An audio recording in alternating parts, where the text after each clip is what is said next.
Welcome back to Humble Pie. I'm your host, Jimmy D. And with me, Mark. Just got that from the last clip. I just forgot to remove that. All right, guys, I got some great news for you. We've got some great games, some off-the-wall decks, some crazy gameplay coming from a lot of these different One Piece TCGs and different decks and leaders. Some you've probably never seen on camera. Maybe. And it's up to you. I'm sure that the decks are out there. I'm sure someone has done some kind of comment about these things or some kind of coverage for it. But we've got some amazing, interesting games. This is actually also our very first ever video on Kick. So, out of my 0 current watchers and followers on Kick, good to see you. And I'm glad to, hopefully we can get this channel growing. So yes, we've decided to move to multi-streaming. Of course, Twitch, I did not advertise it, so you can't ban me for, I guess you can find some stupid reason to ban me if you want to. Ban Yep, just ban me all the way around. I don't know if you guys have been hearing, but there's a lot of things with like people putting their links to Kick in the bios enough to get them banned. You can do it for YouTube, but don't do it for Kick. No, not Kick. But I'm sure you guys have seen that, like, you've got to diversify, you got to get a wider audience, you got to get to go to the players at. There's a lot of people that are very stringent, right? They only want like one app to watch their content from, and I want to see it. They all are either dedicated to Twitch or they're dedicated to YouTube, and some are just dedicated to Kick and trying to see that platform going. Good news is I don't have to do any gambling to be here, so positive in that direction. No, thankfully no. I didn't. Okay. I read thoroughly through that contract to make sure that I did not have to. We got some comments already to start the train. I appreciate it. Word for it. Sermon, and it's the mole. Congratulations, you guys are in the running. Mole and Sermon. We have some amazing content coming your guys' way. Also, we have some amazing packs coming your way. And just like those people are already commenting, if you haven't on YouTube, Kick, and Twitch, you have an opportunity to get yourself in the running for one of the free packs we're going to give away at the end of the stream. It's a mole. Good to see you. I'm really looking forward to it. I'm good to see that you're going to be on this one, and you're going to see a lot of like crazy decks. Right now, we've got so much content to throw at you that we're not going to actually have time to go over a lot of the news. He's also going to see some crazy decks tomorrow when I take him down with that green purple. Oh, you taking me down with green purple? Green purple. All right. It's gonna happen. I can't wait. I'll definitely get some more practice in. Of course, me and Porter still training our decks and trying to get things ready. I'm sure we might have some time tomorrow to get some of those games recorded. I have been doing a lot of practicing. I have some videos out there. I'm thinking about doing those a little bit different, or just saving those for reserves just in case there might be a day where I just don't have any content to give you. But yeah, I mean, we've done some upgrades. Some of the stuff I want to showcase to you guys on the stream today. I want to showcase, potentially, if we have some time here, a fresh sealed box of something that's going to be hard to find for the next couple months here, apparently, until quarter 4, if rumors to believe. Also, there's talk about it getting shipments in July. We'll find out. I don't know what is Not out a there. chance. Not a chance. We'll see. But this is going to be one of my actual first only, play boosters. I've gotten so little of this set outside of the 4 pre-releases. Of course, I'm part of the Kokobo Racing, so if you guys are enjoying some draft, we got some Kokobo Racing that happens every Saturday where we get to draft this set. By the way, this set is so much fun to draft. And I know this isn't OPTCG related. It's just we are a TCG channel. So we should get some One Piece draft going. Just saying. Oh, we've done it before, actually. I was part of it. Yeah. Was it not fun? It was very fun. Yeah. We've got some great rules for draft, and we're hoping that we can bring more events like that. The only difficult part as part of like a content creator and trying to like house that. Oh yeah. It was kind of unfair me drafting and pulling like 3 mangas in the same tournament. Right. It was a great day, guys. It was a great day. This man just pulling all the heat, and somehow out of one box he pulled 3 packs and they're all manga hits. It was great, and there were 3 different mangas too. It was a 3-hit box. Nobody questioned it. No one questioned it. Pulled an OP10 manga from an OP8 box. It was insane. It was that gold one too. It was fantastic. I was like, wow. Okay, let's go. No, but we had we got some great times with that. I do want to bring this back, and we probably will, honestly, given the fact that given the opportunity, if we have enough OP11 product left, because Lifelink has been selling out like crazy. Yeah. Right? So basically, how that would go is if anybody gets Katakuri, you're kind of winning the game. Winning the draft. Essentially, yeah. It's a pack one, pick one, auto win type of card in this format. Of course, there was some big shout out to the guys that were down in Vegas this weekend. Had a couple of Humbros out there.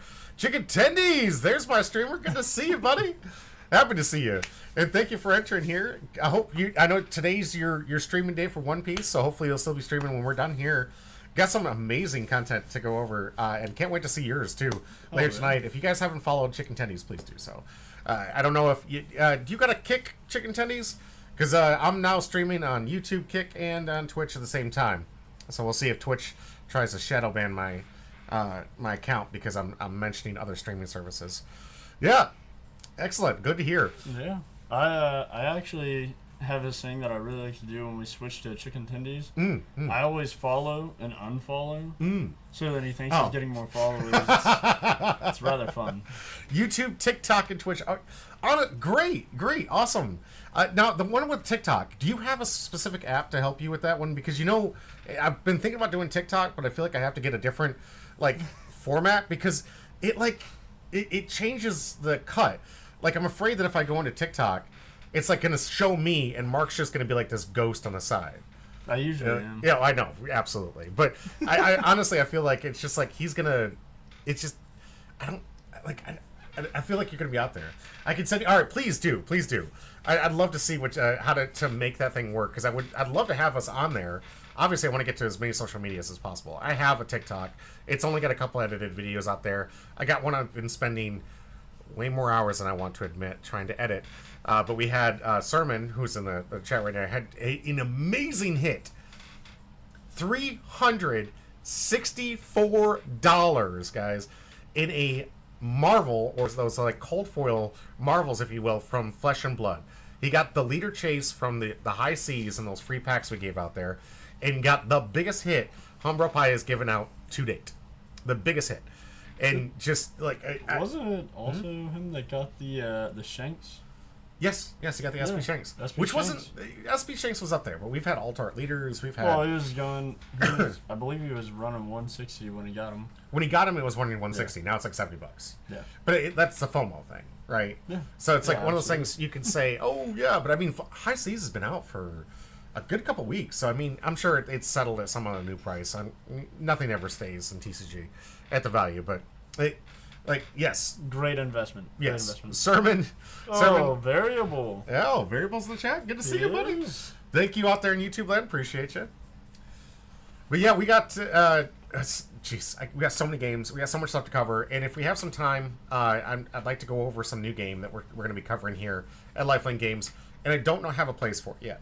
So, those that may not know about my Patreon, if you're not a member of my Patreon, you should be. And it's absolutely free. I'm not asking you guys for money. You guys should just join the content. Because I got this now publicly available videos, because I don't have a YouTube channel or a way to put this content out there. I'm afraid that Twitch and Kick are just going to delete my VOD. So just like trying to put it on a streaming app, probably not the best. But I'd like to do something to house that content to see if it even takes off anywhere. So I've been making not just members, public to everybody out there on Patreon, content for Alpha Clash. This is a new game to us anyways. It's been out for a little bit.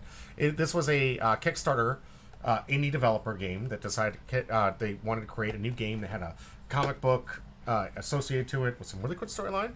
I've been checking it out on the Audible. Really liking the story so far. I'm about 18 chapters in, but they're very short chapters, so it's supposed to be 17 hours of content. I feel like every chapter feels like 2 minutes. But there's a lot of content you can get in there, and you can check it out on Audible if you want to. There's also a graphic novel I have, which is like behind me. I don't know if we should read that or not. What did he say? I prefer not to. Okay, all right. Well, it is variable. He did say, "Do I get to see me smacking Mark down today, or have I missed that?" You missed it, buddy. You missed it. Sorry. That content is going to come out to you soon. Oh, man. We had a little snag on Juneteenth. My fellow caster was not able to make it, so I end up just doing other content where that's the stuff you're seeing right now on Patreon that's available publicly. So if you want to check this game out, I've got a rules guidance, and I'll be having some gameplay footage coming your way on Patreon, and that's where I'm going to host it for now, because I don't have time or another phone or a phone number for YouTube, so I can create a YouTube channel for it. I need to find a place for it, guys.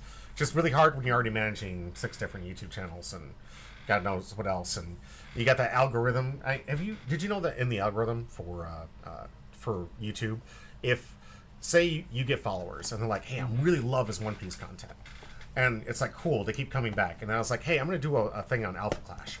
I'm gonna do this a little quick and put it on One Piece channel. They're like, I don't care about Alpha Clash. I want to watch One Piece. So they click off of it. YouTube's algorithm will actually stop recommending you to me just because you didn't want to watch this thing that was unrelated. It doesn't have the intelligence to understand the difference between two different topics or anything like that. I mean, that's what I would do. That's what I would do. Yeah. Stop recommending. Just stop recommending it altogether. Yeah. It hurts. It really hurts, unfortunately, for a lot of people out there just to try and start something new or try to kick off something new.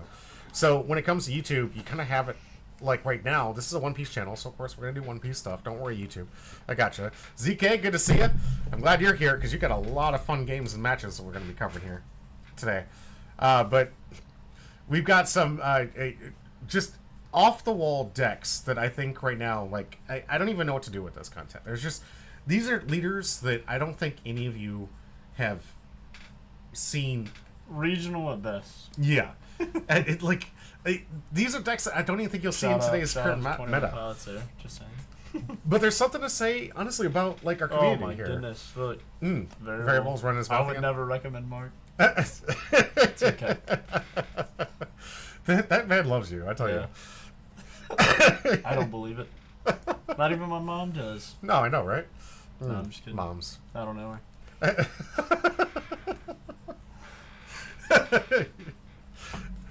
Oh man, dude! Sometimes it's hard to even keep track of, like, to keep a train of thought here. But yes, we're gonna go over some of those deck lists. We're gonna go over some of the decks. We got 5 games for you guys, 5 matchups, best of 1, to go over for today's coverage. If we have time, I want to get into the Alpha Clash coverage. I'm gonna kind of teach him via the video. You guys can join us. That'll be post all the content, of course, just because I'm trying to get that recorded for YouTube and for Patreon. You're welcome to stick around if you want to for that.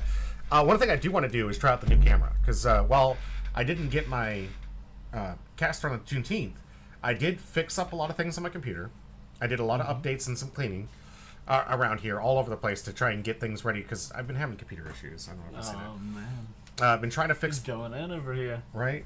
Oh, is it? What is that? Variable. I love Mark's mom. Very nice lady. Very fun lady. Mark. You don't know your mom, but Variable knows your mom? I suppose. I guess. Like, Variable's keeping secrets over there. He is? Yeah. He's not letting people know what's going on. That's weird. She didn't get upset that he left oil stains in her driveway. Probably from his broke down vehicle. Oh, that's probably it. So I love this. We have Variable and you, and then we also have, like, Captain Literal and Porter as kind of like budding enemies. I don't want one. I'm not going to get an enemy, but I do find it funny. I'm waiting for who Spencer's enemy is going to be, and Marcus's. I don't have any enemies. No? I'm a lover. That you are, my friend. That you are. I don't get it. Okay. Variable says he's been trying to reconnect us. Oh, all right. That's nice. Well, that's so nice of you. Variable, try to do the next thing, but you're failing at it, and like trying and doing are two different things. You're failing, man. You got to get them in touch.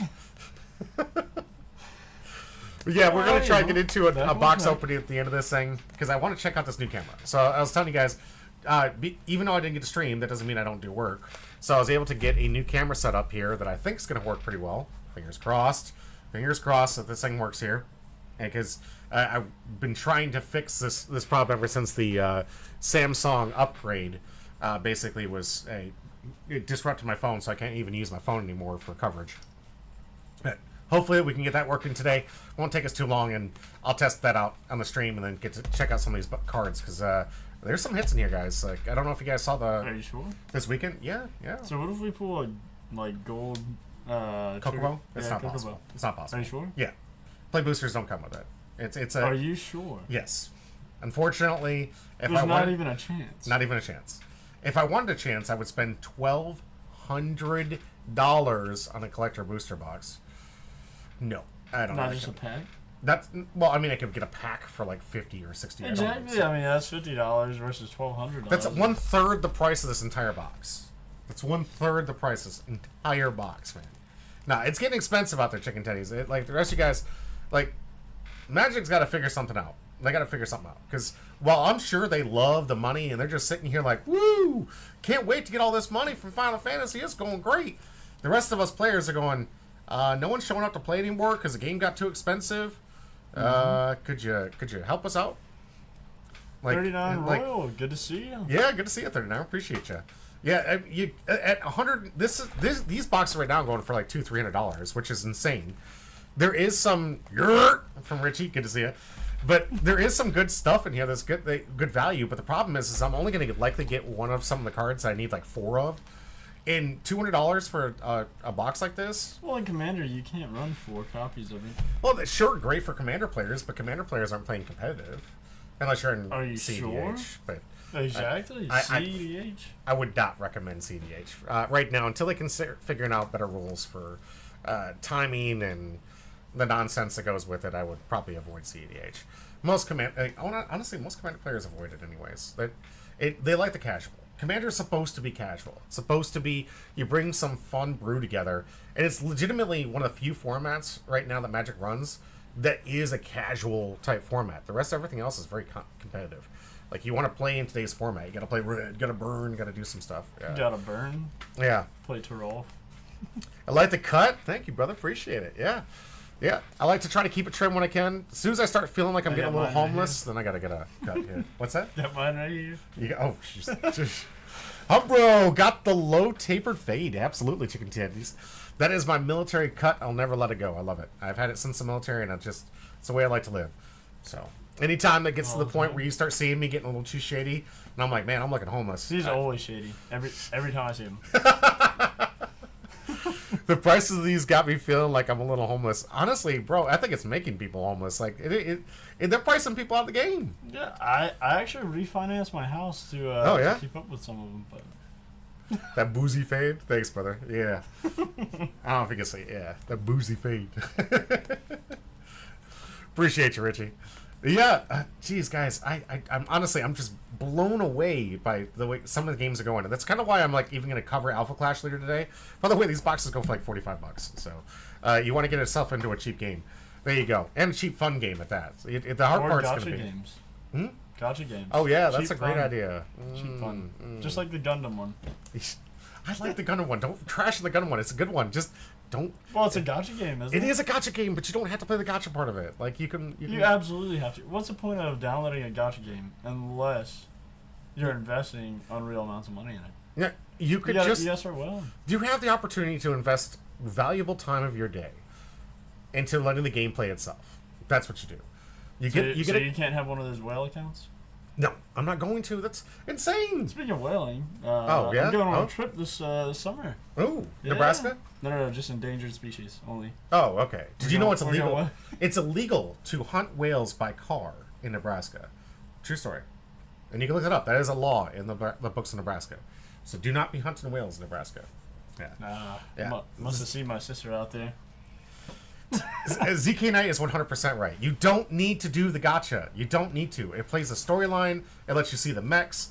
It's got all the kinds of back lore for you. So if you're a big Gundam fan and you want to just get caught up on some of here we go. It's all played One Piece Treasure Cruise for 2 years was the best gacha game. Did you play into the gacha though? I'm curious because I'm sure that it was kind of fun. They have their place if you don't have an addictive personality. I just cannot. I really don't want to recommend it if you have an addictive personality because gachas are fun. I mean, you want to chase a thing, but at the end of the day, you're wasting your money. ZKNet says there's a developed version for all the suits. Yeah, exactly. Like anything that you really want, you can just build on your own. There's a lot of the different things. Like to beat the game, just build the suits and level them up. That's it. Some of the suits that they give you just per grata for getting into it are some of the strongest things you can get outside of like ultra rare money count stuff, and even then it doesn't even matter. If there's something that ZK and I have been going back and forth on, it's just how to build like a free to play, if you will, account to beat some of the harder challenges, and we're beating them. We're getting through it. Itsamol says they had a pretty generous system, the real money currency, so it wasn't so bad. Plus it was just pretty lucky. All right, well that's good for you. I'm pretty lucky, Lucky Roo. I mean. That is, it's the mole. He is a Shanks player. Shanks die-hard player. Die-hard player. Yeah, die-hard Shanks player. Always talking bad about us Blackbeard players. He is a Blackbeard player. What are you talking about? He plays Shanks religiously. What? Yeah, you didn't know that? It's a bull, like losing. He's like, what are you trying to gaslight me with? All right, guys, we have, let's see, almost at the 30-minute mark. Let's get 2 more packs here. What we're going to do, we're going to go over one game. Pretty quick one, by the way, too. Go over one game. We're going to take a break. We're going to go 2 and 2. Back-to-back for the matches that we have today. Never played Shanks. I don't think he ever has, actually. Yeah, I've never seen him with the Shanks deck. Oh, one time I did in prison. Not Have you seen Shank in the Shanks? Have you seen... where'd my Shanky go? That one of them? No, what? The one? No. The Shanky the Shanks. You don't remember Shanky the Shanks? No. He's like the team mascot for the channel. I've not seen it. What? All right, we're going to find Shanky the Shanks. We're going to find him. Lost the mascot. I know. We lost our best mascot in the channel. All right. What's variable running this spot then? Same thing? Or is it something new? This guy will bring Shanks into any conversation. Accurate. Absolutely accurate. I don't know. I've never played Shanks. Never. No, never? No. Never. We've seriously on this channel never had you on this channel like 6-7 times playing Shanks. No, probably not. Probably not. Probably misinformation. Probably. Let me see the packs real quick. Shady guy. Right. All right, these are 2 packs for the day from the community box. Things getting a little bit low, so we're gonna have to get ourselves a new community box here soon. Probably gonna open up one of those old ones I got you guys a while ago. We'll see if I can get that one cracked up. Or we'll see what we get out. Open up a blue bottom. No, that's not gonna happen. I love you guys, but listen, if you can get me monetized on Kick, X, YouTube, and on Twitch, Twitch you guys already did a great job. But if you can get me monetized on these other 3, I might actually make enough money where the blue bottom might be something I want to open up for you, which I find absolutely hilarious because the minute that I open that box, all of its value is gone. Because I don't know if you guys know about what the blue bottom is. In One Piece, there's the first batch of OP01 ever had blue bottoms. Don't open on it. here. Open it. For sure. And open it for sure. The only distinguishing, besides some random error cards or some text changes or something like that, which you could find inside some of the cards that are very little monetary difference gain if you want to. But very little difference, guys. Very little difference. But the box itself, if I get the white bottom, which is what most of the boxes are, that thing's worth probably about $600-700. But if you have the blue bottom, it's closer to $1,000 plus. And that's just by having a blue bottom seal. So I don't know if I'll ever open it, honestly. I want to keep the thing going for as long as the card game. We're gonna open it after this one. That's not gonna happen. That's not gonna happen. Community pack. You know what? Honestly, the thing that makes me the saddest about some of the sealed product, you see that Pokemon box that's back there? I don't see any. You don't see a Pokemon box back there? It's like literally right over your shoulder. I see a bunch of Dragon Ball stuff. Can you look below the Dragon Ball stuff? Sure. What do you see? Books. Should have known you'd go that route. Okay, fair enough. With that Pokemon box, I'm sure the rest of you guys understand what that is. It's a nice little, one of those big bundles that cost a fortune. But I bought that thing specifically because when we were doing Union Arena coverage, Divine would come over frequently, and we planned a bit where he would just attack that box and just rip it open on stream and just act like a savage, like he needed to get the cards on there. And he just stopped being able to come over for the Union Arena coverage. Hey, Rob, Lily, thank you so much for the follow. I appreciate you. Illy, not Lily, sorry. Yeah. Appreciate the follow. Thank you. Billy. If you want, hit ! Join for one of these 2 packs we're going to give away. We're about to get in the content, but thank you so much for the follow. I appreciate that. But yeah, we were going to have him just savagely open that thing, and now he's taking so long that's far too expensive, so I'm not going to allow that bit to happen. So that stays closed now. That stays closed. You're welcome. We should still do it. No. Do you know how... Do you understand how expensive that is? Homie, back in the house. Hello, Pie. I got my package, and thank you for the letter, of course, homie. Good to see you. I'm so glad it got to you. Yours wasn't on a tracking one, so I do apologize. I didn't know when that was going to get there. But excellent, homie. You got more packs to win, more stuff to give away. Of course, I do have a few packs that I need to send out. So, if you're Richie D. Luffy, or if you're Mr. Chow, who I still have been trying to get... Mr. Chow with the Sanji. Oh, I did get a hold of Mr. Chow. Yeah. I got a hold of Mr. Chow. Okay. Neither of those packs have gone out yet, so if you're out there, don't worry. I have certain timelines of when I can do things, and I do apologize. you will get your cards, and then of course, often some of you guys might have gotten something extra sometimes. Like when I get out there, I think I gave you something extra, homie. Gotcha. Got you after the stream. I mean, Richie, no, I mean if we get 2, if I send this out today, you win today. So maybe I should send it out today. You know how that's how it works, Richie. You know how that's how it works. Like every single time I send out a letter for you, you win that next day. So I'm maybe selfishly holding off so I don't have to send out a huge package. Send out a care package. I would prefer, honestly, if I could just give Richie D. Luffy's like big stuff all at once. But it's like a treasure chest. Richie, you should have gotten a big care package from me recently here. If I remember, like, because you had the one I was supposed to meet you with when we went down to Florida. And I sent this thing in a big envelope. So that one should have been with you by now. Please tell me you got that one. Like, that one I even threw some extra stuff in there because it took so long to get to you. Did you? I'm hoping. I know that there's a kind of a delay, so I gotta wait for him to hear me say that. But I'm hoping he got it. If you didn't, let me know, because I'll have to track you up. I insured that shit, too. Excuse my language. Alright. I received it, my bad. Okay, cool. Okay, thank God. All right. Good. I'm glad you received it. Good. Don't worry, you do have your other pack coming to you. And, of course, our first-time chatter and first-time winner who got our last alt. Yes. Yeah. Oh, thank you, brother. Did you get anything good out of the little surprise pack, little surprise thing I gave you? I'm curious. No one's posted anything in the little stuff I gave out in some of these packs for some of these things, so I'm curious. And don't worry, homie. If I'm pretty sure I packaged something extra in there. If I didn't, next one you definitely will be. Like I got sometimes some loose stuff sitting around I like to throw in there as a thank you to you guys and say appreciate you. Bricks. So even if you think just the cards that you can just get, some bricks, yeah, add weight to it for shipping. I just like saying thank you to the guys that I can, like, because we give out such good stuff out here. All right, we should start doing that. Like just tape packs to bricks. Just drive to people's houses and like throw them through the window. No, we should not do that. That's how you give your packs away. That's horrible. Great idea. That is a horrible idea. People did it to my parents all the time. What life have you lived, my man? What life have you lived?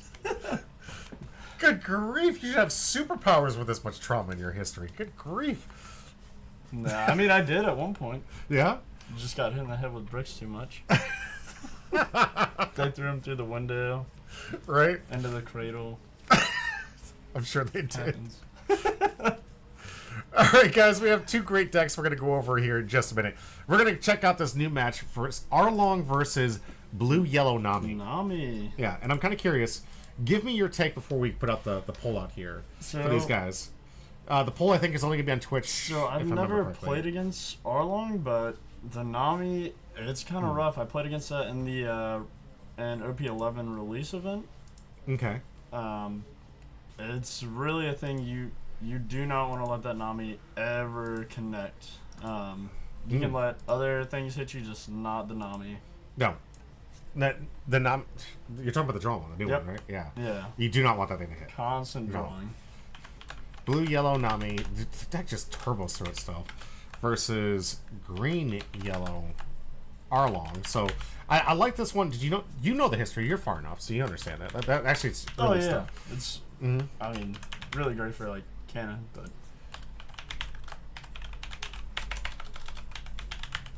let's see. Give that 10 minutes. I'll let you guys do your prediction. The prediction's out there. We're gonna go over the deck list. Start showing you guys some of the stuff that's really interesting with these decks, and then we're gonna get in the match. It's a really interesting one. Now, to give you guys a little bit of context before we get in these deck lists, the LCQ Last Chance Qualifier was here, and Matt ended up showing up. And I'm gonna be honest with you guys, Matt was the only one to show up. We asked everybody else to show up, but Matt was the only one to attend, and that in some cases means an auto win. But for our situation, I didn't want Matt to just walk away as a winner. I wanted him to earn it.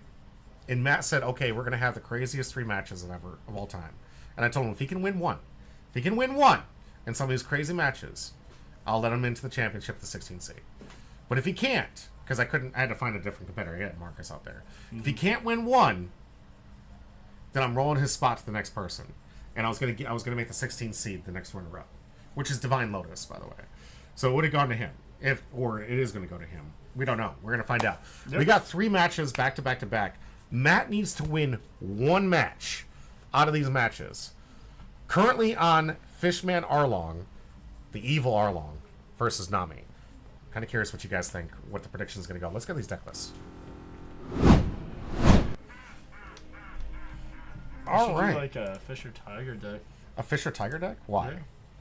I mean, because then it's like Arlong and Jinbei. Before they didn't like each other. Oh, okay, okay.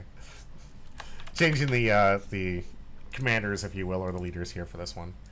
Making sure it's all fit and ready to go. Nami versus... Tell us about this deck. Tell us about it. What's that? Oh, Nami? Mm-hmm. So... Nami's ability, your turn once returned, this effect can be activated when a card is removed from your opponent's life cards. Mm-hmm. If you have 7 or less cards in your hand, draw 1 card. Yep. So whether you do it or your opponent does it, you're drawing some cards on top of gaining some stuff, which when we see some of these things, we're going to find out. Yeah. There's some awesome combos you can put with this. And then Dawn times 1. Dawn times 1. On your opponent's attack, once per turn, you may trash 1 card from your hand. If this leader gains plus 2,000 power during this turn, so it becomes a 7k lead. It's kind of crazy. Kind of broken. Yeah. Kind of broken. The thing of, trashing the card, not really a big deal. Buggy does it all the time. Oh, yeah. You're just really trying to keep cards going into your hand so you can keep that ability alive. Oh, you want to. I mean, making Nami a 7k leader is pretty OP in this current meta. However, 11? Good joke. Overpowered, of course, is what the other reference I'm trying to talk about. But it is a very strong ability, but it isn't the most broken abilities that we've seen, because unfortunately this Nami hasn't been showing top results here recently. Do you think this is a flavor thing or like a fan thing, or if this just, you don't think that this deck has the consistency and power necessary? I just don't think it... so... It's when a card is removed from their life, so I guess it really doesn't have to be from her attack. But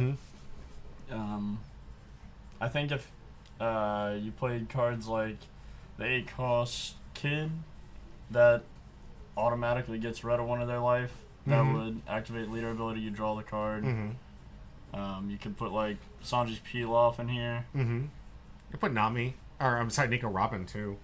Made a nice one on play. I mean, it depends on what you're... The problem, I think, right now with the Nico Robin is there's a lot of 3-life leaders out there right now. So you're risking the chance that it's just not going to be able to trigger it. It's just going to be a dead card. Yeah. And because they're already so low. I mean, I love the Kikanojo, like, added here. This one's really taking advantage. I think, honestly, this one should probably be at 4 in this current meta. Have you played against this card? I have not. If your opponent has 3 or less life cards, add up to 1 card from the top of your deck to your life cards on KO. Its trigger is insane. If your opponent has 3 or less life cards, you just play this card. And you're able to keep swinging a 6k. Yeah, in a 6k leader format. Like, most leaders right now either have like this ability to get your leader to 6k for the turn, or are just a static 6k for some of the cards. So having something that easily can swing into it, and it's just free from life. And the trigger's pretty nice. Yeah, that's what I'm saying. Like, you get your opponent has 3 less life. It's like, yeah, geez, okay. Which is kind of like auto-triggered by a lot of the current leaders right now. But the fact that you don't want to attack it, because if they do KO it, and when they're low on life, you gain a life. So this thing's like, it's just this great target that, kind of like Basil Hawkins, yeah, you don't want to attack because this then you lose a life. So, yeah, I think that is pretty decent. Yeah. The only thing of it being a brick in hand, it's... Well, I mean, for costs, it isn't optimal to put it out there. Your brick is a no counter, I get it. On 4, it's usually a pretty good body if you need to play it out from. But I guess there. you don't really worry about that in this deck, because then you can always pitch cards like that. Absolutely, and make your leader 2k. Yeah, for the rest of the turn. And this is your opponent's turn, so I mean, you can just instantly make this thing like immune for several different attacks. I imagine that might put in a lot of work here against this Arlong deck, because if we talk about power creep, guys, you don't know, Arlong's like one of the original, way back when. And we'll talk about that deck list in a little bit, but this is a very old deck. So if you want to talk about some significant power creep here, and just heads up, Marcus is actually piloting this one. So the advantage right now, I think, personally, is going to Nami. And I think it's mostly just due to power creep. There's just so many good cards, and these leaders just absolutely overpowered. And we're going to see that cross comparison here in just a minute, but All right. I want to finish over a couple of the cards here. A lot of these things, of course, it's yellow, so it's playing off a lot of these triggers. Another really good 2K card that came in during the new set here. Love this one. Add up to 1 card from the top or bottom of your life cards to your hand. KO to one of your opponent's characters will cost 5 or less. So it's a removal spell with a draw effect on it. Because you add 1 from your hand, which triggers Nami on your turn. So then you get to instantly draw a card. And then you just KO 5 costs or less. Kind of thinking that'd be a really good card and like something that plays a lot with your life. Like if you're playing Law, you can return stuff to your life, but most of that stuff's supernovas. But yeah, and this one really is just kind of like made for Nami, to be honest with you. It really feeds into the downside and upside here. You are losing a life on the outplay. Yeah, and that's the name of the game here. Right. You're really just trying to manipulate a lot of life with yellow, but well, yellow's all about triggers in life games. Like this is what it's about. Blue is more about drawing and the bounce effects, if you will. But running a snake. What's below the us? Is it the? Yeah. Oh yeah, we got a lot of stuff down here. So we got the. Oh, so he is running the ACOS kids. Yeah. Okay. This deck has a lot of like 1-offs, 2-offs, 3-offs. I think the biggest problem with this deck, inconsistent then. Yeah, because it's trying to figure out its identity right now.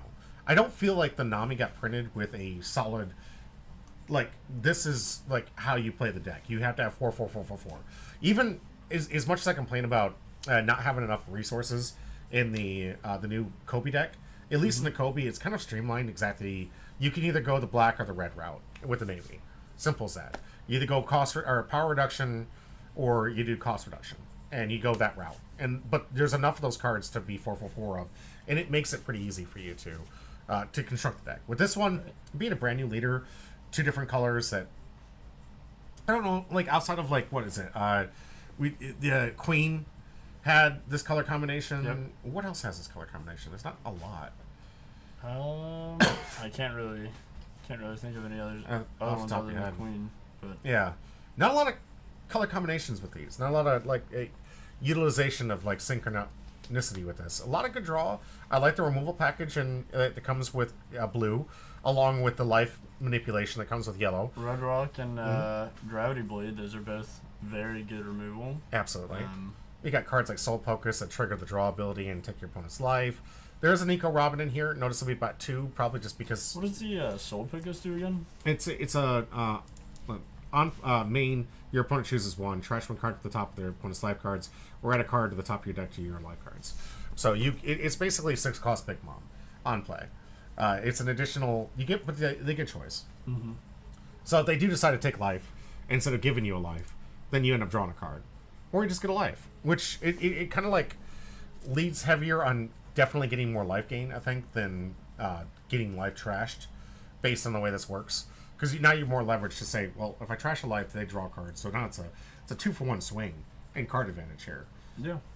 So the choice gets, I think, a little bit even more difficult in Nami, where in this Soul Focus, it's literally board state situation. When this is played in the Big Mom decks and the Yellow Katakuri decks and some of the other ones that play the Big Mom Pirates cards, that one's all based on board state. Whereas with Nami, I feel like you're more inclined to give them the life, just because it's a 1-for-1 versus a 2-for-1. Do you understand the math? Yeah.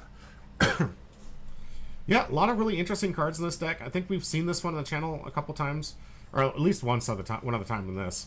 But really powerful. New leader doesn't have a real identity yet. I think what it needs is a good synergistic Straw Hat strategy. But I think that's probably the biggest downside of this. It's all over the place. It's got Big Mom cards. It's got Straw Hat cards. I'm really kind of confused looking at it, like what the strategy is with it. But. And you got Ace and Eustace Kid. I think really it's just life manipulation. It comes down the line that this version of this deck, anyways, is trying to manipulate the life. And I hope we'll see if it works. I hope we never see Charlotte Pudding played the 4-cost blue. Really? Yeah. I don't like that card. We'll see if it comes up here. Every time I play against blue, it's always what I think. Right. Big Mark didn't miss you. Just lost in thought. Good to see you. Thank you so much. Don't forget to hit that exclamation point join, though. I want to get you in the enter for one of those 2 free packs. So that Buggy, that's actually a really cool card. I have been thinking about like what kind of deck that would work well in. Yeah. Giving your leader double attack. Yeah. It's a pretty good card that just came out. Oh, yeah. We'll go over that card in just a minute. But yeah, appreciate you, Big Merc. All right, so let's go over this Arlong. OP03. 03. I'm talking like way back when, before the game was even starting to take off here. So we've got some amazingly, some shockingly old cards here, with a deck that really hasn't seen any love until this new set. There's a lot of new Fishman stuff that came out that get people thinking, oh gosh, Arlong could be the truth here. Now, according to the Asian meta, it's not. It's not the truth. It's not. But ZK Nice says, with Arlong, if you play him with the effect, you get instant double attack. Instant. Oh, well, man, so, yeah. You get Dawn ×2, which is that perfect 7k. Good match up against the Nami ability here. But when attacking, you have to pay an additional one. So it's really 3 Dawn for this ability here. Play up to 1 character cost with 4 less that and a trigger from your hand. So for 3, you get a 4 cost from your hand. It's kind of like a resource loss, but a little bit cheating characters out. But if you look at like what cheats out characters out, there's character cards right now that cheat themselves out for a significant less investment, right? It's a lot for, like, you got a 4-life leader that's asking to have 2 Dawn attached, which is fine. I mean, it's a 7k. It's going to be good for this matchup. But you have to pay an additional Dawn just to play up to one of your characters with a cost 4 or less. So for 1 less Dawn, unless, of course, you play a 3 or a 2 or 1. Yeah. You get to play one that has trigger. And we're going to go over some of those triggers, because some of these triggers are pretty devastating. Oh, yeah. That's really, really nice. When it comes down to, let's go talk about this Buggy. It says, on play, if you have no other Buggy characters, up to one of your leaders gets double attack during your turn. So, given the fact that there's probably only going to be one of these out here, yeah, this is instant double attack at 7k power, which can be quite beneficial for 3 Dawns. So the first attack could come out swinging. Get 2 potential life here with a big 7k swing, which is a pretty powerful move if you think about it. Take 2 Dawn, tap the 1. It's a crazy move first for the first attack. Yeah. Guaranteed to almost get 2 cards out of hand with that, because most people don't want to take 2 life. So it's a great high pressure card, especially against 4 and 3 life leaders. So hopefully we'll see some of that. That'd be a great start. We also have this Basil Hawkins we were talking about before. Yep, on KO, trash 1 card from the top of your opponent's life. No restrictions, just on KO. Whenever it's KO. So you'd have to use trash effects on that. Yes, or bounce effects or bottom decking, which unfortunately Blue does have answers for. Yep. Let's talk about this new Jinbei that just came out here. Reason why people are trying this out. And it's funny because I think this was for the Shirahoshi deck, but people are like, no, Arlong. Let's bring Arlong back. Arlong doesn't really synergize well with this one with the ability, but I mean, it is Fishman, so we're on theme. On play, if your leader is a Fishman or Merfolk type, rest up to one of your your opponent's characters with a cost of 5 or less. So that's good for getting blockers out of the way. Yeah. And then the activate main, once returned, up to one of your Fishman or Merfolk type characters can attack characters on the turn which it is played. Yeah. This one actually like some a work. pseudo rush. Yeah. It's given the Kobe ability. Tazzy, good to see you. Thanks for being here. Technically, Little Pound Cake, good to see you. You could use that on himself. Yeah. So it's 8,000 you're swinging at something Activate when main. he's played. Yeah. It gives that awesome pseudo rush capability where you're trying to add some pressure to the board. I think it was kind of a necessary increase because it already had probably the most disgusting green rusher out there, Hody Jones. Hody Jones, yeah. Absolutely disgusting. Very rough. Yeah. Hate the character, love the card. Right? Yeah, rush on play, rest total 2 of your opponent's characters or Dawn, so Yeah, you can stop the 10k. So yeah. You can rest one of their characters, one of their Dawn. You could just separate it however you want. But then add 1 card from the top of your life to your hand. Give you more kind of a downside. It gives you an additional card. It's very risky in the late game. But the fact that you can take out the Gum Gum Giant, the fact that you can take out any of their blockers in a way. Yeah. This can be a phenomenal finisher in some of these decks here, especially if you have some Dawn to allocate to this attack as well. But honestly, it's one of those things can honestly finish the game if your opponent's not ready for this thing. Vanderdeckens 4 is so good for Arlong. I believe we have Vanderdeckens in the deck if I remember correctly. Does not seem look like to it. be No, that way. no. Effect on play, you may trash one Fishman type card from your hand and one, or the Ark Noah from your hand to field. KO up to one of your opponent's rested characters. Oh, that's gross. Oh, that's pretty good. No. There's no limitation to the KO, just a rested character. And what's the cost on that? That's pretty good. And those who don't know, Vanderdecken's character has the ability, like, it throws things and guaranteed hits the target as long as he's in his pose. But guaranteed hits the target. It's a 2 cost? Good grief. So long as he doesn't touch anything else with his hand. Good grief. Yeah. Wow. Okay, yeah, I'm surprised it's not in the list, to be honest with you.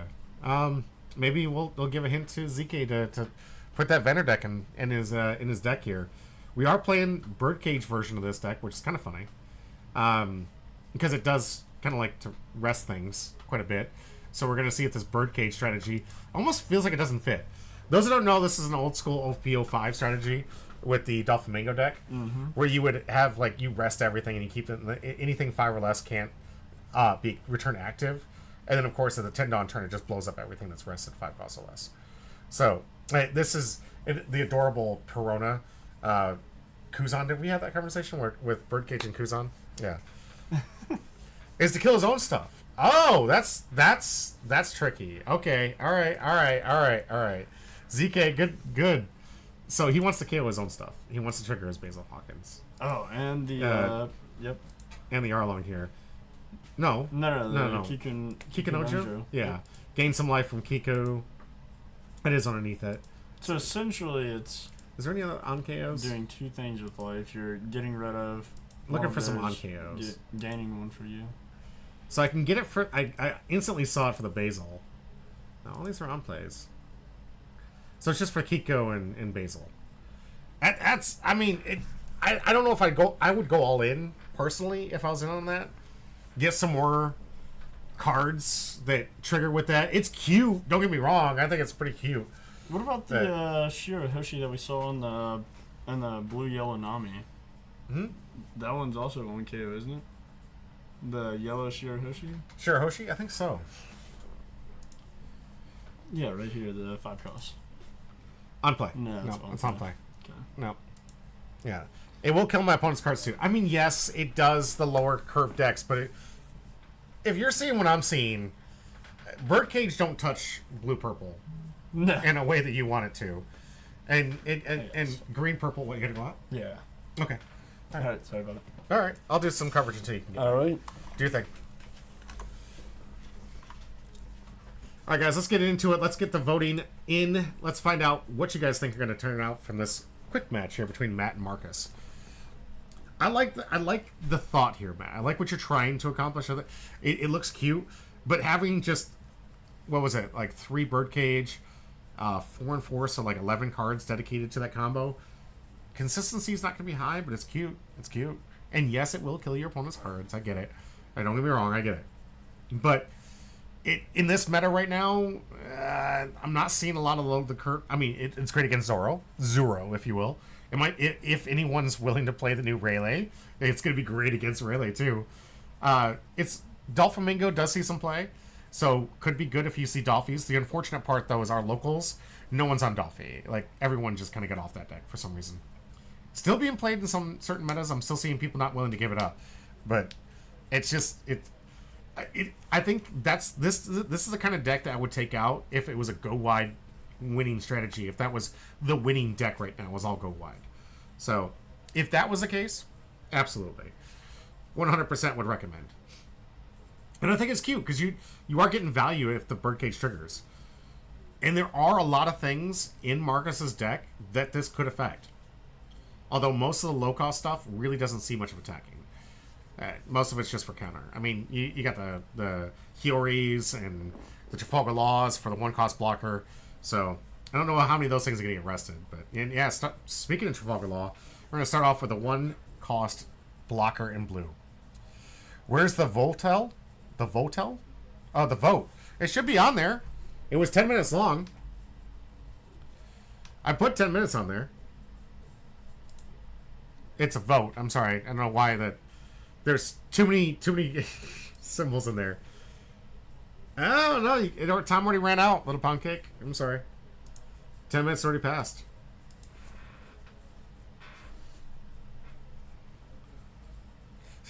Votel. Alright, speaking of Hiyori too, here it comes. Gonna take this one, swap that, so it takes the top for life, gets to replace it with one of the triggers that you definitely want to see. Marcus passing it back to Matt. No attack here. Or sorry, we did get attack here. And a 2k counter from Matt. Matt, 4-Dawn turn. We'll see what he wants to do with this. Probably play out a creature or cheat something out. I imagine that like this is what we're talking about. This is a good start for him. He can put the 2 underneath. Maybe even 3 if he wants to. Pay the 1 to cheat out a 4 cost. And here's Kiko right off the bat. Oh, jeez. And Marcus, like it was telecast, set the red rock just so it would trigger. Jeez. Okay. Kikinojo going to the bottom of the deck. Ouch. My vote's for Marcus? Alright, alright. We'll see. I mean, the power creep, we were talking about that little power cake, that the power creep for these decks has been insane. Like having something like Nami, which has just been released, showcasing that 7k power, awesome draw abilities, and then you got Arlong that can cheat out 4 costs. On paper, I'd say, honestly, like, Arlong just seems undervalued. Underpowered, too. Alright, back to Marcus's 5-Dawn turn. We're just going to get a simple 5k swing in here, looking for 1. Let's see if Matt gives it up. He does. Giving up one of the Fishmen. And now we got the Blue Nami. New alt art from the new set here. Look at the top 3. Or draw the top 3. I think he has to discard 2, which is huge. And it's a graceful charity on a stick here with an amazing 6k power from Nami, which is insane. Bottom deck in the other 2. And passes back the turn. Marcus with a very, very healthy field hand, and lucky he doesn't have to worry about that blue pudding that's in his hand. And blocker? Yes, and blocker. Thank you, Little Pound Cake. You're right. 6k blocker, draw engine, perfect attack for this current meta we're in right now. And right now the only vulnerable target, if Marcus decides to tack into it, to this birdcage. Now if I'm Matt, I don't know if I'm playing the birdcage out yet. I don't know if I'm giving that tell out there. I want to see if I can get maybe an attack out of this Nami before putting out the birdcage, especially with no valuable targets on his own here. Alright, Jinbei. Alright, but unfortunately nothing rested. Oh, well there you go. Jinbei's ability. Forgot about that. On play, gets to rest any card it wants to. Blocker gonna save the Nami. And a simple 5k into life. Good answer. Gets 2 out of that Marshall D. Teach. That's not one of the really powerhouse cards. Marshall D. Teach really powers this one up as well. I've seen Marcus play this deck, and that Marshall D. Teach 2 cost is just insane. Homie says, surprised there's no buggy in the Arlong list? There was one. There is. Yeah, I saw one.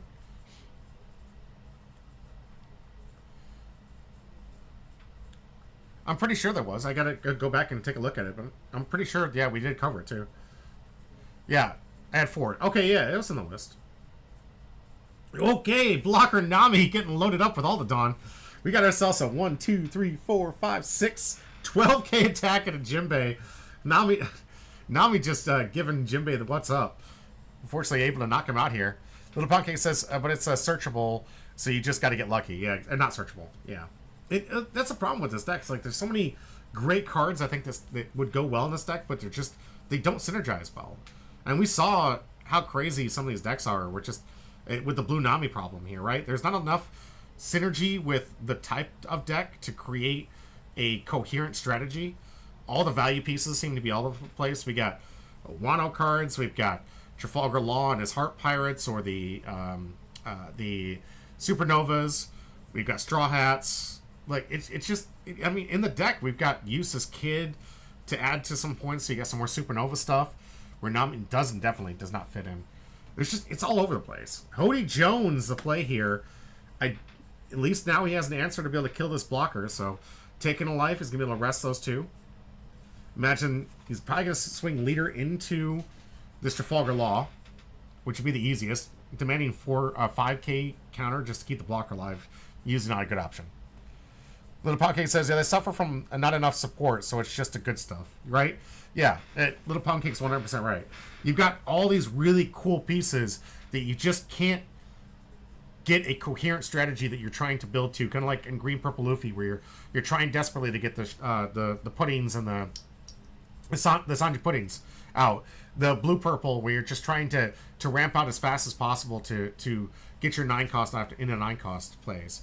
Like those things are a lot easier to stack in those with those decks, whereas in these 2 decks that we're looking at, the synergy is a little bit harder. But yeah, here we go. Leader attacking into the blocker just as predicted. Marcus back up still has access to his own Nami blocker.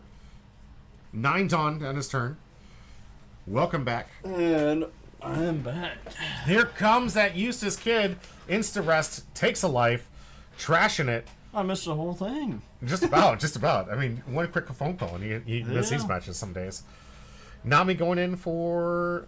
Alright, gonna get the ability for the draw. Almost forgot.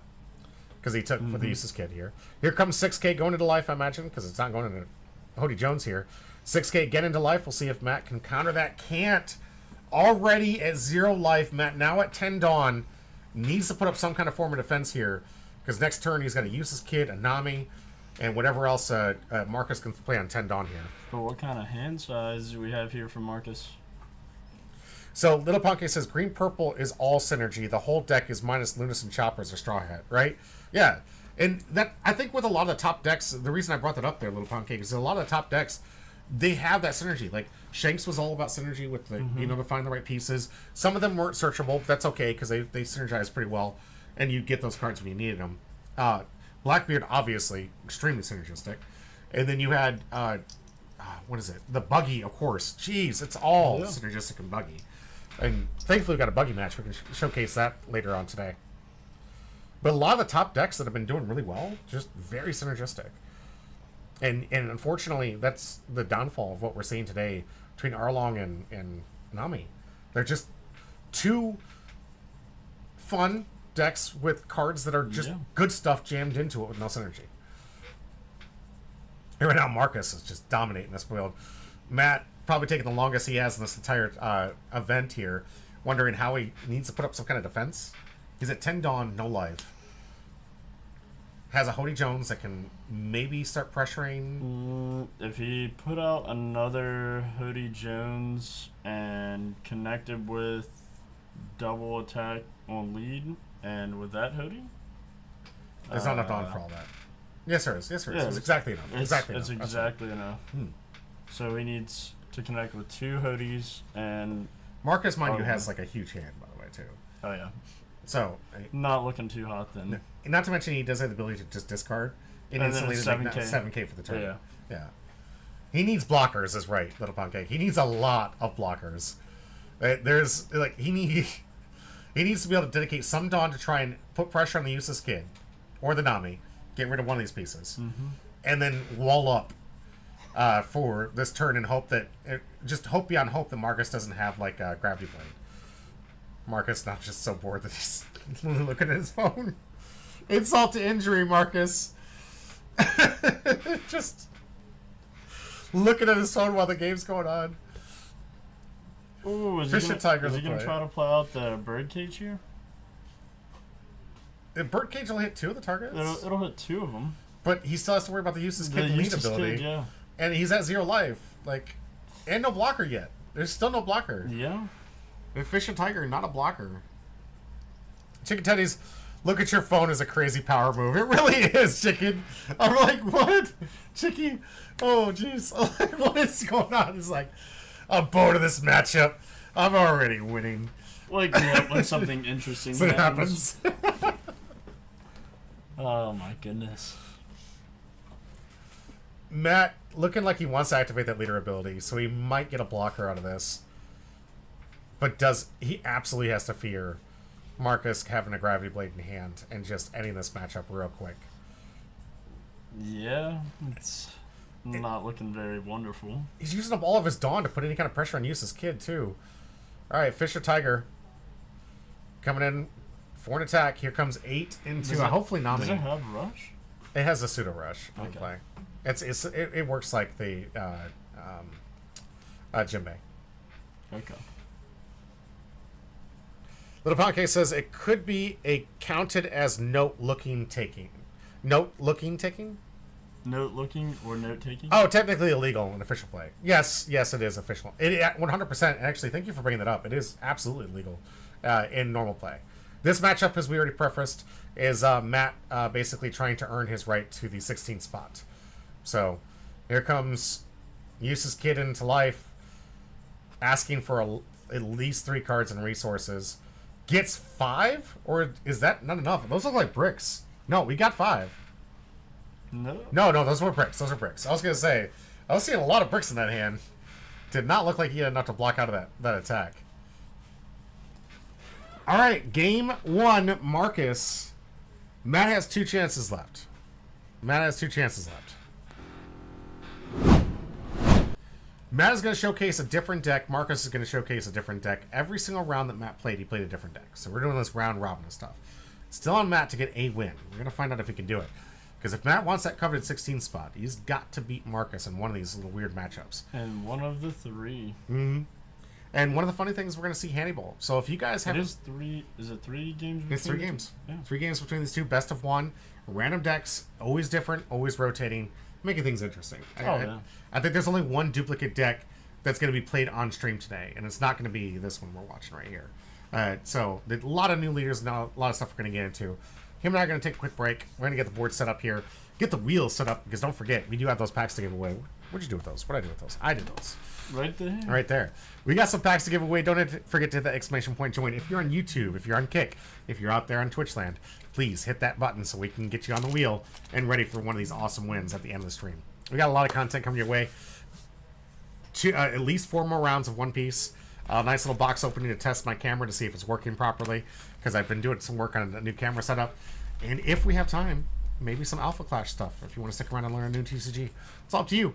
Stay tuned. But for now, we'll be right back.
And welcome back to Humbro Pie. I'm your host, Jimmy D.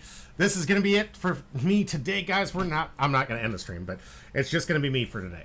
So, we had a little emergency with one of the casters. He can take care of some stuff. This is what happens in life, guys. Sometimes things just don't work out in your favor. And you got to take care of some stuff, and I really appreciate it. He did apologize profusely because he had to leave and get things taken care of. I hope things will work out, and I'm sure they will, honestly. He's got his own life situation going on, and I'm not going to divulge anything because he hasn't given me permission to. So don't worry. Everything's all copacetic, but sometimes you got to take care of things, guys. And when that happens, you carry on with your life, guys. And with that, I'm just going to have to carry on myself with this coverage here. Now, I'm probably going to not do the Alpha Clash thing. I'll probably do that on my own time. So I will be doing the giveaway, of course. I will be doing all 4 rounds of what we have left here. We're going to go through the deck list. I'm going to showcase what some of the stuff in here for some of the new matches up here. Of course, we're going to figure out if Matt makes it in through the LCQ in that 16th spot. We got to find out. And there's a lot of news out there. So I'm glad we have a bigger following here so I know that more new people out there. I want you guys to know if you're part of the championship series, please make sure you vote. You have like 25 hours or 26 hours left to vote for what you want to do. Currently leading is going to be this weekend. So if that's the case and the vote wins at this weekend, we're going to have to redo the board, get the players up there. If you're in that waiting spot, there's a good chance that you're going to be moved up into the competitive play here. I'll be sending you guys out these emails here in a bit. I'm going to do the baseball cards. I can showcase what those baseball cards look like in a little bit, but I like to do the little showcase baseball cards of all of our people who have qualified, whether they've made it in or not. You're going to see a lot of people who were qualified who unfortunately couldn't attend, so I'm going to do some shout-outs, and hopefully Patty, Colin, and whoever else who might not be able to make it at least get a shout-out for having been qualified for the championship series. So I will be doing a baseball card for you and giving you a huge shout-out during the event. But if that is the case, that means this Saturday at 12 o'clock, we're going to be shooting and recording the 4 rounds of the Championship Series 4. And that means Monday, we're going to be in the studio here covering that Championship Series. So stay tuned. It's going to be a fantastic ride to see where this all accumulates to. Our MVP is going to be given his prize. We're going to be giving out a lot of really cool prize support during the day. We're going to see what we can do for box tournaments and what product we have available to us. Last I checked, it was kind of light, but we'll find out what he might have in reserves or have on order, if anything at all. Stay tuned. On Thursday, I'll be giving you more of a rundown because, of course, I have that 27 hours. I don't know what the date's going to be. We did a poll on Discord for everybody to figure out what day worked best for them to try and maximize participation. Currently leading is this Saturday. And I know for a fact that if Saturday happens that one person is 100% not going to be able to make it. And I do apologize to that person, but I will be doing a baseball card as well. But please, guys, vote, vote, vote. Tell me what day you can attend, so I can figure out what I need to do for recording and get these baseball cards made for all of you, as they do take a lot of work on my end. I do this because I appreciate you guys, and I want to give a huge shout out to you guys because I loved you being a part of this thing. It's been an amazing ride. We're 4 series deep. We're going to start the 5th series here in like a month. Series 5 here in a month here, and we're going to have even more content with new decks and new strategies and all kinds of new cool things to look at. So really looking forward to seeing how that goes and where this OP TCG keeps taking us as we keep introducing more and more competitive play. Pin the vote because it's hard to find. I need to get up there and I guess pin it. We put up those little notifications to where to get to it, but yeah, when I go on break next, I will pin the vote. I'll make sure I get that thing readily seeable for everybody because I need you guys to get in there and put in that vote, guys, especially if you're qualified. Last week we showcased who it was at the end of the stream. I'm going to tell you guys who's in our top 16 currently, and of course is subject to change given that if people can attend this Saturday, that or whatever date that they decide to vote on, that is going to change the top 16 dramatically, and that's why we have a reserve list. That's exactly why the thing was developed that way. So we're prepared for these things. I hope to see all of you guys there. Don't forget, even if you're not qualified, you can still come. We still have some other events for other people. And, of course, try to give some entertainment if you get knocked out early. Because in this championship qualifier, it's a best 2 out of 3, but it's a one and done. So if you lose the first round, you're out.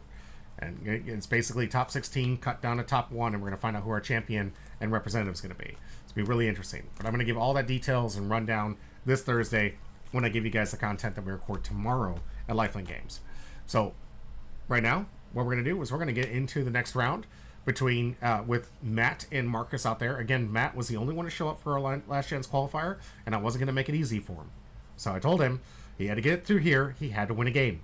So he's got 3 games. He decided to play 3 different decks. That's on him. He wanted to play 3 different decks. We're going to see how this goes. We're going to check out his next little brew with Hannibal versus a new fun brew that we've... what was this one? Lost of mind because we were talking about other things here. But Don Quixote Rosinante. So green-blue Rosinante versus Hannibal. We got some massive callbacks to some old decks, guys. Really looking forward to going over some of these decks with you.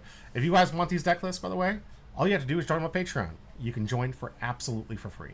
I would always appreciate donations, but you don't have to, and I don't expect you to. I have a lot of free content that I offer on there, and then some locked content for some of the behind-the-scenes stuff that might be a little bit too not kid-friendly stuff. Sometimes there's some cussing. Sometimes there's you get to see behind the scenes of what it's like to see us play each other. Like I'll give some really fun matchups where me and a caster might just be shooting the breeze and just talking about any topic out there, and that's where you're going to get that content, because of course it comes with potential non-royalty free music that's being played in the background of that awesome environment that is Lifelink Games. And that's just for paid Patreon members, and just to give them something worth until we can start getting some really cool merch online for them.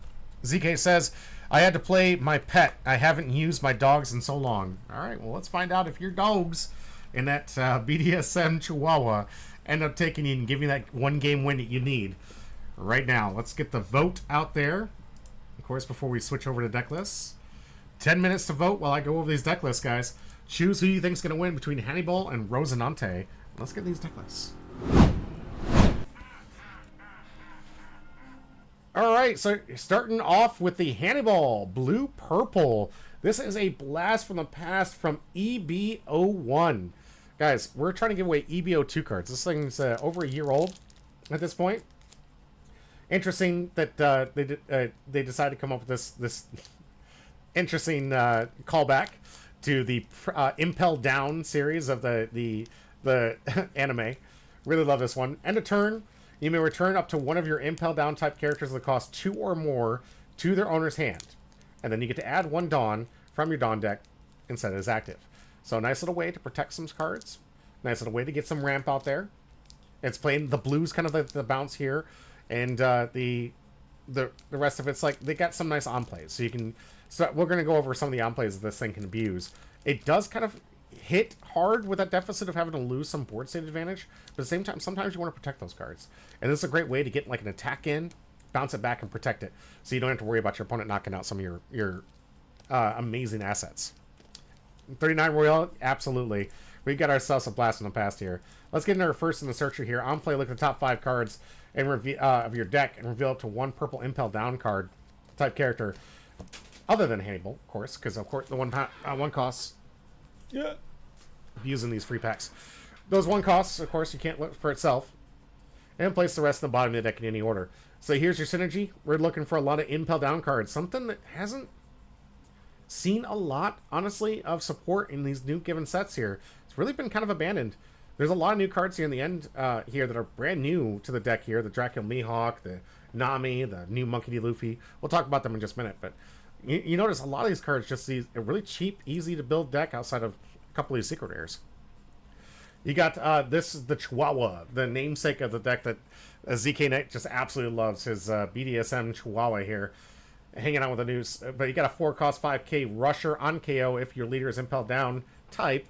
Add it to 1 Dawn for your Dawn deck and set it as rest it. So not only does it come with a nice little 5k body, but it comes with an ability to rush to get to your top end at a much faster rate here. We got it's Whitebeard Fishman, I guess, but not really in here, but a great 3-cost blocker. On play, draw 2 cards and place 2 cards from your hand in the top or bottom of your deck in any order. So just a really solid 3-cost blocker, 2k body, allows you to start sifting through and getting some of the answers, because there's a lot of these Impel bodies you really want to get access to. Getting in a Magellan, play it to 1 of your Impel Down type character cards with a cost of 2 or less from your hand. So Magellan's like kind of the mini rusher, allows you to get an extra search. You can get out this Prison Guard here, it's a nice little domino blocker. You can get out the little Sadie from Impel Down. On play, Dawn -1. If your leader has the Impel Down type card, rest up to 1 of your opponent's characters that cost 3 or less. Great way to get around blockers. but also 2K in hand. Most likely going to see this as used as a 2K often, but I like that it has an ability to get rid of some of those blockers to get that early game pressure on, which is where this game kind of excels. Another from OPO2, Little Sadie, on play up to one of your Jailer Beast type character cards from your hand. So you can play this 3 cost to instantly get out this Chihuahua here and come in with a nice little 5K rush, or get into this one, a nice little blocker on KO if your leader has the Impel down type, add up to 1 Dawn from your Dawn decks and rest it. So both of these Jailer Beasts just able to ramp out pretty fast in the early game and allow you to get to this really powerful top end. So we have 2 of this new Monkey D. Luffy. Rush, when attacking, you may trash 1 card from your hand. Return up to 1 character that costs 4 or less to the top from your owner's hand. Sorry. 1 character that costs 4 or less to your owner's hand. Then give up to 1 Rested Dawn card to your leader or one of your active characters. Mama Sim, good to see you. Happy good to see.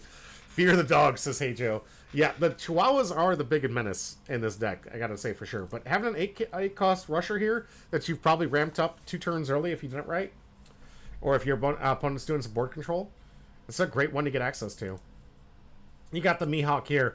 As non-played, you can place 1 character with a cost 7 or less at the bottom of your owner's deck here, so you can just basically remove things.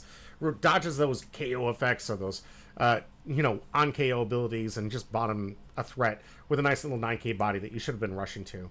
And of course, the Sanji, seen a lot of play in the blue-purple Luffy because it's so consistent, but it has this great ability that synergizes well with some of the cards we've already seen that stack the top of your deck. So if you're able to get enough turns in stacking here, you can play out the Sanji, reveal the top card of your deck, and play up to 1 character with a cost 9 or less other than Sanji, and place the rest of the bottom of your deck. So you get this man out, you get to bottom deck something with a Dracula Mihawk, or get out this Rush Luffy, or maybe you just want to play with the new blocker Nami that has that on-play leader that requires the leader to be multicolor, which this is. You get to draw 3 cards and place 2 of those cards at the bottom of your deck in any order. So just all around decent, fun deck. Playing the Gum Gum Red Rock here for some bottom decking removal. And interesting ad here, the Gum Gum Champion rifle here. Counter if your leader is Impel down type, up to 1 of your leader character cards gain plus 2,000 during this battle. Then your opponent returns 1 of their active characters to their owner's hand. No cost restriction or power restriction. If you got this in the late game, you can basically throw them off tempo. It's a very strong 1 cost counter here. And that is Hannibal. Now, I wasn't able to get Marcus's list, so I'm taking off from a list I was able to find online that seemed like it was getting some decent results. But we've got ourselves the Rosinante. Let's see if this one comes up here. What is happening? He has blocker on himself. That's interesting. Oh, that's right. He does have blocker on himself. One of the few leaders that has blocker on himself is really interesting. Meaning that basically he can protect his own characters, which is a huge Rosinante trait. The opponent says, but it's the opponent's choice, so if they leave the searcher, it's kind of butt. Yeah. That's actually very fair. But we do have this Rosinante here. Blocker at the end of your turn, if your hand is 6 cards or less, set this leader as active. So you basically get a free attack from your leader, and you can put him in the defensive and have him protect your characters, much like he protected Law in the anime. You have the Useless Kid here, of course. This is a very famous card in most green decks right now. It's been an absolute powerhouse in Bonnie, in the green Law deck. It's being played in Smoker, which is kind of losing favor, and even seen some play in the green-purple. No, it's not. No, it's not. That one's locked. Never mind. It's seen a lot of play in a lot of green decks, not the green-purple Luffy deck, of course. On opponent's turn, if this character is rested, your opponent cannot attack anything other than this character. So, no, if you have 2 of them out, you don't create a wall that they can attack, because it specifically says Useless Kid, so you can attack either of them. But if it's on your turn, it has 1 Dawn underneath it, and it's rested, they have to hit this 8,000 wall before they can even do some damage to you. So, Useless Kid doing the Doflamingo Rosinante strategy here are protecting the board and its leader. And of course, activate main on play. You can rest it and play up to 1 character with 3 costs or less from your hand. What are those 3 costs probably going to be? You can get some searchers. Rest up to, you can play, the Viola, not a searcher, but you can play a rester from hand here. you can play its Ultimate Protector. This one has the added ability that says if one of your rested characters would be KO'd, you may trash this card instead. So you can actually, even if it's in rested position, all you gotta do is just trash this. And protect any other rested card. You got your Baby 5. Is one of your constant searchers, which is really nice here. You get, excuse me, the ability to play it, then tap 1, search the top 5 for Don Quixote pirate cards and add to hand, other than her, of course. Oh, no, actually, no. Sorry. Excuse me. With including her, because this is the one of those that costs additional Don. Sorry. Trying to run this thing solo here and not having someone to bounce off when I want to take a breath is kind of annoying. But, yeah, this Baby 5 has the ability to search constantly, every single turn, so long as it doesn't get attacked. And it is a pseudo-blocker because of that. A lot of people want to run into this thing. Running the Doflamingo blocker here, that's usually played in the Doflamingo deck, but it does set up the top of your deck in the order that you want it to. Playing the Kaya here, which is just a great 1-drop, draw 2, discard 2, so you can get to the answers and get to the rest of the deck you're looking for. And really just playing out some good quality blue and blue and green cards here in the Doflamingo type of deck here. Pretty interesting. Really looking forward to it. This is not the birdcage version I've seen of this deck. It is a nice little green, rest your stuff, put up a wall, make it hard to attack, lock them down with this Doflamingo, and win through attrition, I guess. We're going to see how this version of the deck goes up again with Marcus and Matt's Hannibal deck. Little Pumpkin says... Oh, never mind. That's the right thing you already said. Get a lot of blinking lights sometimes with the over here. It keeps looking like you guys texted something new.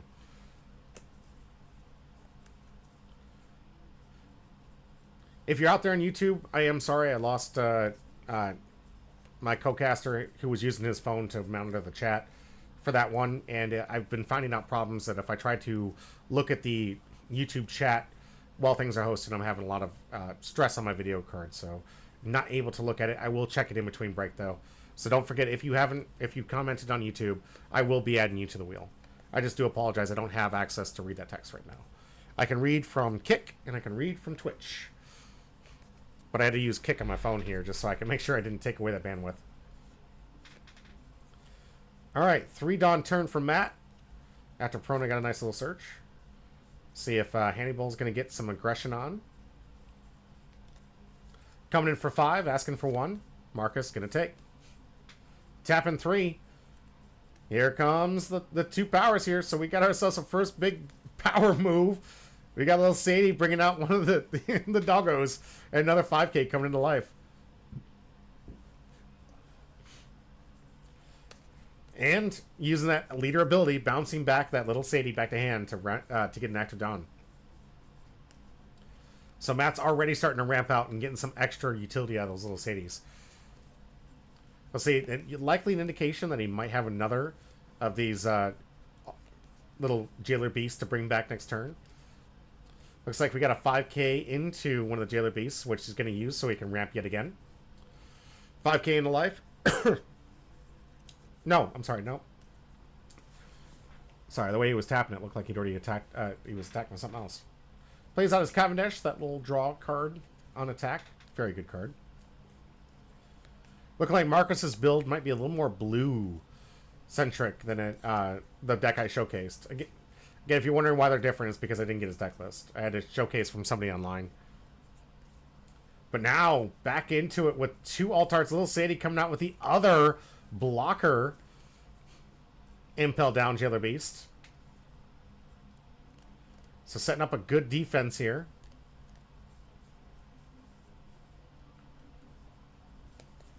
Should be all the ramping he needs in this deck done already, but we'll see. Maybe he wants to bounce that Sadie just to get some extra power out here. 3 more. Are we going to see another Sadie? Nope. Gonna get a blocker. Alright. Gonna get the... Look at the top 2. Put them on the top or bottom in any order. Top. Fixing that draw. Making sure he has some answers here. Here comes 6K from Matt using last as Dawn. And we get a 1. Or 2K, sorry. We get a 2K. Playing the updated Tashigi build. Good call on Marcus here. Adding Tashigi to this build. 6 Dawn turn for Marcus.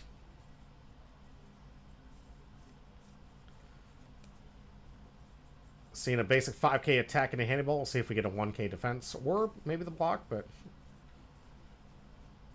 1k seems like a fair measure here. 7k Hannibal. I'm sorry, the Searcher's Hannibal. Gonna stop that one. Here comes 6. Gonna get that draw ability. Draw 2 discard. Smoker. This looks like the Smoker build of Doflamingo. Alright, here comes Smoker. Activating the ability to take 1 rested and put it act as active. Give him just enough to play out the Rosinante blocker.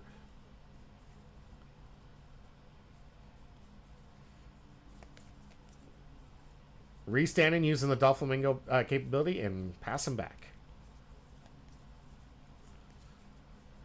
Hannibal should be at 10 Dawn. No more ramping necessary from Matt. Let's see if he's got a good little 9-drop.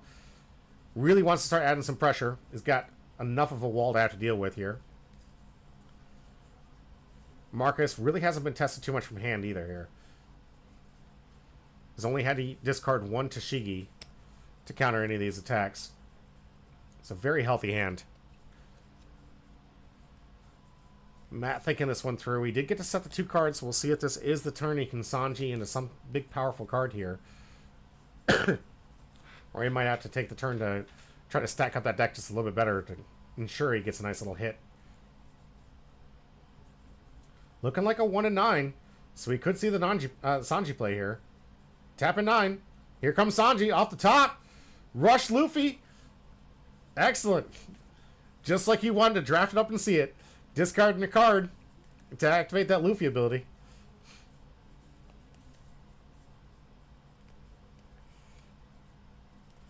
Now Marcus under some serious pressure. Good board state here. 2 blockers. 2 powerful bodies here from the Hannibal. Here comes Monkey D. Luffy. Looks like he's attacking life. Does he get a block?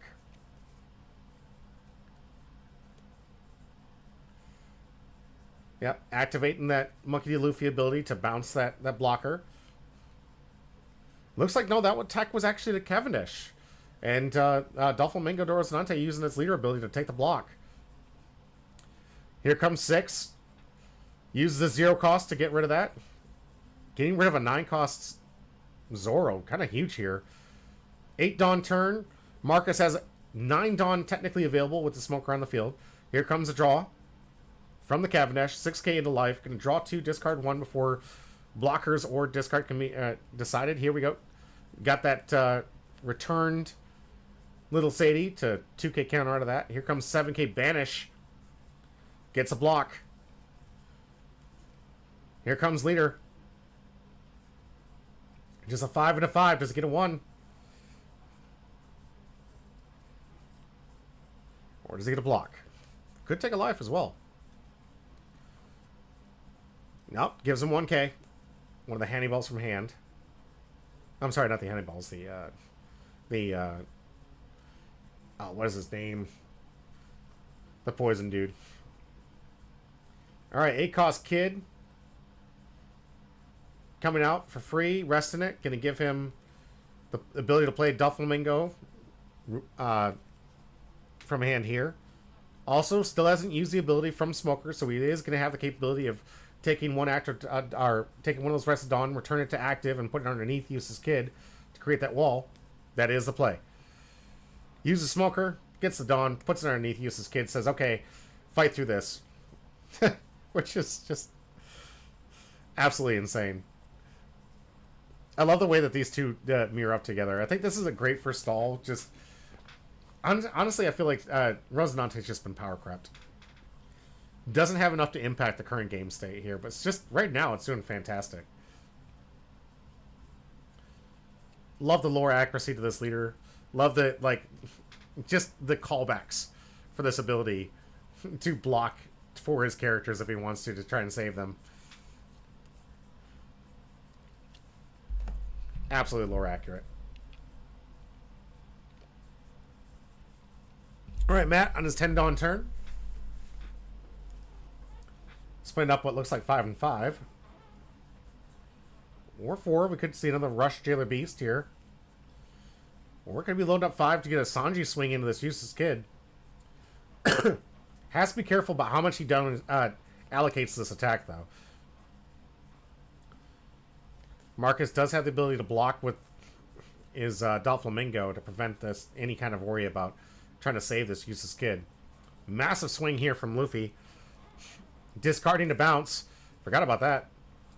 But he is able to use leader ability to prevent that attack from hitting Doflamingo. Interesting play from Marcus, willing to take a life as opposed to having to defend out of a huge attack here. All right, Matt gonna have to load up big. Big swing in to use his kick this time. We got 2, 4, 5, 6, 7. 7K blocking out of it. Keeps Useless Kid alive. No life from Marcus. This could be good for Matt. If Marcus isn't able to put on some pressure here. Needs to get 4 attacks through a blocker. Currently, with leader has 4 decent attacks. Needs to get all 4. That blocker making the math a little bit harder. So Marcus probably going to have to put out some kind of rush ability here. Here comes 7K Banish. Deciding not to block with that. Interesting play here. That one's going to go to the bin. I feel like if anything, that would have been the one I would have blocked. Marcus does have some removals, so has the capability of possibly bottoming this blocker to get these attacks through. Here comes Hody Jones. Nope, has the other answer. A nice little rusher. Doesn't have to take a life because he doesn't have life to take, but absolutely can rest that blocker. Is this a turn we go all out? 9K into life here, making sure he has some kind of defense next turn. Nope, going board. Okay. Able to remove the Monkey D. Luffy. Hey, says, ain't no way you calling that Magellan the poison dude. Put some respect in his name. You're right, hey, you're right, I appreciate you. I'm definitely going to put some more respect on Magellan's name. You know, it's kind of funny, because I used to say all the time, you Magellan? I'm Magellan. It's an old 90s adage, 2000 adage, so you'd think like I would just remember it just because it was such a meme back in the day, before memes were a meme. Alright, 11K coming in here. Into Sanji. Okay, yeah. I was wondering, it looked like he attacked the Sanji here. Using a smoker ability to restand 1. Almost forgot to attack 5. Smart that he didn't play the blocker first. Got to keep the sequencing right. Alright, Rosinante going to be some added defense here. Restand his leader with the leader ability. Although I don't know if currently I would use that blocker ability on leader, given you have no life and your current blocker essentially is Useless Kid here. Matt, no board though. Really needs to get one of those Rush Jailer Beasts to put some extra power out here. But it's looking like he's a little low on resources. Put a lot of gas in the early plays here to get to 10 Dawn. Does have a Sanji. Not ideal here. But could get a blocker off the top. I think it is blind, if I remember correctly, based on his last search. So Sanji would be a blind hit. And could potentially be a whiff. But will not get him back into this game.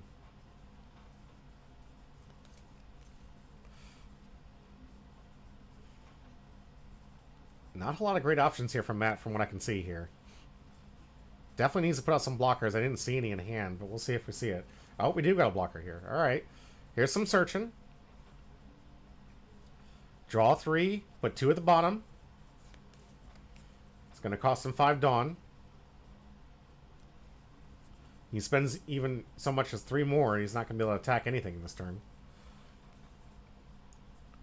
Good that he has a blocker for some kind of defense. Hopefully he's getting some good resources for some hand protection here. Looking at 5 here. 10 coming in. Marcus immediately going right to the Rosinante to block that. And now back to Marcus. Several very solid attackers. Very few cards in Matt's hand. Going to use a draw effect first. Man, this Cavendish is just getting so much usage right now. And no block from, or no counter from Matt on a 6K swing? Not liking that. Yeah, that's a bricked hand. That is a bricked hand. Did have a Jailer Beast rush, but didn't have enough Dawn to allocate for massive attacks into this. That useless kid. Jeez. All right. Marcus, congratulations.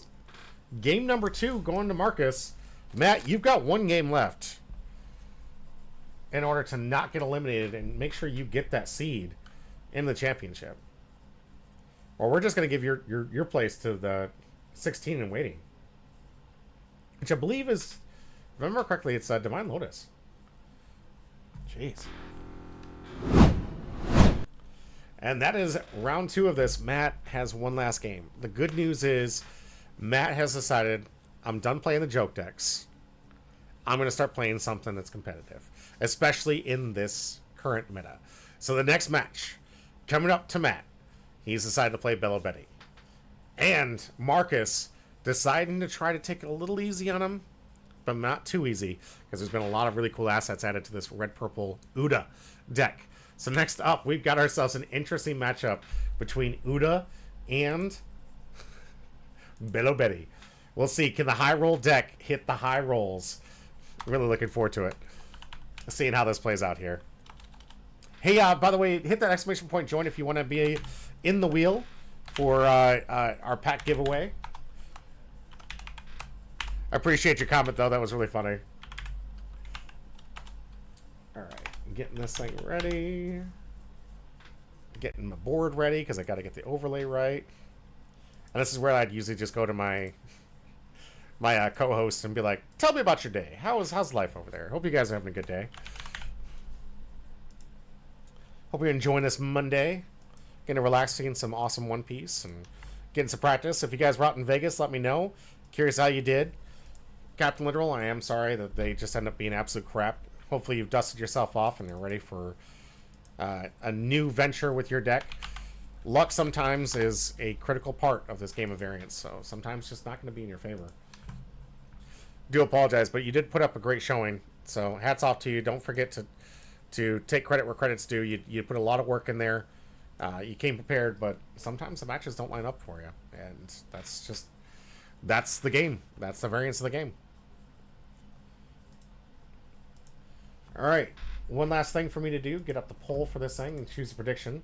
Congratulations. Let's see who voted some points on here. 39 Royale lost 1,500 points. However, Little Pound Cake and Tazzy getting some massive points here from that. Congratulations. And nobody picked a Jailbreak. All right, no Prison Break for you guys? Okay. Good choice. Good call. All right. Choosing. And now, let's get our next prediction, which is going to be Bello Betty versus Red Purple Uta.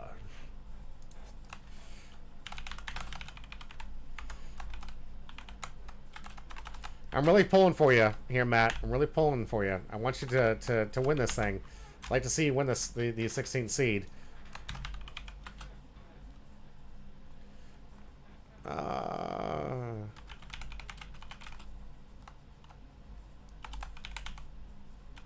Let's see if you guys get that. Somebody's really lacking a little creativity. All right, the voting is out between these two. Let's get ourselves into this deck list. Here they are. Between the two, Matt says, my jokes didn't work, so I had to use my baby. All right. Well, let's get ourselves into the first competitive deck that you're using today. Shall we?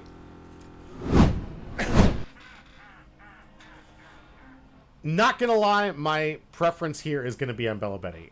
This was one of the first few decks I started playing when I first got into the game. Absolutely love this deck. I love that it's been high rolling recently here and doing so well in some of these tournaments.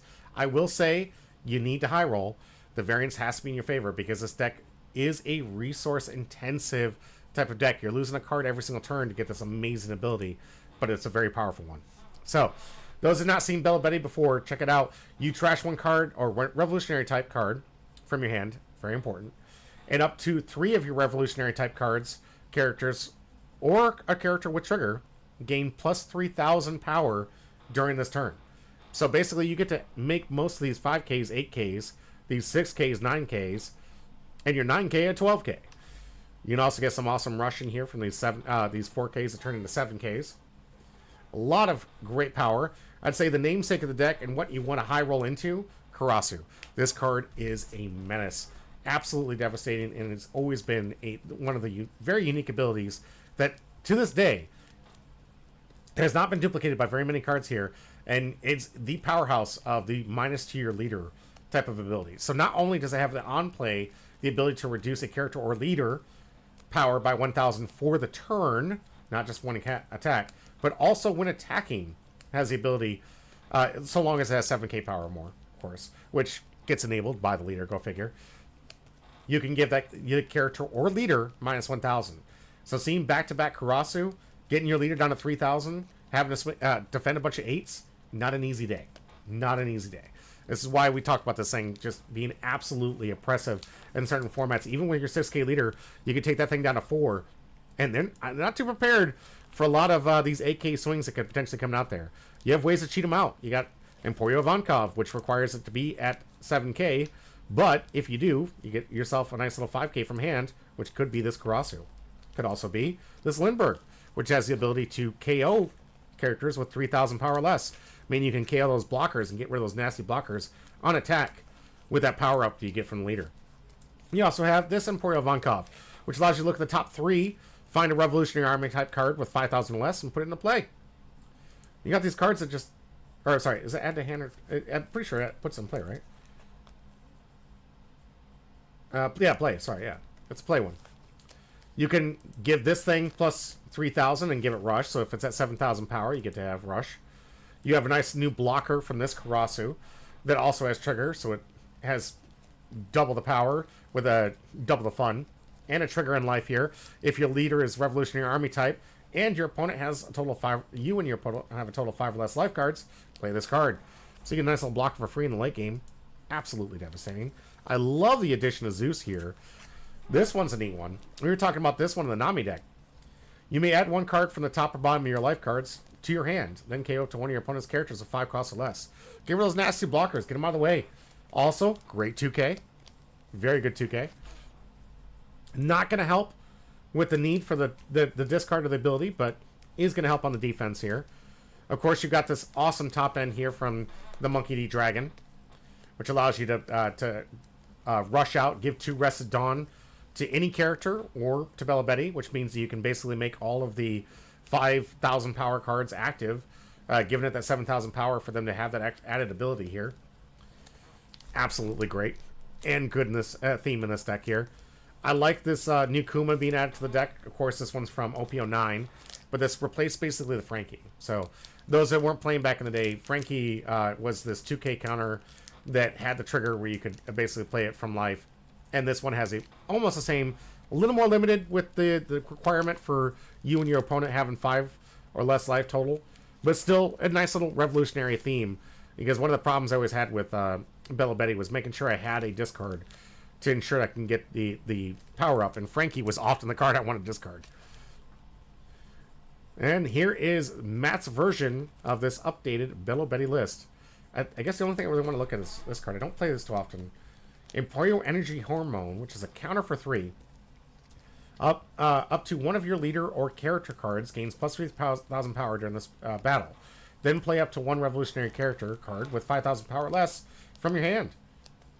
Could be a nice little trap card if you got Karasu in hand. Little costly. Not a big fan of having to leave 3 open for that, but and especially telling in this type of deck. But it's a nice spice. I like it. All right, now we're going into the red-purple Uda deck. That again, I didn't really get his exact deck list for this one, but I went to a couple experts to ask, what would you put in the red-purple Uda deck? Especially given the fact that we do have some really cool new stuff from the new starters. And honestly, from what I got, they not playing with it, which is funny. Because everyone's saying the new Shanks deck is basically an Uda upgrade. But this seems to be what was voted from some of the top decks here. We have this Uda here. Says you may trash one film type card from your hand. Give up to one of your opponent's characters minus 2,000 power during this turn. Then add up to one Dawn from your Dawn deck and rest it. So a good, nice little. You got to trash a film card, but you get to ramp and you get to reduce power. So it's doing everything red and purple do. But to be honest with you, a little power crept on what some other leaders do. It is nice. I mean, reducing 2,000 power to a character makes the board a little bit easier to get into, and nice little ramp here. But costing a card from your hand, a little costly for what these things do. Hey Joe, talking about his boy Beppo being in the deck here. Dawn times 1 when attacking, KO up to one of your opponent's characters 3,000 power or less. So combos quite well with this Uda. I like that. You can reduce the attack with Uda ability, and then of course give this one a Dawn to be able to KO at 5,000, or basically a 5,000 base power card here. ZKNS says, my red-purple is definitely way different. Mine's got a lot more red-haired pirates. Oh, okay. Excellent. I'd like to see that list if I could. Braindead Porter says, it's better than Kobe. Sure. Okay. Cope more, Braindead. Alright. Does have a lot of good synergy with Uda, but not enough, in my opinion, with the film. It's leaning on a lot of these outside cards here. Charlotte Pudding here. A nice little ramper that's been printed here from OPO8. When Dawn card from your field is returned to your Dawn deck, add up to one Dawn card from your Dawn deck and rest it. So, kind of like, basically replaces a lot of the Dawn minus abilities you're going to see in this deck. 4-cost Uda. On play, add up to one red character other than Uda with a cost of 3 or less and trash a card from your hand. Not bad. 4-cost Uda. Blocker type. On block, Dawn -1. Rest up to one of your opponent's characters with a cost of 5 or less.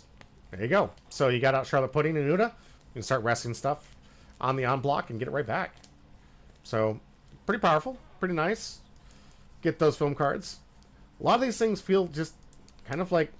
Hey, these things were strong back in the day, but kind of powercraft. I gotta say that, though, the Shiraya, absolutely excellent in this current meta. A lot of leaders setting themselves at 7,000... 6,000 power. So, hi bro, what's up? Insanity, good to see you. Thanks for in here. Hit exclamation point join if you want to be in for one of these packs that we're giving away at the end of the stream. But good to see you, Insanity. But this Shiraya actually was seeing a lot of play in Smoker, which was originally the counter to the green-purple Luffy meta. It was trying to take advantage of the fact that a lot of these leaders you're seeing in the current meta have these ridiculous base powers, and you get to copy that attack. At least on block and when attacking here. So, get some extra utility out of it. Good card. Insanity says, beginning the One Piece TCG, do you have any advice on what upgrade I should get for the starter 26 purple Luffy starter deck? Or to be more competitive as a low budget? We've got a few decks that are decently low budget. There are alternatives for some of the cards out there. Obviously, you're talking about the black-purple Luffy, obviously, right? For starter deck 26. We've got a few decks here that we've got on Patreon. I could probably find one real quick from you. On one of my older deck lists here. Let's see. Black, purple Luffy. I mean, honestly, in the chat, we got Braindead Porter. It's phenomenal. He's been working with this deck since it got printed. Loves that black, purple Luffy deck. And he's been playing with, like, the most amount. Like, if I was to recommend someone to build a affordable deck, I would definitely go to Porter. It's a great resource here for the black purple Luffy here. But I'm gonna try and find one of my more recent lists here for you. Blue purple, black purple. All right, got myself a nice little list over here. Braindead says, bad choice. You need the 6-cost secret rare Luffy from PRB, and that card is expensive. Try Buggy instead. Buggy is very affordable. Yeah, but there are replacement cards for it. I mean, honestly, Braindead, you've played without it before. What would you supplement that card? Because you absolutely had to for budget reasons. What would you substitute in that position if you wanted to try and upgrade this deck? There are no substitutes.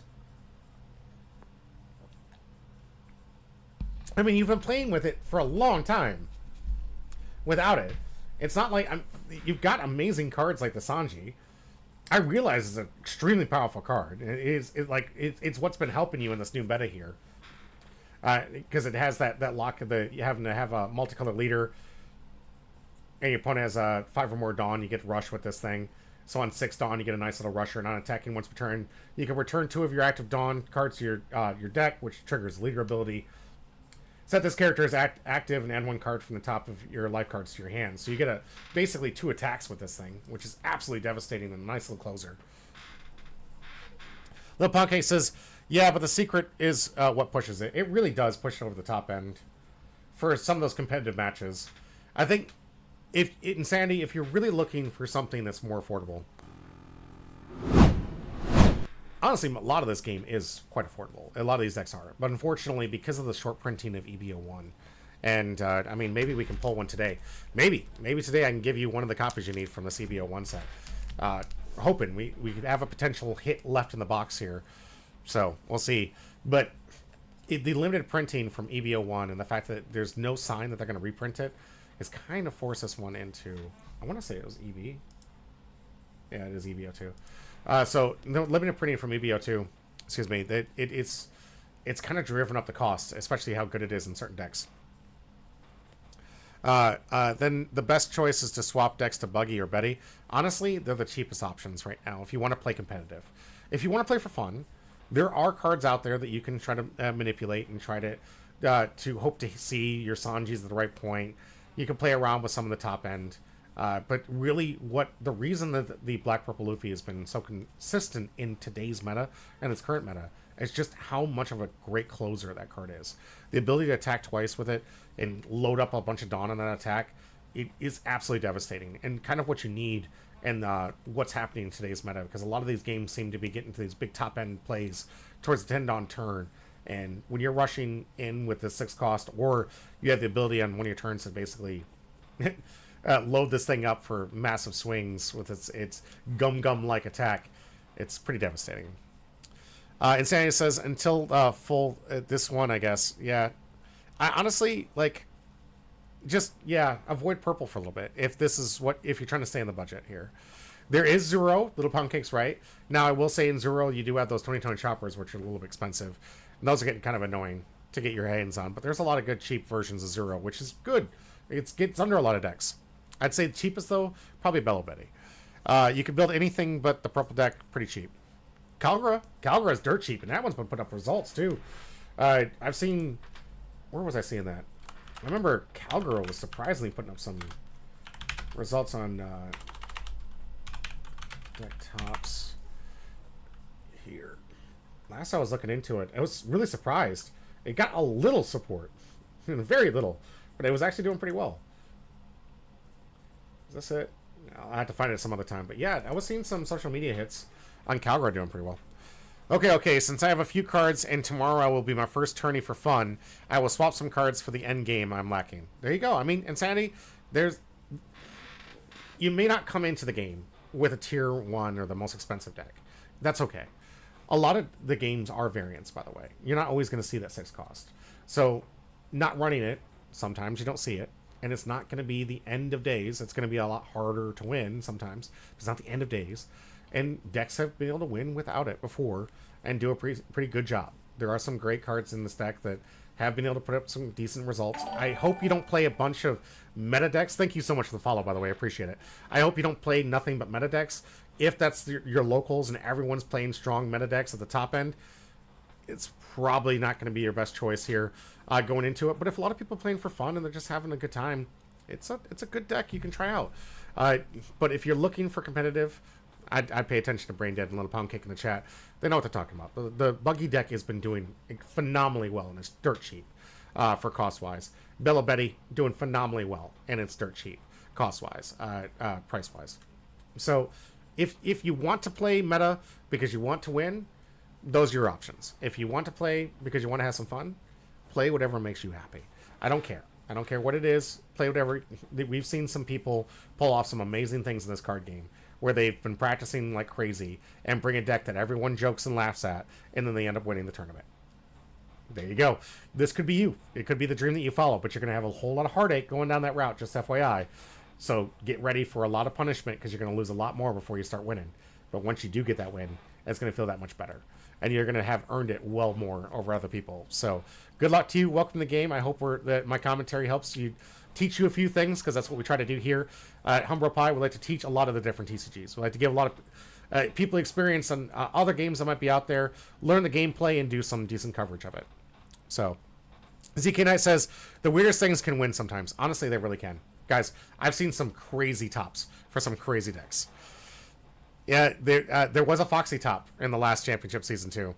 I've been losing a lot on the sim.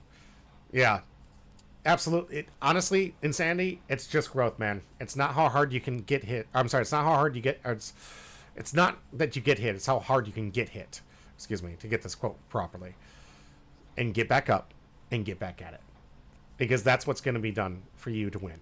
You're going to take a lot of losses in the beginning, but eventually it's going to start paying off. As long as you're learning, as long as you're growing, you will get better at the game. I promise you. But you got to keep your head in the game and just keep going forward. Punch through it. Buggy or Betty, which one is the easiest to learn? Betty by far. Betty by far is easier, but Buggy's fun. All right, well, Little Pound Cake, I can agree with that. I mean, to be fair, he's played Buggy, I played Betty. So my bias is showing here. And I'm sure, I know for a fact that he's played Betty before. So he's had both experience. I'll probably lean on him for the definitive choice here. I play red decks. That's my thing. Alrighty. You guys have seen the deck list. We've seen what it's about. Let's find out, can Matt in this next match finally get... Oh, I got the wrong video up. Can Matt finally get what he needs to make it in to our top 16 in our championship that could be this Saturday? Could be, depending on how the voting goes. Absolutely, Insanity. Appreciate you. And thanks for being here. All right, let's go. Why? Oh, Matt decided to play Divine Lotus. Interesting. Interesting. I thought Marcus was in this one, but Divine Lotus is his opponent here. Showcasing his... Oh, this man has been blinging this deck out. So, really looking forward to him in this pet deck. This is one of those things we're telling you, Insanity. Sometimes you just play what you have for fun. And we've got players like Divine Lotus, who's desperately been trying to make red-purple good. Excuse me. Huge Uda fan. Really loves the deck. Has been trying out things. He's been playing Reiju before it was popular and before it was good. Then played it while it was good. And then you got Matt here, who just...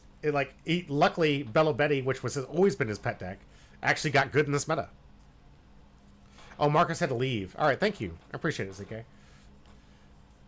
And you can really see by both these users, you're going to see a lot of full arts and a lot of care from here. Matt already using that Bello Betty full art that I think he got from the PRB 01 set, along with his full art leader.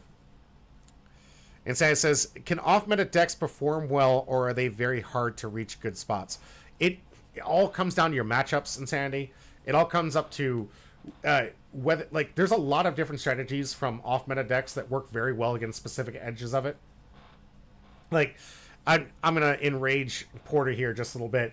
If for any reason I was to have my I'm desperate to play Kobe, and every single matchup was just buggy, I'd probably have a better time than if my matchups were literally anything else in the meta. If I was to play buggies and blue Doflamingos, or even Rob Lucci's, I'd be having the time of my life. It's cleaning house. The reality is I'm probably not going to play that, but it is a possibility. So there are good matchups. Utanks is what won me the LCQ last time. All right, well, let's see if it takes you down. Bella Betty was off meta at one point. It really was. It really was. All right. Bella Betty was, honestly, it's always been a deck that's like a glass cannon. When I started playing this deck, I realized you could have some hands. I don't care what you're playing. If you could double Karasu and protect the Karasu into your opponent, you're probably winning that game.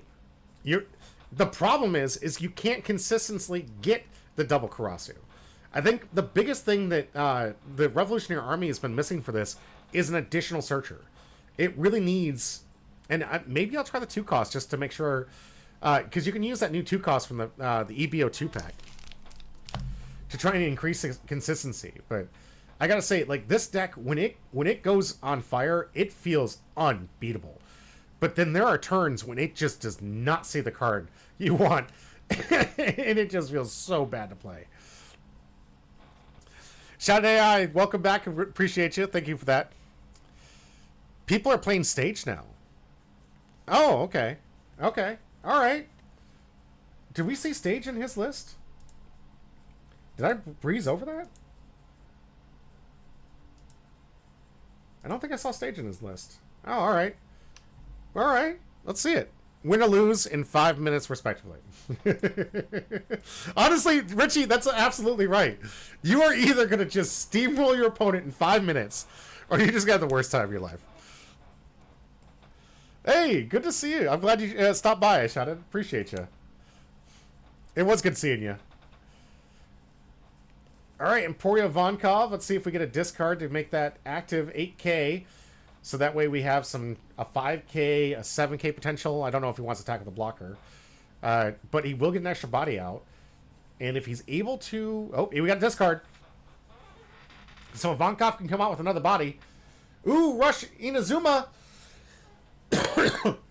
Now, does have active Rush because he does have another character at 7K, which is that blocker Karasu. All right, pressure on. We had ourselves a nice little 5K. Here's another 5K. I love that even the searchers get to swing in this deck, which is so powerful. Like, these basic 2Ks become 5K swings that Lotus not able to defend against. Are we going to get an attack from this blocker? No, first we're going to see Bleeding coming in for 5. Is Lotus going to defend this one or have to take? He's already had to discard quite a few cards already. Nope, going to defend this one. Is going to swing with the blocker. 7K. Is Lotus going to take an early hit here? Already Matt demonstrating how aggressive this deck can be in the early games. We're not even, I think, at like 5 Dawn. And this is the board state, guys. This is an insane board state. Especially for Lotus to come back at. So, yeah, Zeus over Stage. I could definitely see that, Richie. Can make or break the game, really. See, I won't play Stage because you have to discard another card. Yeah. I mean, getting those searchers, guys, it's about getting the Karasus here to really see this one going. We're going to see if Lotus can clean up the board here, see what target he goes for. Probably going for the Inazuma Rusher. I'd imagine. I can't imagine him going life here. That's not a smart idea. So he doesn't have much of a board to defend against the next big swing that Matt's threatening him with. See if we get some defense here from Matt. Yep, going to counter out here. So I imagine that was going to go into Inazuma. Okay, -2 on the Bella Betty, so 0. Oh my gosh. What am I watching? Oh gosh. Just to let you guys know, I'm looking at this 0 cost swing into a Bello, and I'm like, what's happening? How is this 0 attack character dealing damage to this Bello? The Uda used leader ability to reduce 2K on the Bello Betty. So his 0 attack 1 cost could get in for some damage. And it was able to KO ability. I don't know if that's the first time you've seen that on camera. That's the first time I've seen that. A 0 attack, no Dawn loaded, able to remove some board states. Richie says you need that bird band, and he's 100% right. All right, Ivankov off the field here from the play. Not a blocker here for Lotus. So, a little scary situation here. We might see Matt go all in. If he's got another rusher especially, we're going to see some massive damage coming in. But we'll see what Matt goes with. He's at 8 Dawn here. Plenty of targets, plenty of things he could play into. Playing Ivankov into Karasu could be absolutely devastating right now. Especially with Lotus having to waste so many resources on those early attacks. And no blocker to speak of. Here comes 3 Dawn. So, could be another Karasu blocker. Or another Inazuma. Would be absolutely devastating if he can get out 3 swings with this, especially if he can follow it up with a Karasu. Matt thinking his turn through here. In a good spot, 3-2. Hasn't been pressured too much from Lotus at all, really.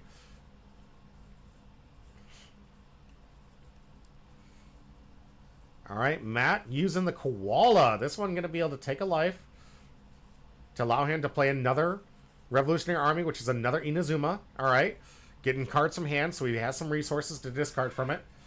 This Inazuma clearly going to be able to get some rush. So we're looking at 3 7s and lead ability for attack here, and the discard with the Bella Betty, giving both Inazumas +3 and his blocker. That's 4 swings, 2 life, no blockers from Divine Lotus here. Asking for a lot. 7k swings into a 5k leader. That's a lot to block out of. Or a lot to counter out of, excuse me. Here comes the first 7. Divine having to take. Here comes the blocker. I don't know if I'd attack with that one first. Kind of use that one late. Gets 2 cards out of hand. Here comes another 7. Does Lotus have the defense? Has the defense. And here comes 6. Into the board state. Smart. Smart play from Lotus here. Recognizing, I'm sorry, from Matt here. Recognizing that even though it is 0 attack, it is an additional attacker with Lotus at 9 Dawn. And at 2 life, you don't want to give him any chances. This Koala is a blocker, though. So he does at least have some kind of defense here. That was one of the things I thought was really weak in the early versions of Bella Betty. Not a lot of blockers, honestly. So now seeing that it's got the new Karasu blocker and the Koala blocker, it's been able to stretch itself into the late game when necessary. I don't know if I like the Koala, honestly, in the top end, mostly because you want to win early. But it is a great answer. And it looks like Zephyr is going to have his way with this Koala. Or not. Taking it back. I don't think that is there a cost restriction on that? What am I missing with that? I've seen a lot of these decks, but not 100% on what this card does here. 7 cost 7,000, Dawn -1. Negate the effect of one of your opponent's characters during this turn. Then if that character has 5,000 power or less, KO it. Okay. So basically trying to turn off the blocker ability with Zephyr here. Nice says, and he killed my waifu that Winifista had to die. So going back to that attack from 6k to a 0. Yeah. With a vengeance, Bella Betty. Throw it in there. Yeah, Zephyr not able to KO the Koala. But it is able to turn off its blocker capability. But given he's going to turn off all of his 7 Dawn and have to -1 here, that would mean that the most he could do is 2 attacks into Matt. Matt has 2 life, and that means next turn he's going to be swinging heavy into Divine Lotus, who notably only has 2 cards in hand. Yeah, it has that 5,000 or the 5,000 power restriction level on it. But here we go, 6 into Karasu. All right, Lotus going for board, smart choice. Needs to. 2 cards in hand, not much of a board state. Has already revealed one of his cards, no counter.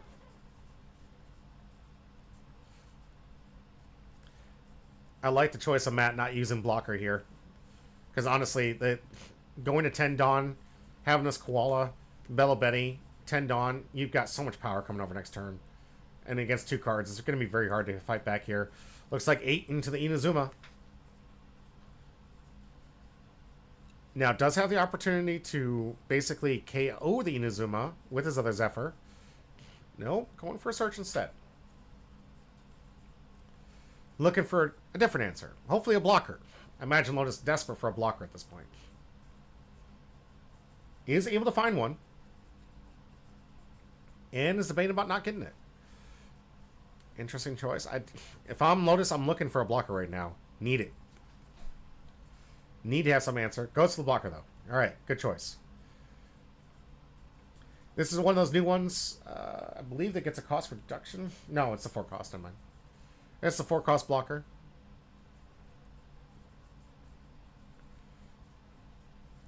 Alright, is able to defend himself against 1 attack.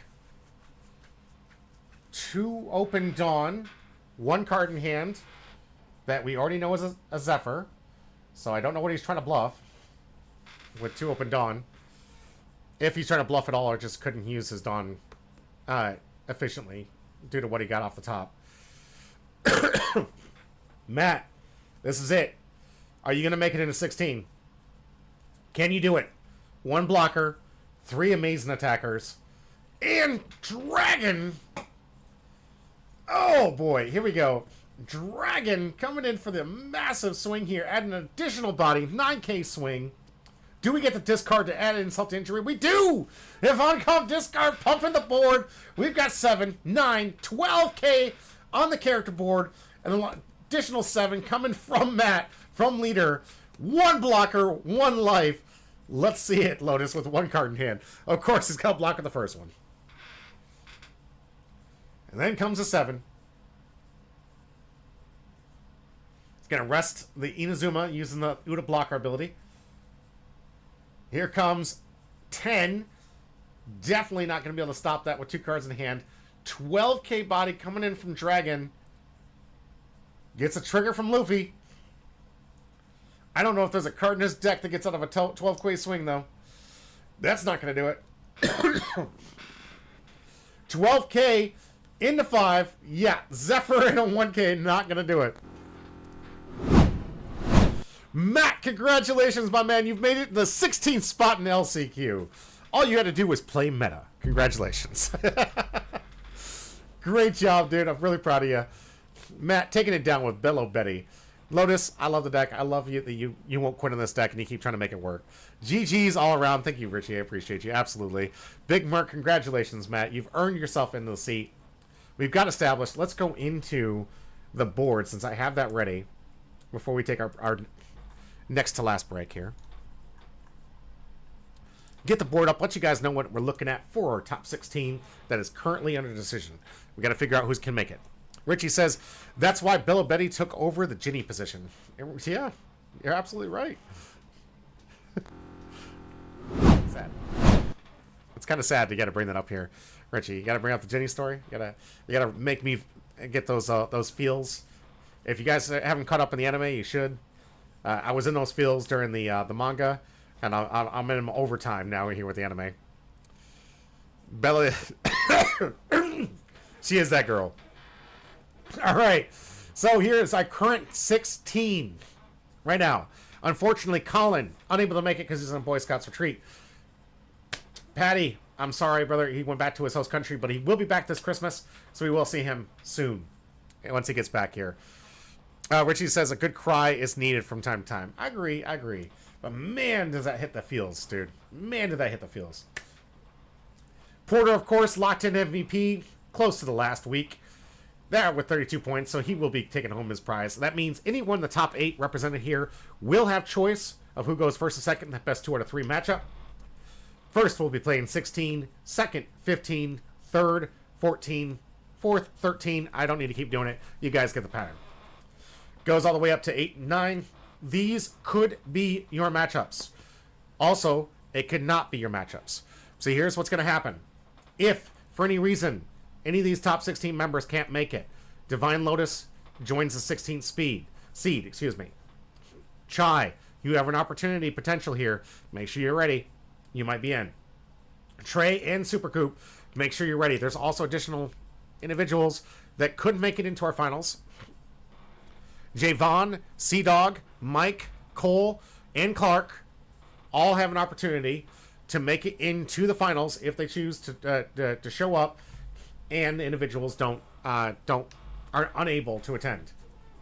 There is some word that if it is this weekend, I'm guaranteed to lose at least one person, potentially 2.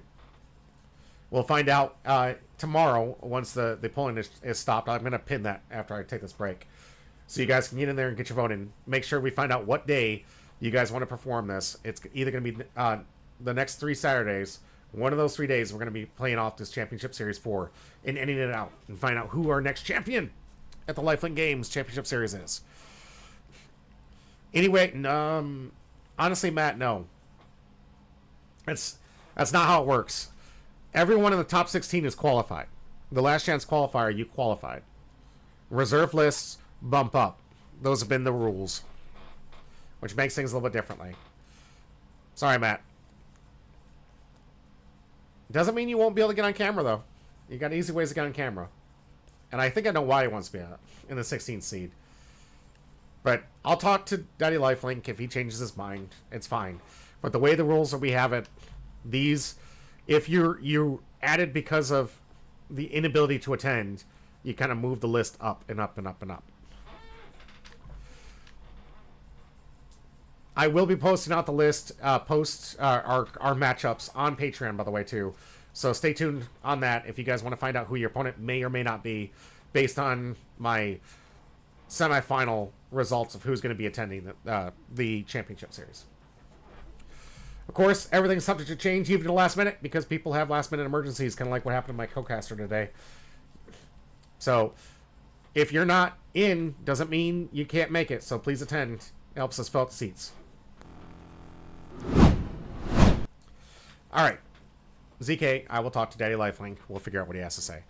Guys, I appreciate you being here. We got 2 more games left here for some awesome practice. We're going to get ourselves into the meta. Blue, Purple, Luffy, Buggy, and what is the other one? Blackbeard. All of these decks coming your way right after this. We're going to take a quick break, get the wheel set up here, and get into our last 2 games. And, of course, get ready for those packs. So if you haven't done so, please hit that exclamation point join. If you're on YouTube, I'll check it out right now and add you to the wheel. Sorry, I can't see your comments. Remember, also on Kick, if you want to. We got packs for sale. Not sale, for free. Stay tuned. We'll be right back.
And welcome back to Homeworld Pie. I'm your host, Jimmy D, and we are in it for the final rounds of these competitive play that was taking place at the same time we were trying to give a run for the money for Matt to get his qualification LCQ. Again, congratulations goes out to Matt for qualifying for our LCQ. I really, congratulations coming out. I wish there would have been a higher turnout to see if you would have competed a little bit harder. But even though that you were the only one attended, I wasn't going to let you walk away scot-free, which is some easy insert into our tournament. I want people to have to earn their right. That's the point of the championship qualifier and the point of the championship series. You earn your privilege and right to defend yourself for the title. Not only do you get some amazing medal, you get yourself a nice little one-of-one mat that we give you personally as the winner, but you also walk away with some extra store credit and free food throughout the day, plus some once we get these things going. I can't wait to showcase them. My artist was working overtime and dead tired, but it has some amazing Dawn that we're going to be releasing out there. 10 Dawn for our champion, James K. 1 and 2, coming out soon, and I'm going to have those full Dawns as soon as I get Matt, now that he's working for Lifelink, I can actually harass him. But I can get the printings for you to get those cards and get those printings out. And then, of course, she's working heavily for our last season winner, which happened to be Ocean Man, Spencer, who has a very funny request in a very unique one. And I think it's a little savage of his request, but I'm not going to spoil it. I want to wait until the art's done, and I'll show you guys what Ocean Man chose to be for his awesome token. Of course, the winner of this championship series will get a token of their choice. That token can be them as a One Piece character or with their favorite One Piece character, or in Ocean Man's a scene, a very vivid scene that happened to take place within the One Piece era. So James K opted to look like Trafalgar Law in his, so his looks like Trafalgar Law, and of course we did the background in the series where he won his championship. The man has 2 medals. Ocean Man has 1. We're looking to see if we're going to see a 2-time from Ocean Man in this one, or are we going to see a new champion trying to take the seat to try and get themselves into the 2-time, because we've been hosting this time. We have currently 2 2-times. We have the 2-time manga winner, Greg, who's going to be on camera next year with Blackbeard, and our 2-time championship winner, James K, who did not participate in this one. He took the season off to practice on some of his Magic the Gathering and the Final Fantasy set that he was super eager to get into. Also, he's been doing a lot of traveling to do some competitive stuff with One Piece, so I do understand sometimes when the man has to come over the mountain just to see us, but when he has the time, he does want to stop by, and lovely to see him. I wish I would have seen him in the tournament entry, but I'm sure there's going to be plenty of seasons when he's in the off break or off time and wants to come out and see if he can get his 3-time in this championship series. Guys, we got a great breakdown between 2 powerful decks. Buggy, which has been taking over the meta by storm right now, and we're going to go over the list and some of the key mechanics of this deck and what makes this deck so good in this current meta, facing down what I would consider a favorable matchup. Now, I did put out the polling out for you guys right now. I put it up for 20 minutes because I was going to take a break and get things cleaned up and ready to go for the next round. Doing this all solo at the moment, so it's taking me a little bit longer than I wanted to. I do apologize. And thank you for sticking with me to check this out here. But we have our next matchup is going to be Blue Buggy versus Blackbeard. And that matchup is currently, according to the meta streams, going to be in Wolf's favor. It doesn't mean that he can't win. But I got to say, the ability to turn off on plays and that 10 cost Buggy that has a massive deficit effect of the fact it has to bounce back to hand if you don't control 5 costs or more, being negated, is kind of like giving Buggy a free 5 Dawn 12k body. And we'll go over that when we talk about these deck lists here in just a minute. And showcase exactly what this deck's doing. Now, I will say that, of course, I'm going to plug this because Porter and I are going to be going head-to-head with our Garp versus Kobe match that we're pre-planning for and getting ready to do. Can't wait to showcase that footage for you guys in that little matchup, that grudge match between the two of us. But one of the decks that I really enjoy, Kobe, has a decent matchup in this Buggy list. Only because it kind of counteracts exactly what Buggy's trying to do. And it not to a T, but to a more of a degree that it has a more favorable matchup than most decks do into Buggy. But I'd have to say also, if you try to run the Kobe because you want to beat the Buggy, you're going to lose to a lot of what else is in the meta. Because a lot of the things in this meta can't deal with 9k bodies being dropped left and right. Your green purples, your blue purples, even your black purples, dropping those big bodies, Kobe cannot defend against that stuff. Now, the reason it defeats Buggy is because Buggy has that hard restriction on it. It needs to have those 5 bodies that are 5 costs or more. Tazzy says, I just finished my Garp deck. Hey, all right, Tazzy, glad to hear it. See, and this is what I'm talking about. We've had Insanity came in earlier, wanted to know how to put together a budget deck and put something together. And it's one of those things where I love seeing people still trying out old decks, still trying to see if they can fit in the meta. There are some rogue decks that just uniquely have what it that niche or that mechanic that takes against what's in the meta today. And you got to be prepared for that because there are so many different leaders you can choose from and captains you can choose from that for your team that you can really start taking over the meta if you're able to analyze it properly. This doesn't come just down to the leader ability, but this comes into the mechanics of the deck.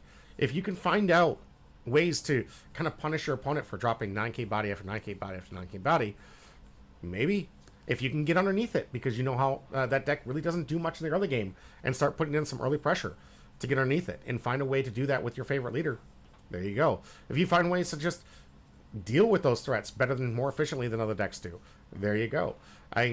Jozu would be in my head like one of the top answers for like bouncing some of the non-on-play abilities or like get rid of some of those big threats that force them to have to tap out just so they can get one character. But there's a lot of things you got to look into, a lot of things in the meta. You got to hope that your matchups line up properly. Like I said when Insanity was in the room, if I saw nothing but Blue Dolphy, Lucci, even some Buggy decks going into my tournament spread with Kobe, I'd be having the day of my life. Things would be much more in my favor. Now, if I went up against anything else in the meta, I'd be having a miserable time. And that's where the variance in this game takes place. Not only is there variance in the cards that you can draw, the cards you want to see at the right time, Bello Betty desperate to see Karasus. Every single time, like other decks that just lean heavy on getting stage out and getting these combos out like Usopp. You can see them, and then you can have the greatest day of your life, or you cannot see them and have the worst day of your life. And that's what makes the game fun, because even the highest competitors can lose and get outlucked every single time. 39 Raw says, like good old Queen. Queen is a fun fan favorite deck. That thing surprises a lot of people. We had Queen come up and sweep like an off meta cup and really put in some massive damage. And I think it's a very fun deck. Zuma. Like, if you have your pet deck, if you have your favorite character you want to build up, don't give up on it. Because there could be a meta. There could be something. Because the way things rotate, you never know. Like, Zoo was an appropriate answer to certain things that were happening, and then Green Purple Luffy came out and said, stop the Zoo nonsense. And then when that came out, Bello Betty came out from a grave and said, I'm about to start putting some pressure out.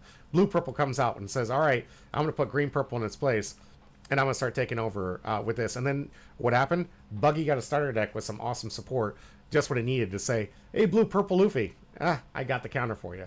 I've got 12k bodies for days. You got 9k bodies. Which one of us is winning this fight? and I can do it twice a turn.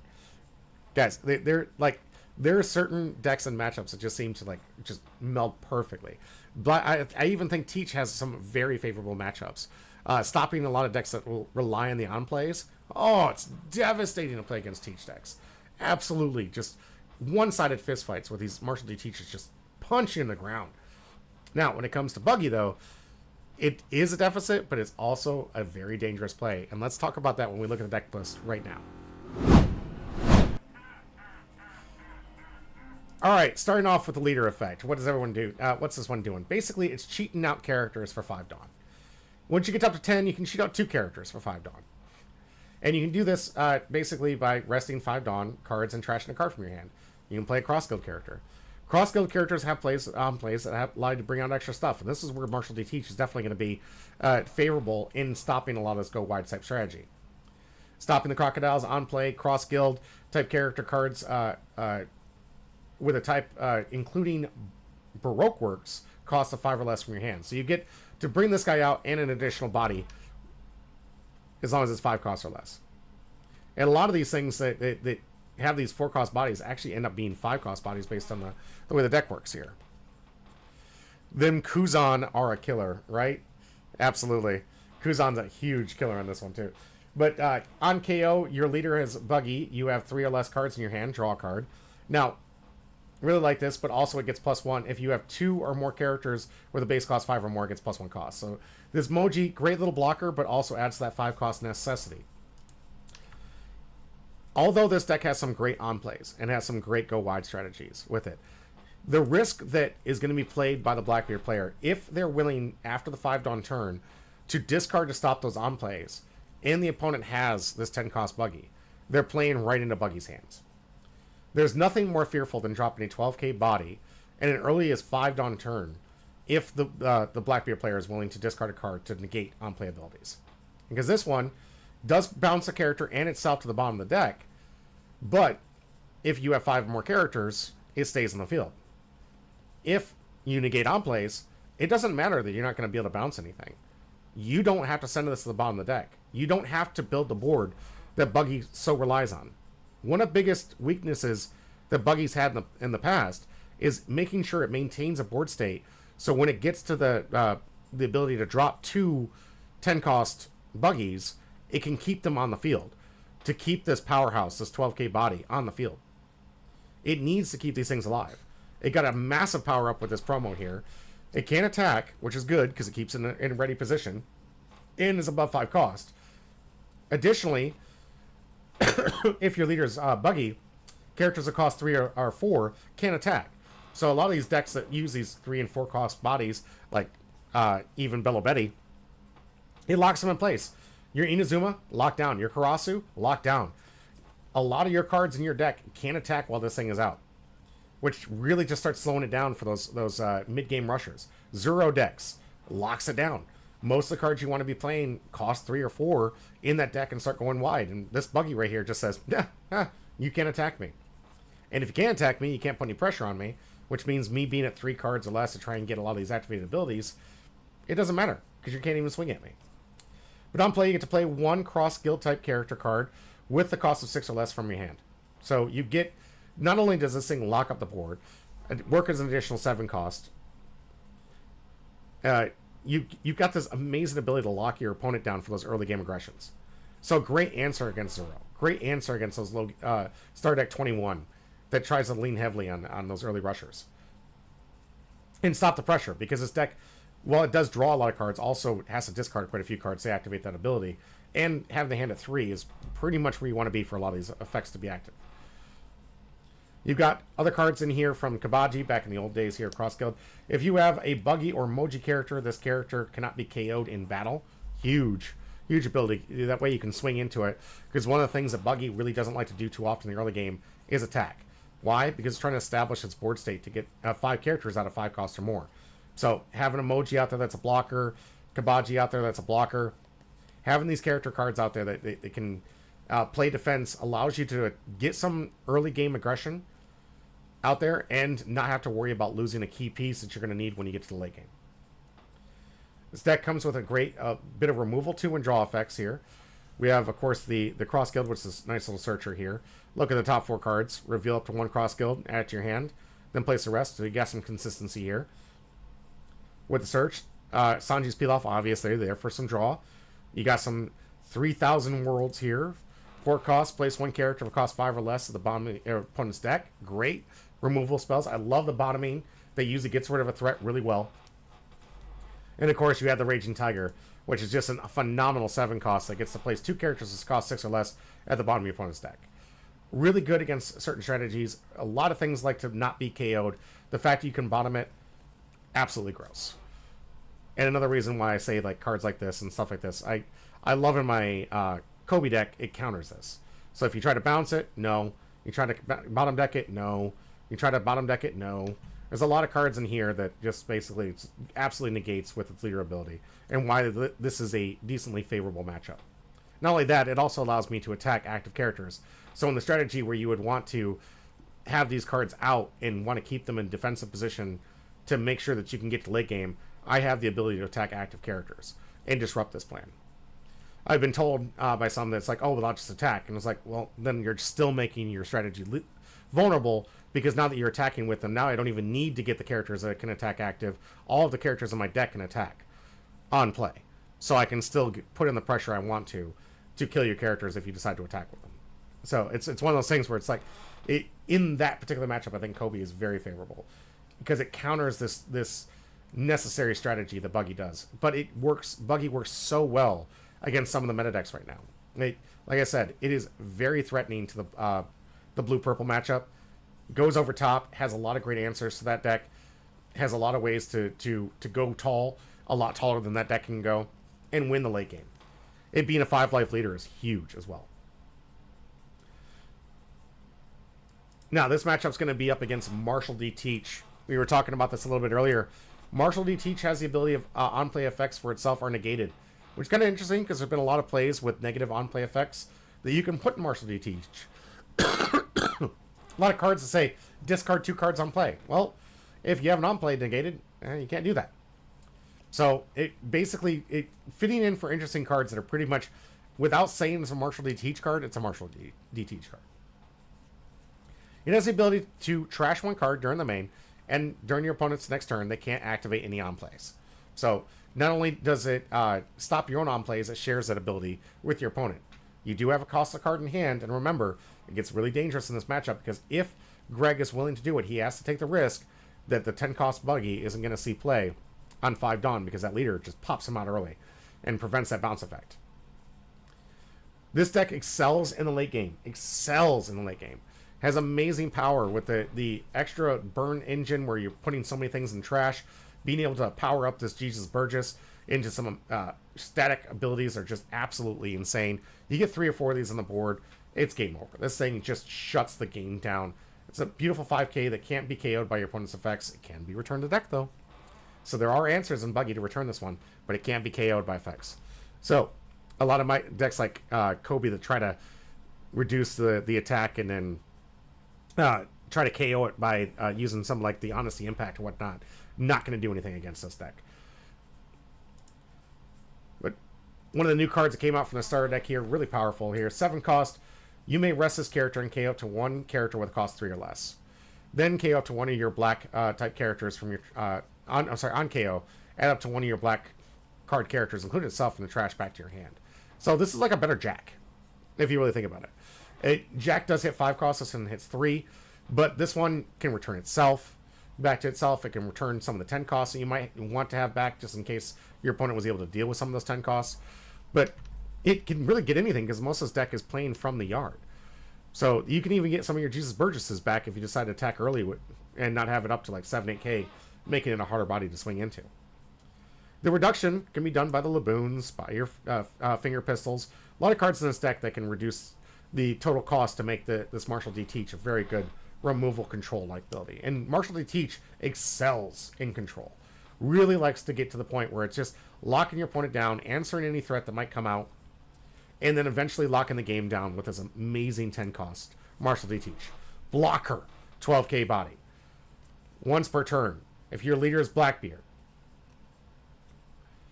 type character, I'm sorry, if your leader has a Blackbeard pirate type, and this character was played on this turn, negate the effect of up to one of your opponent's leaders during this turn, then negate the effects of up to one of your opponent's characters, and that character cannot attack until the end of your opponent's next turn.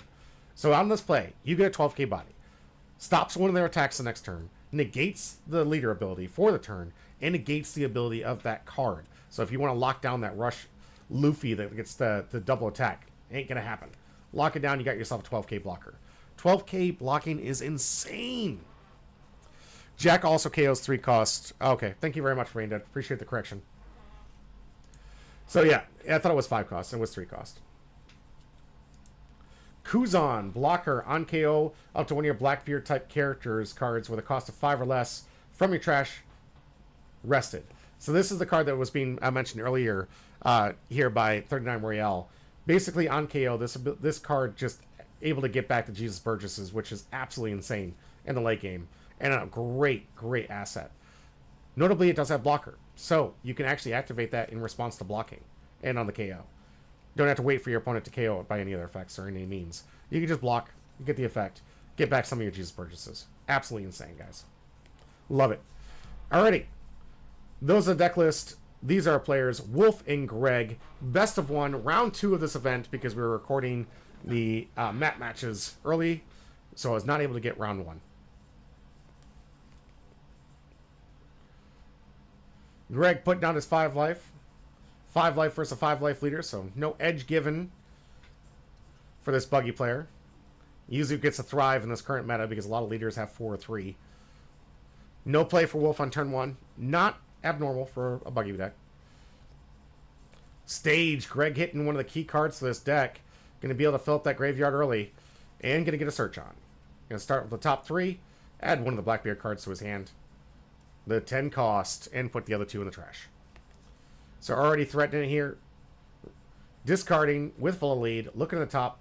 Get another answer. Here comes Stronger. Put it in the hand. Already 4 cards in trash on turn 1. That's absolutely insane. Sauce Mama, good to see you. Alright, Wolf answering back with that Searcher. I imagine that was his top deck. Given that would have been a really good play to play on turn 1. Looking at the top 4. Looking for a cross guild. He's got a few choices. No whiff here. Alright. Elvita the choice. Of course, Greg, reading it, probably hasn't played against this buggy deck too often. Wants to make sure he's not surprised by it.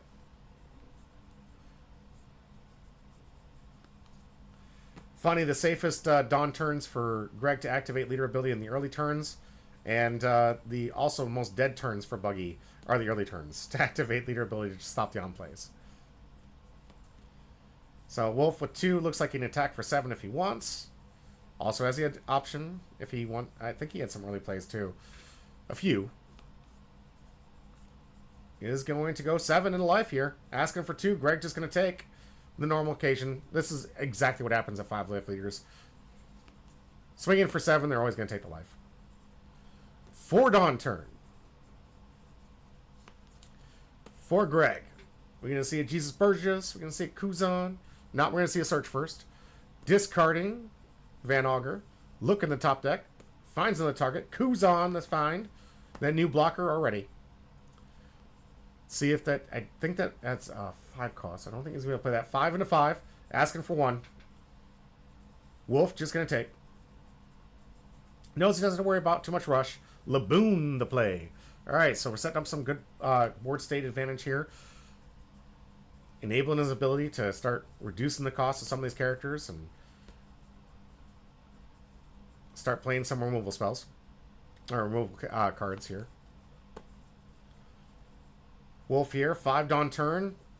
Now has the opportunity to cheat out some cross guild. We'll see what he does. See if we get a 5 into it first. I imagine if you are going to use the buggy ability to put out some non-rushers, get that leader attack out of the way. Never want to take any chances. I don't care. Blackbeard doesn't have a lot of triggers. Just get in the habit of it. For any kind of game, there's a lot of decks that have a lot of triggers. You don't want to be adding to the board state if it doesn't change immediately. Change the board state. Or change the effects of the board state. You don't want to be playing characters before attacking. Get those attacks. Make sure that none of those triggers can hurt your board state. Too many times I've seen people early play their blockers, attack into life and trigger something, and then they have that blocker immediately removed. Removing their ability to defend that next turn, so. Wolf probably just discussing some of the things he can do with leader ability. Big grip here from Wolf. Imagine we're going to see some kind of cross guild with another character here from 5. Yep, good sequence in here. Wolf going in for the attack. Asking for 1, gets it. Here comes 5, leader ability, discarding Das Bones to bring out Crocodile and Mihawk. Allow him to look at the top 2.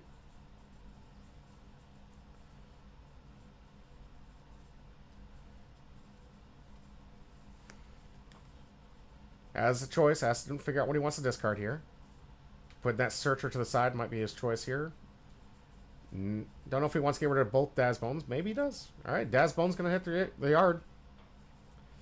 And Alvida out for free. Allowing him to look at the top 4. Excuse me, top. Adding 3, discarding 2. Yep. And already out there with 2 big bodies ready to go. This board already getting pretty wide for Wolf. Not a lot of pressure to worry about. Laboon not going to be too often an attacker. Usually used there for the cost reduction ability. Greg going to take a 6 Dawn turn, see if he establishes some kind of board state here. Rest in stage, going to get another search on. This is why that stage is so powerful in this deck, guys. Not only does it fill the yard, but it's just constantly getting you the right answers. Constantly getting you the right answers. We'll see what his choice is going to be in just a moment here. Wolf feeling pretty confident. He doesn't have to face too much. Another Kuzan. One of the new ones here. Does have 6 Dawn, so he could play this Kuzan. If he's fearful. I don't see an early attack, honestly, coming from Wolf. Board's still too a little bit light and willing to sacrifice any characters, but I could be wrong. Maybe Wolf wants to put the pressure on. Wants to stop him before he gets that 10 Dawn turn and that dreaded 10 cost Marshall D. Teach gets out.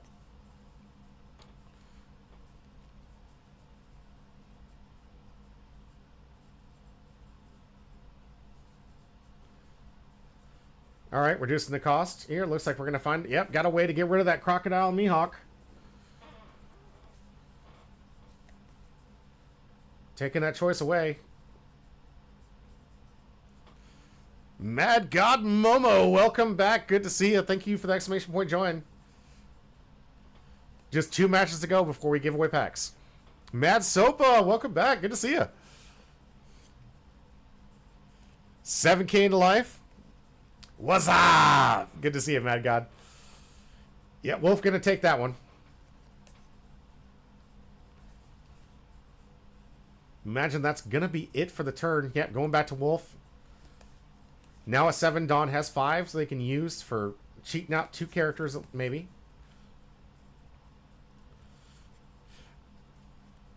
It's good to see you too, Matt Sopa. Always happy to see you guys come back.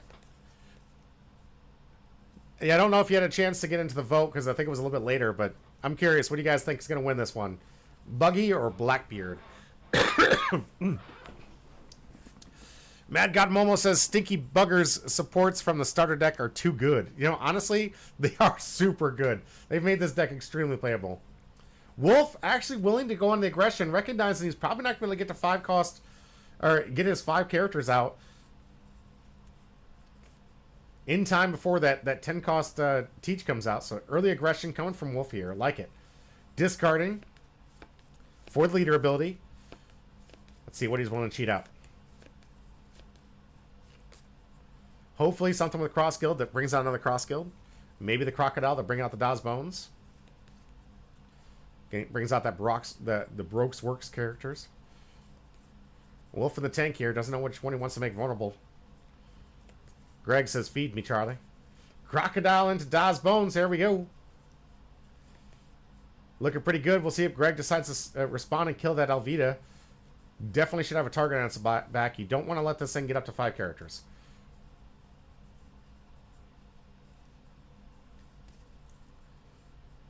Wolf with a decently healthy hand here. A lot of no counter I'm noticing here. A lot of no counter in that hand. A lot of bricks.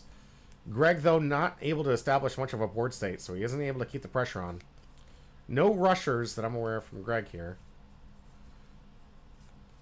Does have the opportunity to drop 2 Jesus Burgesses, which could be quite threatening at this yard right here. It already looks like they're at 7k power.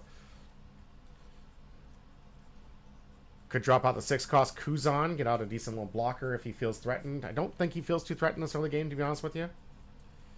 But he's only 1 turn away before he starts dropping those 10-drop Marshall D teaches and tries to take the game away in his favor.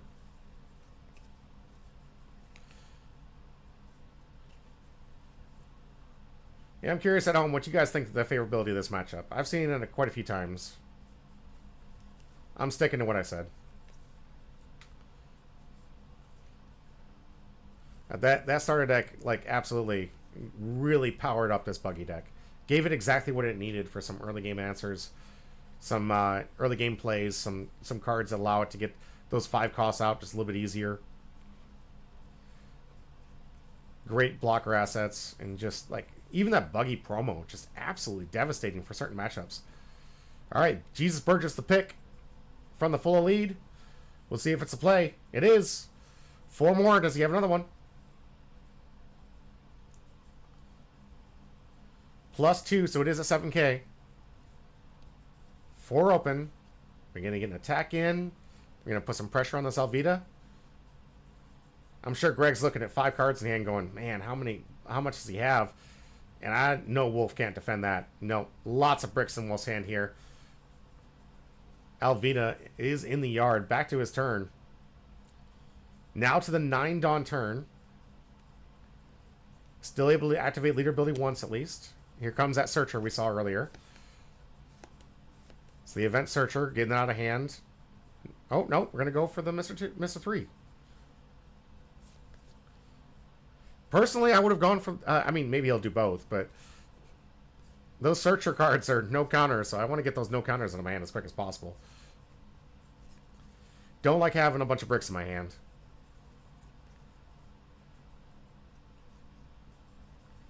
Although, the buggy's not necessarily pressured too heavy right now by Greg. He is going to start seeing some madness with those 12Ks next turn here. But does have an opportunity to put some massive pressure on Greg here. Swinging Dawes Bones, Crocodile, and Lita potentially. Alright, the Search going to get him Alvita. Putting the rest of the 4 at the bottom of the deck. We'll see what he wants to cheat out with leader ability, if he wants to. It's a weird turn when Buggy doesn't cheat out characters. Very weird turn.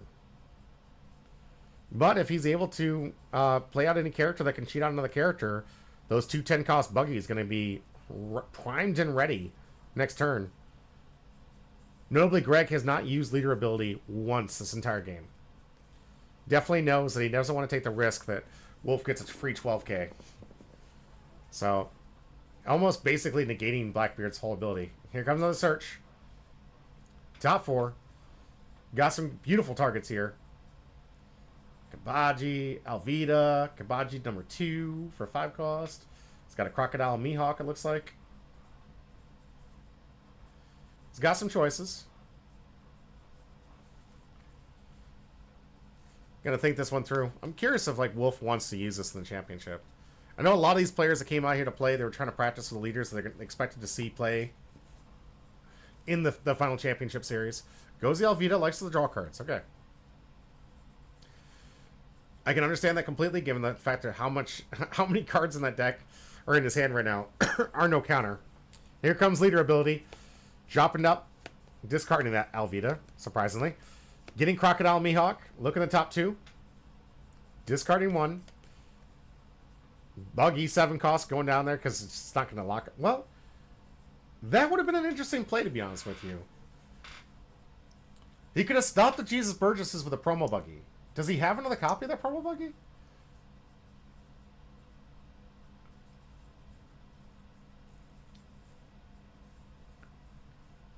Like, discarding the promo Buggy, I mean, that would be a great answer against Jesus Burgess.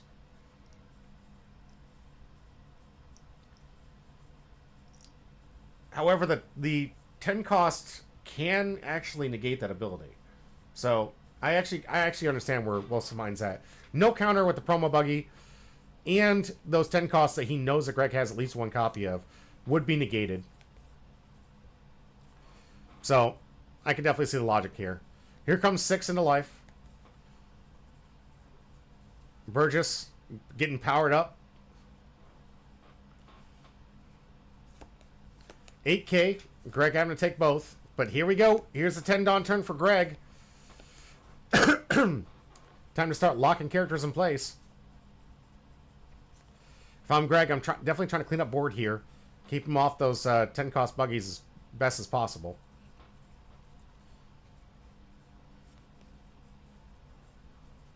Full lead. Gonna do another search. Just making sure that he has all the answers here. Another Jesus Burgess. Imagine this play is definitely going to be the 10 cost Marshall D. Teach, or it's going to be a go wide state. If he does go with the go wide state, though, he's making himself vulnerable because he's very likely going to have to face down 2 buggies next turn.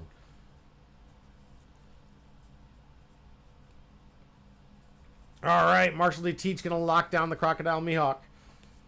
Burgess, get in for an attack. Come on, man. Pressure that hand.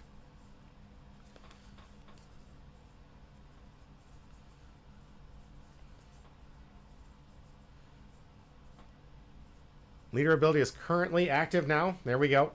He already realizes that it doesn't matter. He's already buggy. Yeah, like basically conceding the board state attacks here, saying it doesn't matter. He could have 10 cost the buggy anyways. Here comes 8, probably going into life. Yeah, Greg realizing he can't add enough Dawn to keep enough pressure to answer any of these bodies. And Wolf is in perfect position to be able to play those 10 costs regardless of the on-plays being active or not. But now he can stop the buggies from bouncing anything on his board state. So good choice on Greg here. Way to read it. Good answer. I love that. That activation was very smart. Heads up play from him. 1 Dawn turn. Or I'm sorry, 10 Dawn turn. 1 Dawn. Put aside. What were you trying to do with that, buddy? Cheat out your buggies. Cheat out your buggies. You can't bounce them, but you can still cheat them. Set up for some late game win cons here. Wolf probably thinking, maybe I do need some potential blockers.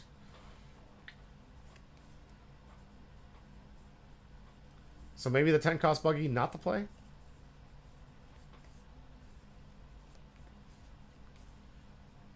Does have to fight through a 12k body. Sanji's peel off could get him some extra draw cards. Oh, that is... I get why he's pulling that to the top, but that is not a play I would want to play right now. Bottom decking a 4 cost for 7. Oh, I don't like that play. But, let's see. That card's a great 2 for 1. It's sad when it's only a 1 for 1. Does have a cost restriction, so Burgess the only threat really here. Here comes 5 to life. Gets 1. Coming in for 7. Stress in the hand. Greg takes it. Looking at a potential trigger here. Looks like we might have a trigger.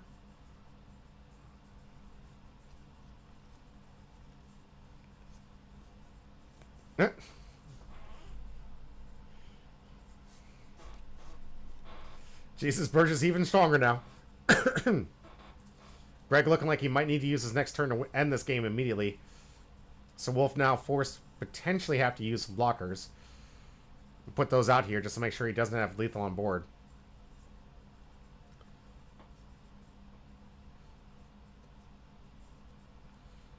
Wolf not happy about the leader ability being negated here.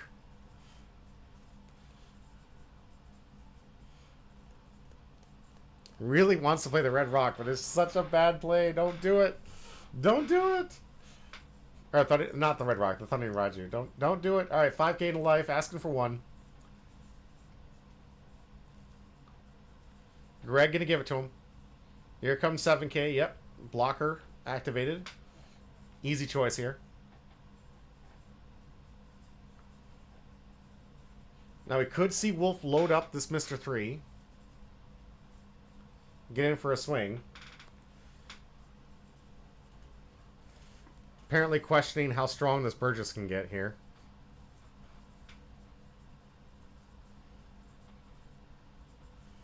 Looking at a 9K body. Seriously wants... Oh, don't do it. Don't do it. Don't do it. I mean... It is one less threat. It is one less threat. It's just a lot to get rid of one body. I don't think he has a blocker. I think that's the issue. Oh, this is nerve-wracking.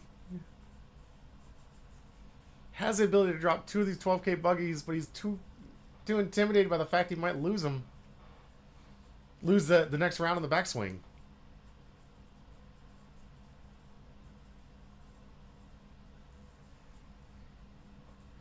Wolf deep in the tank. Really wondering, like, it just feels bad, guys. It just feels absolutely terrible. You're stuck in this situation where you're like, do I pay the 7 cost to bottom deck the Burgess just to make sure that he only has 2 attacks next turn? Itzamal says he can't drop Buggy because the leader ability getting negated by the black hole. Oh, the black hole negated the leader ability.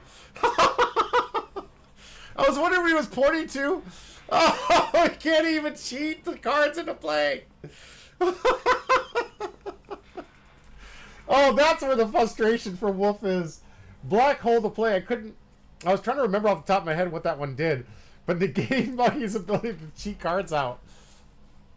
Has to use a 7 to bottom the... Oh, man, Wolf just not happy with the decisions he has to make here. But that should save him for the turn. Oh, man. Wolf probably cussing at the table. If I turn it on, am I going to hear Wolf just going like, really? Really? You had to black hole me right there? Stage going to get himself another search. See what offense Greg can put together here. Get another 10 cost. Okay. Has the ability to lock down one other character. Has 2 blockers. But there's a lot of attacks coming back from Wolf's side here. So here we go. Yep. Jesus Burgess out here. Magic's going to lock up the same card. Yep. Probably not going to get in for too much of a swing. Maybe we see a 5K into Alvida. Just to stress the board a little bit here. Big hand here, but at least get something out of hand. And imagine Greg's probably going to activate lead ability here, too. Yep. 5K coming into Alvida. Gets Alvida to counter the Alvida attack. Imagine Greg going to, yep, discard a card, activate that leader ability yet again. I'm sorry, activate the on plays again. Wolf probably thinking, man, now I really need to start adding to the board state here just in case I get black holed again. But also in a very, very good position. He's got amazing attacking bodies. 10 full dawn. Greg's like, haunting him with another black hole. He's like, it is. You better play those cards now. Because this is a black hole and it's going to trigger. Here comes 7. Is it a black hole? No, no trigger. I don't know what it is, but no trigger. Alright, Wolf, thinking out the math here. How do I get activation from these blockers and save enough here for my last attack for life here? Alright, that was enough to get a blocker, so 8, a safe bet. Alright, we've got a lot of Dawn left. What are we doing, Wolf? We loaded up the leader? Yeah, Greg's already can see he's like, I got 2 cards in hand. You know what one of them are. That's not doing this thing. I was hoping for a fingal pistol. Oh, that would have been pretty awesome to turn the tide there, too. I love the... I absolutely love the temptation. You're just like, oh, hit me, I dare you, hit me. It could be your trap, and he already got negated on that turn for the black hole. So I know Wolf was already on edge, saying, "Oh God, what if it is? What if it is? Oh God!" Congratulations, Wolf, on that win. Congratulations. I think loading up the leader on that one, Greg just instantly knew he was not able to defend against that. All right, that means Wolf is moving into our finals. And we're going to get our last match on the field here. Oh. Sorry. Professional streamer here. I know what I'm doing.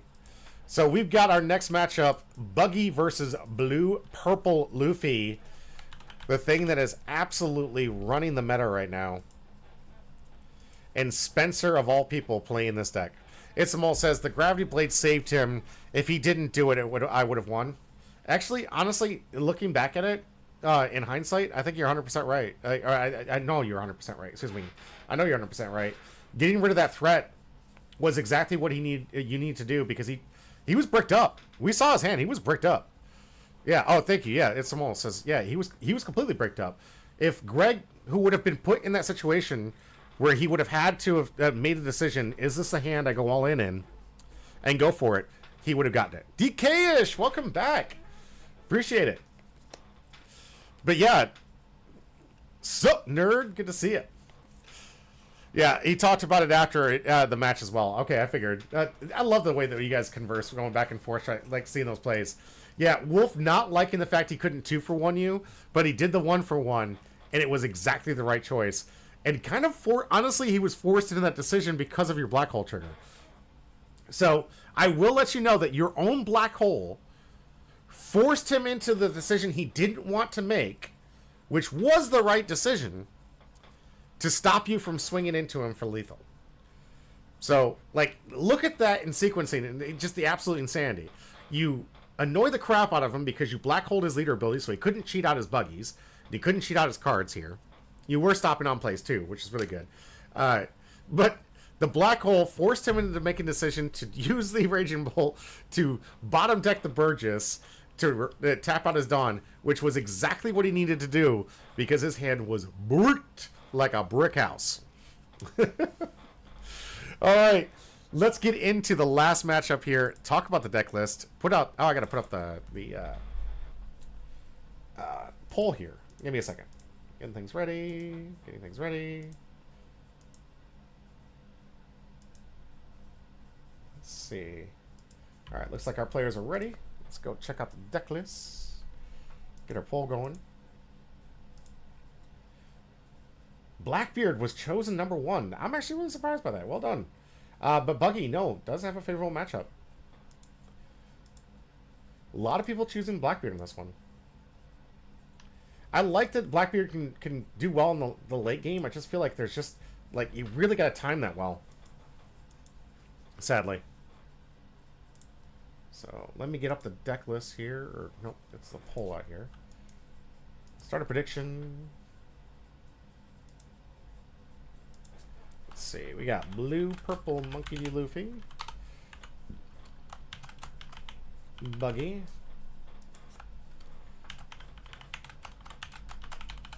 Luffy.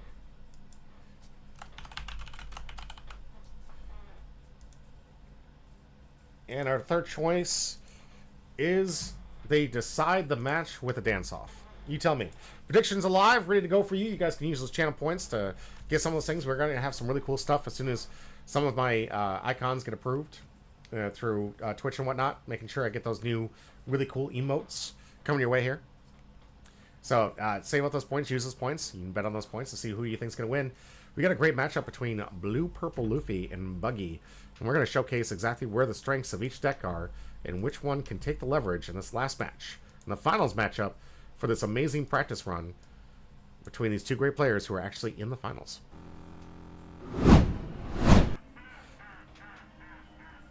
Of our championship series. All right, starting off with Blue Buggy. It's the easiest one for me to go over because we just went over this deck. What does this deck do? The leader ability allows you to tap 5 Dawn and cheat out a character that's from the Cross Guild. Absolutely insane. You just cheat out these bigger characters. You can cheat out you're the 10 cost Buggy if you want to, but you better have 5 characters of 5 costs less, or that thing's going to the bottom of the deck. It can bounce some other characters back to the bottom of the deck too, so it is great removal, and can be casted at 5, which is pretty good. But you do lose that character and the ability to play it later. So if you do cheat it out, no, you're going to be losing that. A lot of great search effects, a lot of things to make this thing consistent. The star deck definitely adding up some massive advantage to this deck and giving some much needed cards that it desperately needed to make this deck very functional. And tier 1. On play, draw 2 cards, trash a card from your hand, then play up to 1 Cross Guild character with a cost of 4 or less from your hand. Usually the 4 or less would be like, oh no, why am I doing 4 or less? I need 5 costs. Well, a lot of these 4 costs end up being 5 costs. Because you have these abilities to basically turn these things into blocker. Excuse me. and added an additional cost here. So you can cheat out some amazing cards that we saw in the last matchup. Got some nice little blockers here with the Kabaji added and the Moji. But more importantly, you get this amazing Alvida that came out in the start of the deck. If you have 2 or more characters that cost 5 or more, this character gets +1 cost. So there you go. Fixing that 5 cost problem. On play, if your leader's buggy, draw 3 cards and trash 2 cards from your hand. So a nice, graceful charity from this Alvida. Lots of draw engine, lots of ability to dig through, get the right answers. You've got some great answers for the early game. Being able to cheat out this buggy that can attack but can also come out with an additional 3 to 4. I'm sorry, up to a 6 cost or less, excuse me, with its on play. And stops all 3 and 4 cost characters on your opponent's side from attacking you. Great against those go wide strategies. Great against those low to the ground rush strategies that were the answer originally to the blue-purple meta. They were an answer. They weren't a perfect answer. They were a answer to answering what was currently menacing the meta, which is that blue-purple Luffy that you're seeing on the screen right now. This deck, absolutely disgusting. But this one does lock up a little bit of the early game threats. Not really likely going to see too much play outside of it being able to cheat out some extra characters, which is what you want to be doing with this. You want to get yourself up to 5 cost or more characters because you really want to be using the leader ability to drop 2 of these on the same turn. Using leader ability to tap 5, you can cheat this thing into play, and then it gets to bottom decks one of your characters, one of your opponent's characters. And then you get to do this twice, absolutely devastating, leaving yourself with a 12k body. Great removal. We saw the Raging Tiger see some play. Great play, heads up, 1 of even in his deck here. But great, it was the answer. It was able to make him win the game. Sanji's peel off, loves to draw cards, loves it. But they get some more of those answers. Really trying to see the right sequencing the cards. You want to have the right ones that can cheat out the Mr. 1, Da's Bones, and the ones that cheat out the Cross Guild deck cards here that can add to your field and ensure that you have 5 characters that are just going to take the game away in the late game. Why is this a threat to it? Well, you're looking at it. The top end for blue-purple Luffy, while it is massive and pretty threatening, it's mostly 9k bodies, guys. It's got a 10k Rusher Luffy times 1, sure, but it's mostly 9k bodies. And currently in the buggy deck, it has a lot of answers for these annoying little pests of cards here. So let's first talk about why this deck's so popular. It's a 3 life, 6k leader. Already the stats in the baseline look pretty good. 3 life is a little risky, but as we've seen with the red-purple Luffy doing some amazing work in the earlier metas, you can see why that 6k body is actually quite a threat. It basically negates attacks that are baseline 5k swings every single time, so if your opponent decides they have to tap out Dawn just to add to the board, they're negating an attack to the life, preventing you from even having to worry about your 3 life getting even affected. The trade is actually quite fair. But if you have 8 or more Dawn, and that is at the start of your turn, not before you put out Dawn, important to note, if you have 8 or more, that means you started with 8 in the field before you added Dawn from your Dawn deck. You have the ability to first look at the top 5 cards of your deck, add a card to your hand, reveal it to 1 Straw Hat Crew type card, add it to your hand, then place the rest in the top or bottom of your deck in any order.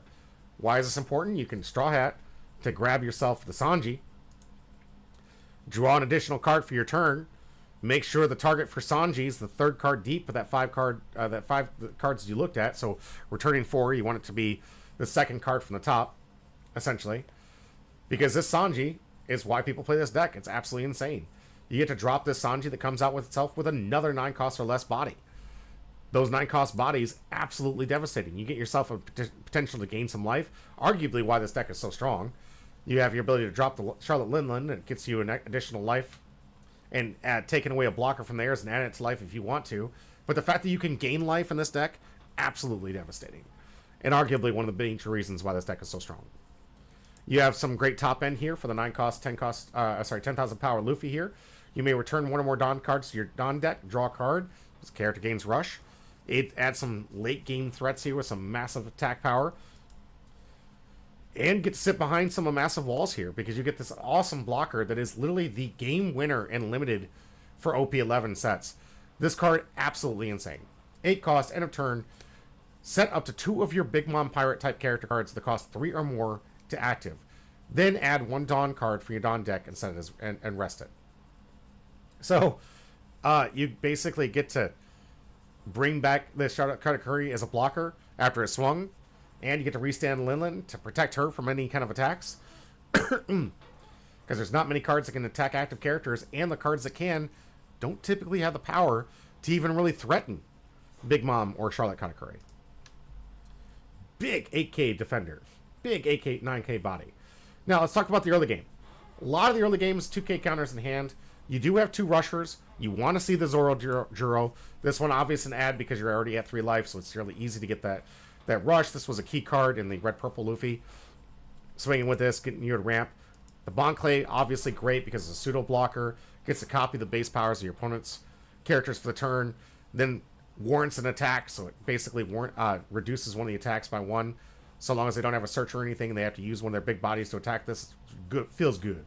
But on play, it gets to add one of your Don to your Don deck, which just absolutely necessary for this deck. You want to ramp out to 8 as soon as possible.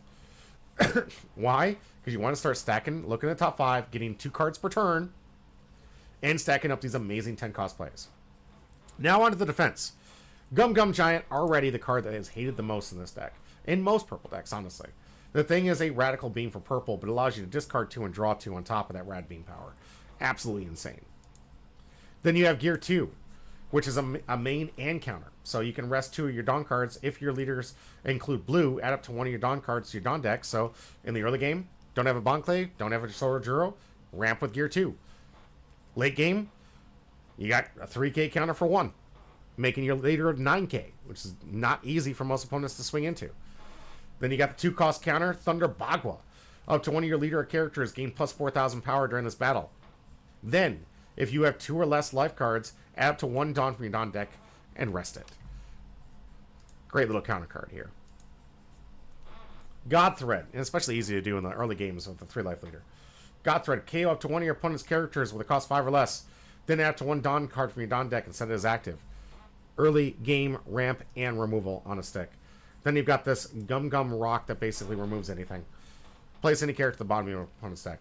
Great blue removal. Solid. It's almost in every single blue deck for a reason, guys. Just take 1 character, no restrictions. Bottom that threat. Get it out of the way. Decent blockers, decent defense. A lot of great cards in this deck. That's the reason this deck is so good. Drawing 2 cards per turn on top of having a 6K body. Absolutely devastating in the late game. And as it's throwing these 9Ks at you left and right, oh, it's absolutely devastating. So, the predictions are out and live. If you guys want to predict them on Twitch, go ahead. Right now, we got Wolf on Buggy, Spencer on Blue Purple Luffy. Again, Buggy has a decent matchup against this one. I'd say even favorable above the 50th percentile because of the way this deck can answer a lot of the threats that Blue Purple has. Not to mention, Blue Purple is a little slow, so it has the opportunity to build the board state. And at 5 life, can take some of those early game swings with 0 threat or concern.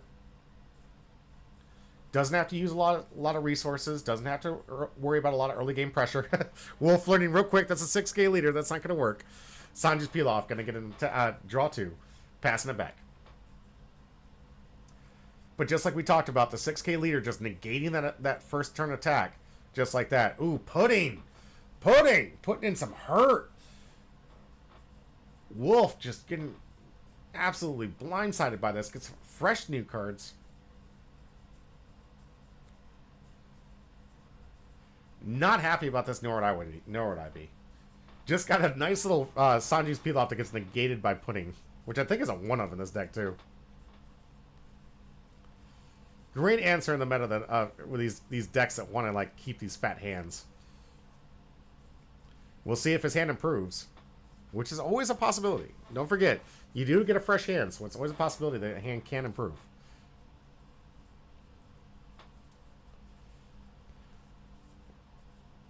While Wolf shuffles the deck, I'll take the time to talk about our sponsor. Our sponsor today is me! Sponsor me! I have a Patreon out there. If you guys want to join my Patreon account, you can get the deck list for these things. You can get some videos, some behind the scenes, some really cool stuff I'm doing with Alpha Clash and some other card games I like to try to teach. Have teaching lessons and some free videos that'll help you out with some amazing content. You don't have to pay me, though. All you have to do is just become a member today. I appreciate it. We're going to get those videos edited soon. They're going to have your name featured and voiced, and say thank you to all of our Patreon members out there. That link is down below on all of my social medias, except for Kick, because I'm still building that site. But everything else is looking pretty good. I really appreciate you guys being here. Let's get back in the game. Little Pancake says, yeah, peel off is a drop better to just slap 855 if you can. That makes sense. All right, redrawing his 5 cards here, Wolf. I don't think that's a bad hand. I don't think it's a bad hand. I don't think it's a great hand. I think he lost a lot of great value in that.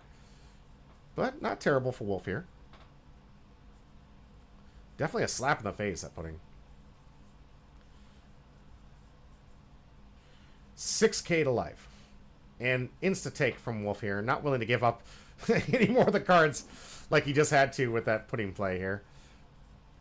Imagine that's going to be turned for Spencer, going back to Wolf here.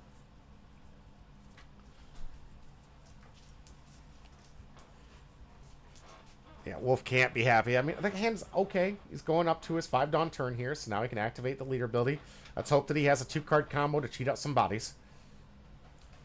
From the looks of it, he can cheat out a body, guaranteed. Here's 5 Dawn. What's it going to be?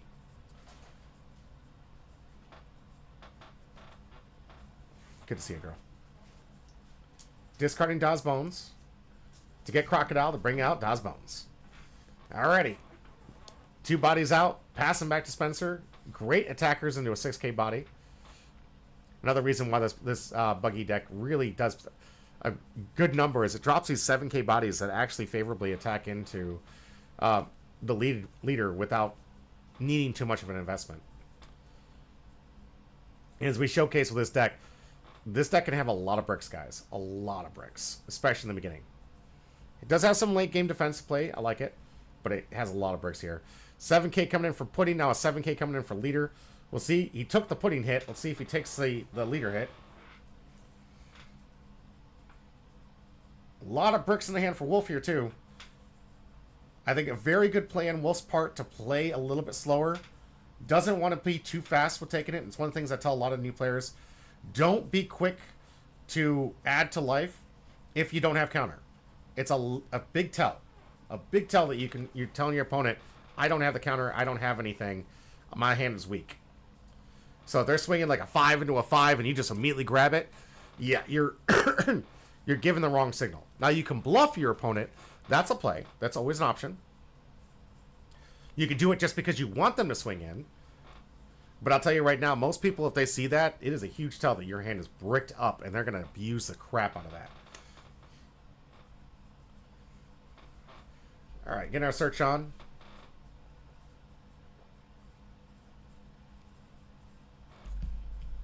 See what we want to get to see if we can cheat out. Looks like we got a Crocodile Mihawk. Putting the promo buggy above. Maybe the promo buggy to play here. Locks down the Pudding. Would lock down Bonclave if he plays it. Would lock down Zoro that doesn't have Rush. There are a few things that this buggy does affect in this deck. Promo buggy, that is. See what he wants to do with it. It's looking like promo buggy is a choice here. Yep. Shoe buggy or promo buggy, whatever you want to call it. Does have the Dawn to cheat into play, and can cheat out another body if he wants. Another body that notably will come out as a 5 cost in most situations. Here's a 6K into life. Spencer going to take his first hit. Gear 2 to ramp. Not going to be enough to start his turn with that ability, but going to get him to 9 real quick.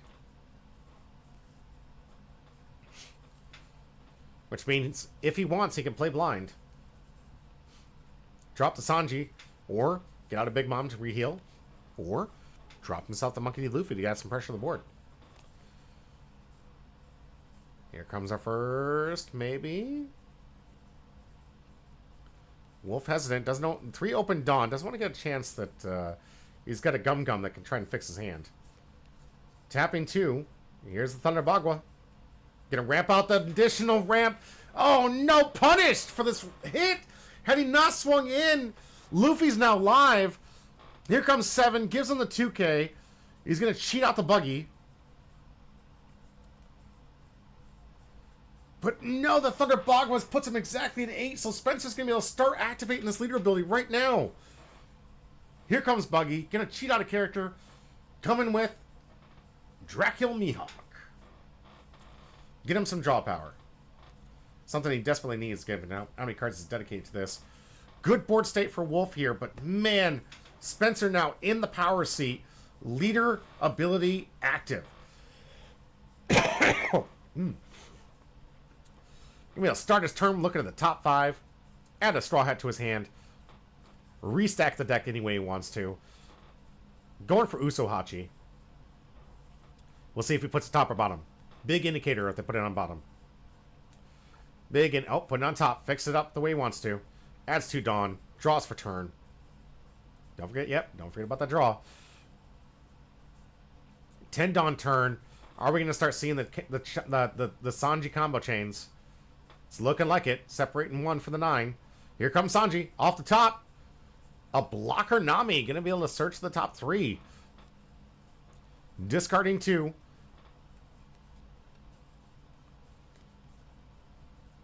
Has 1 open. We'll see if he pressures the board state here. 5 cards in hand for Wolf. A lot of bricks, but Spencer don't know it. Hasn't got that lead yet. 6 coming into life. Gonna get a 2. Nope, gonna get a block. Alright, 9 Dawn turn here for a buggy player. Wolf needs to answer the threats on the board state here. 2 life for Spencer, 2 life for Wolf. Every turn, Spencer's going to be drawing 2 cards. Setting up some awesome plays. We're going to see. No, it's restack the 2 on top or bottom. Oh, what are we talking about? The Nami is restack the 2 on the top or bottom? Is that what I'm missing? I thought it was discard 2. Is it restack the top? Is that what you're talking about as the Nami? I could be wrong. It's a brand new card, guys. I might have got that wrong. I'm actually going to read that. Make sure I get the right.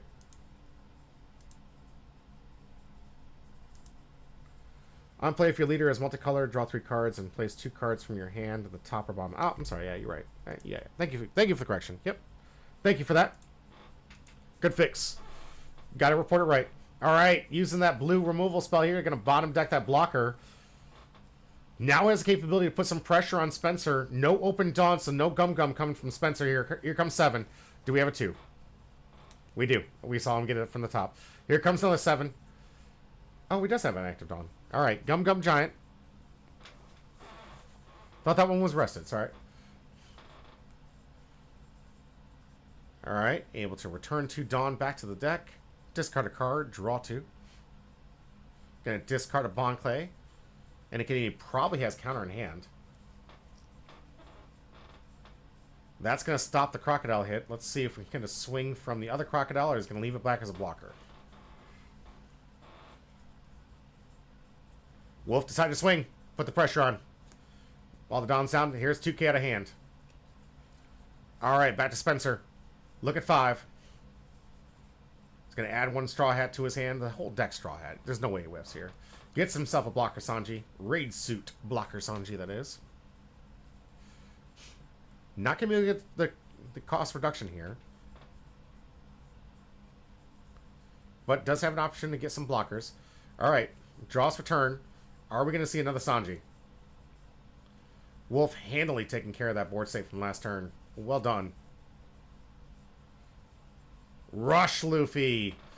Here we go with the 8 cost Rush Luffy. Looking to put some pressure on Daw's Bones, it looks like.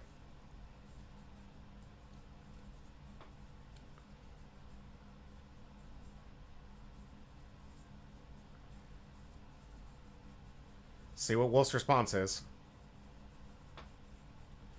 Discarding a Katakuri. To bounce the pudding.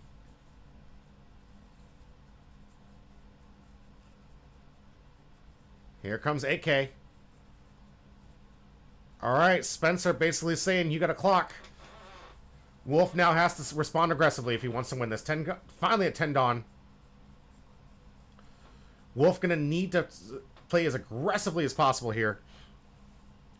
Try and punch through with all these bodies. And get himself a win. Obviously, the Buggy promo cannot attack here. However, the rest of it absolutely can be. And threatening that 2 life that remains for Spencer here. I can't see if there's any open Dawn. Don't believe there is. Not from the 8-cost Luffy into the 8-cost swing. So no open Dawn here. No blockers for Spencer. Just has to win off the counter in hand. Here comes our first 8. Asking for 2. Spencer takes. Trigger, no trigger. Wolf feeling confident with the 8. Do we stick with the 8? Go to 9. He's debating about it. Pulling out a lot of Dawn here. 12k Buggy probably going to be the last thing swinging into life here.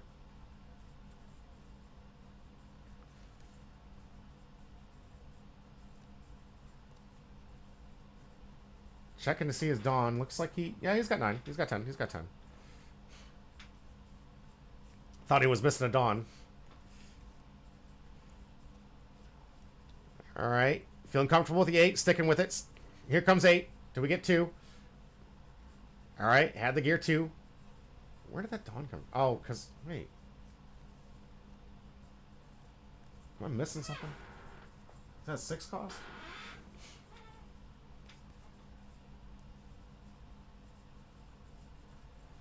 Gear 2 at least saving him this turn.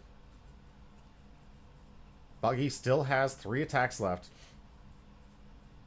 And 8 Dawn to allocate for these attacks.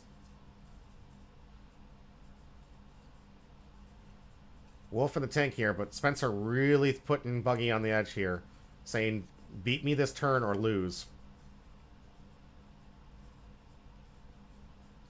And Wolf wondering if he needs to save some Dawn to maybe put up a blocker just in case.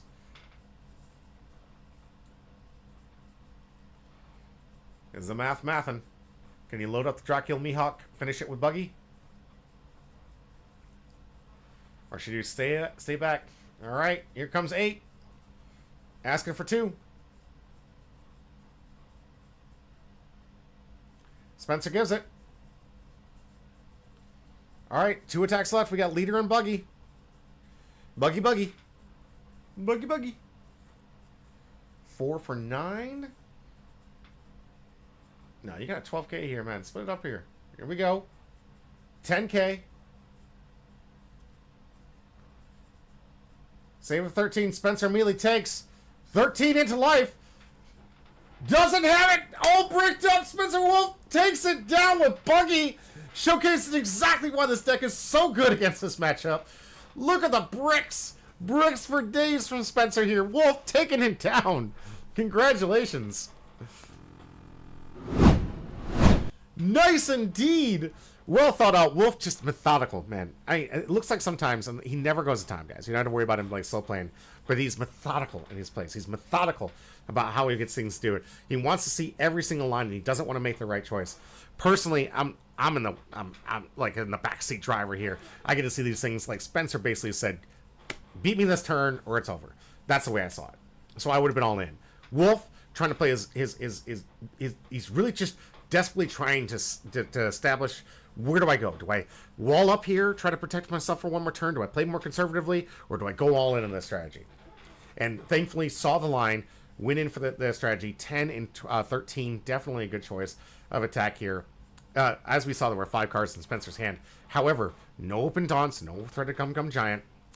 The deck we know has a lot of bricks in it. If there's anything I want to say about it, if you can almost guarantee you're playing against a blue-purple deck, 2 of those cards are bricks. So, mathematically, based on the ratios, I would think about that in your head if you're ever playing against blue-purple. Based on averages, 2 of those cards, if they have a nice little size hand, 2 of them are probably bricks. If they only have 2 cards left, it's anybody's math at that point. Because you got to depend on how many Sanjis they got in play and everything else. But they got about 5 or more, 2 of those are probably bricks. Just a little word to say, because I've talked to a lot of players.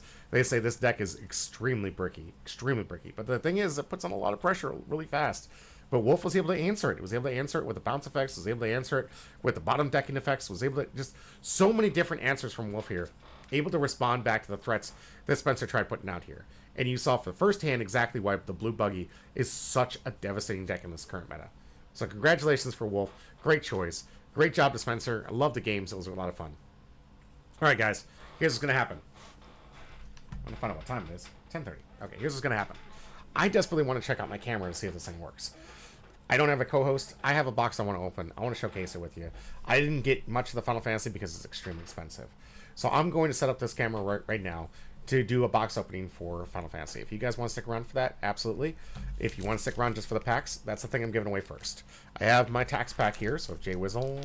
I don't know if Jay Wizzle came in today. Jay Wizzle, you out there? I haven't seen you today. I don't know if I have to give you a tax pack, but we have 2 packs we're going to be giving away here. At the end of this thing, I'm going to set up the stream, get things ready for the giveaway, or for the opening of the box and our giveaway. Stay tuned. We're going to be back with that. Thank you guys for joining us. I hope you guys are enjoying this content, and I'll be right back.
Just give me one chance, one dance.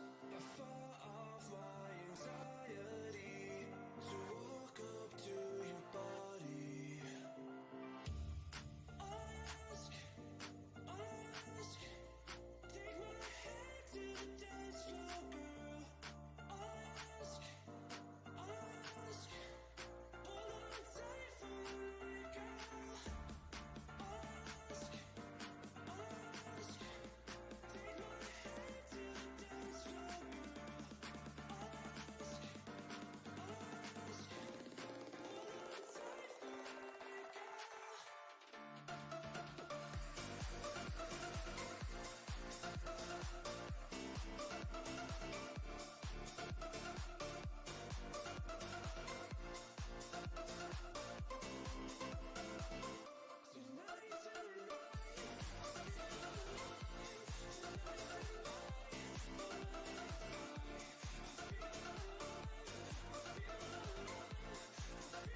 and welcome back to Humble Pie. I'm your host, Jimmy D.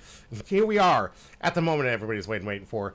We're ready to give away the prizes. As we do every single time we go on this channel, you guys can win free packs. And whatever the IP I happen to be covering happens to be the packs I'm giving away. And I usually do these out of community boxes, ensuring that you guys get every single pack that's in that community box. It means all the hits, if it's a manga, if it's a gold rare, if it's anything huge, it's going your way.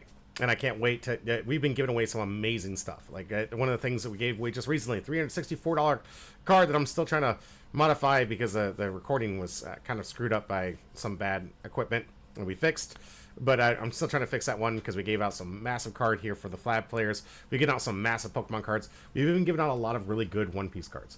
I was able to give away just recently the SP... was it Sanji? Or I believe it was... no, it was Roger. It was the SP Roger. No... It was a Shanks. Jeez.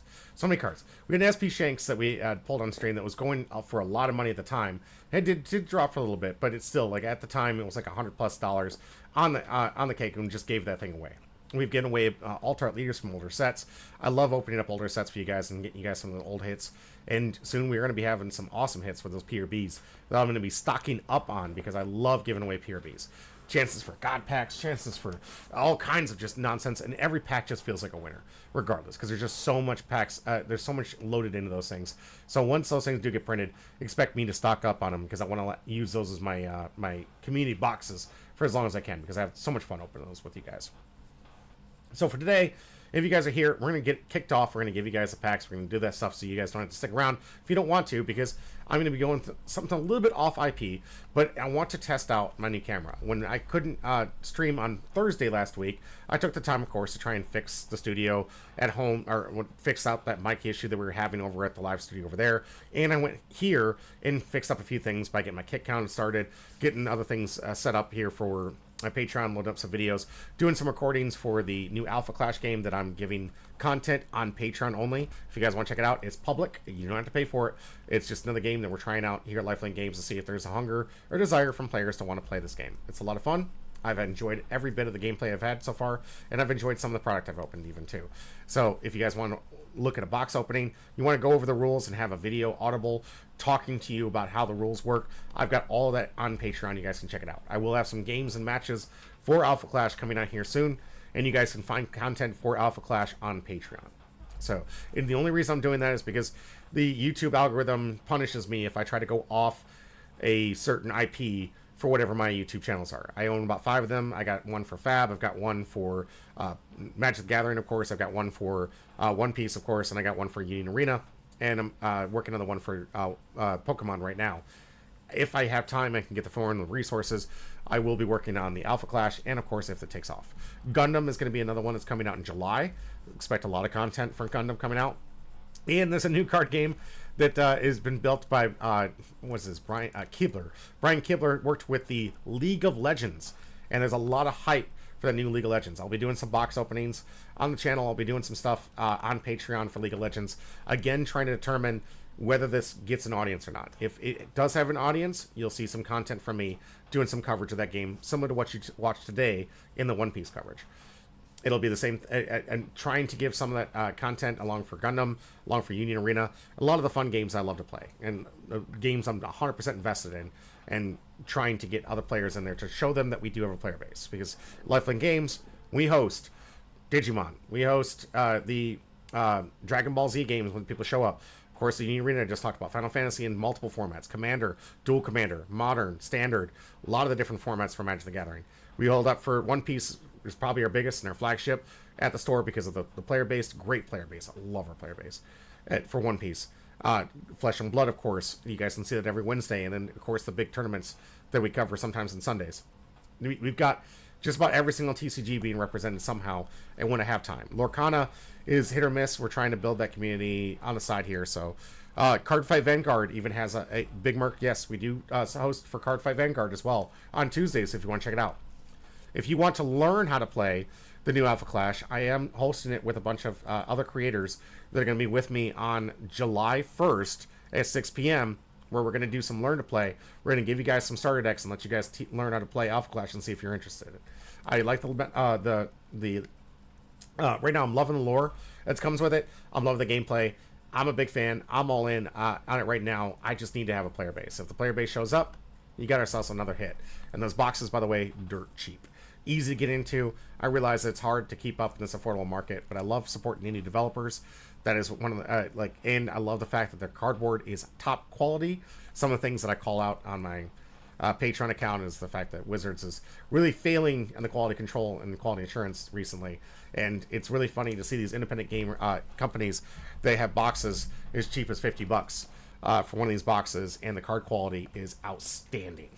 So for not even a third, and if you buy in the market right now, a fourth of the price of this box I'm holding right here from Final Fantasy, you can get a full box of this where the cards won't curl. The foils in here, I guarantee you are going to curl. Why? Because I've seen these things in the collector booster packs. I've seen these things already. They were curling as we were opening the packs. You guys can go back to some of the VODs if you catch it in time for this month. But we had a lot of packs, and you can see those foils curling while being opened.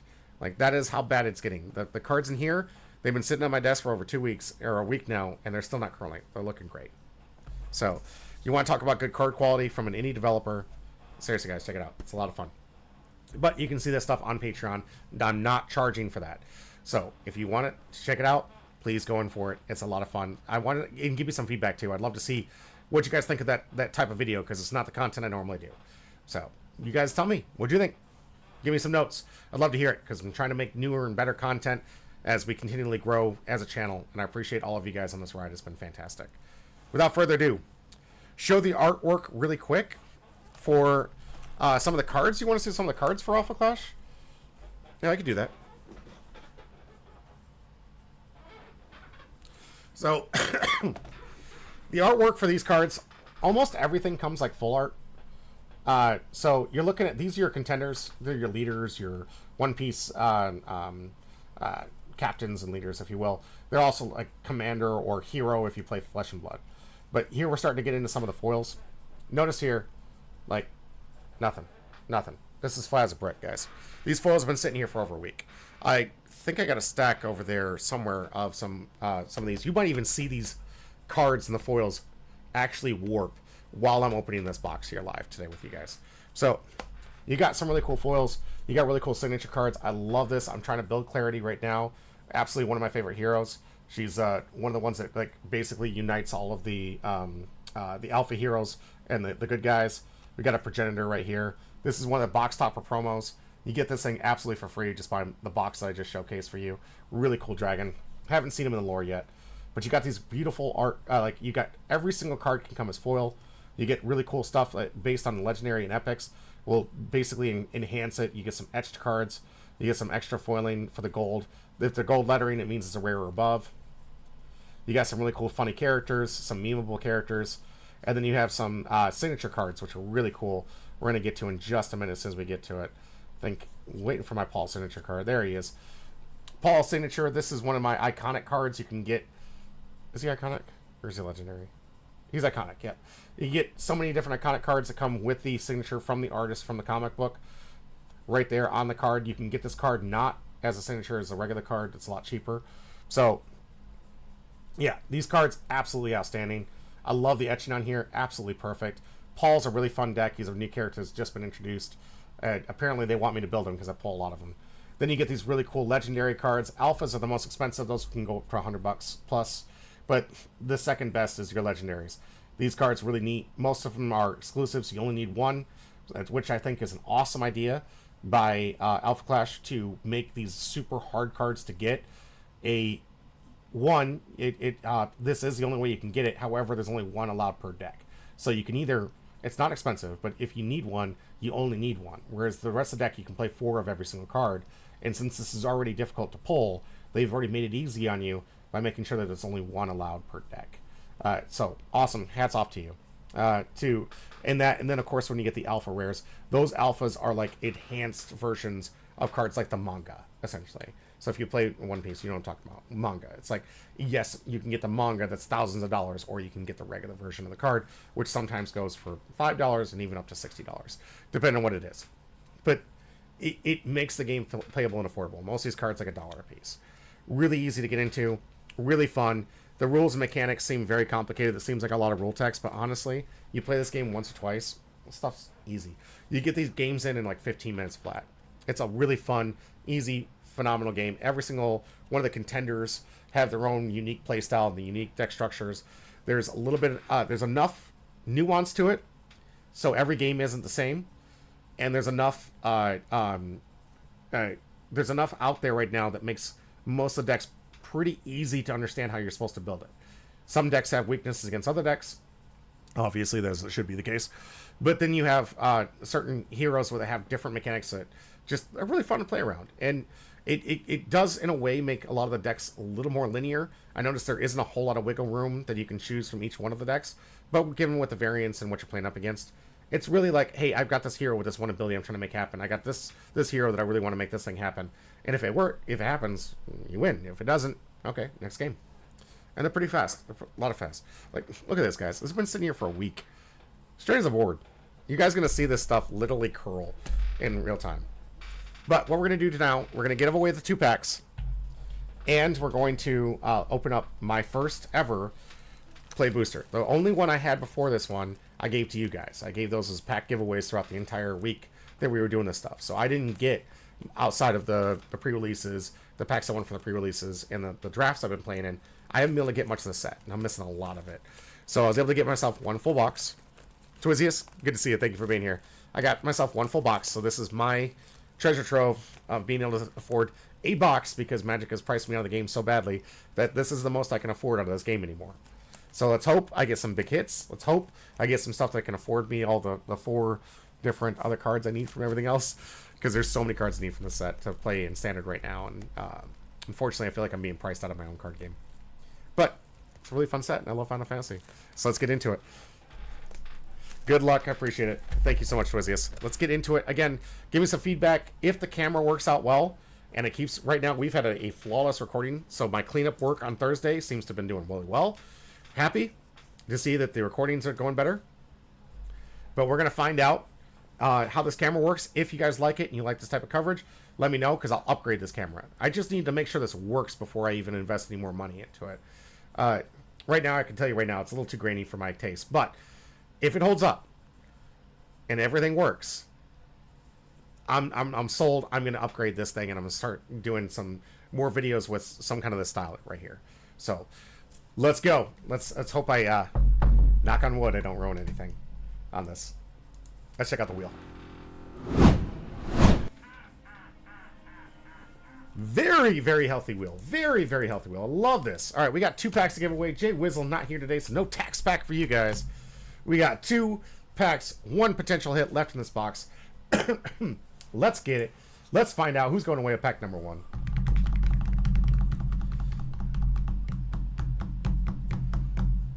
Mad Sopa! Congratulations, Mad Sopa. Let's get rigged in the chat. Come on, rigged, baby. And look at this. I don't even need a transition. Oh, wait. No. I don't even need a transition. There we go, Richie. I appreciate you. I don't even need a transition to meet me again. You guys got me. Here we go. Man, that camera. Sorry. Try to pull that away from the monitor. Okay. Here we go. Here it is. Face down camera. Needs a little bit higher quality, in my opinion. Needs to get better resolution, but not bad. The camera angle is working, and my phone doesn't need to be plugged in at all times for this to work. So, congratulations, Matt Sopa. Let's first fill this out before I forget who won.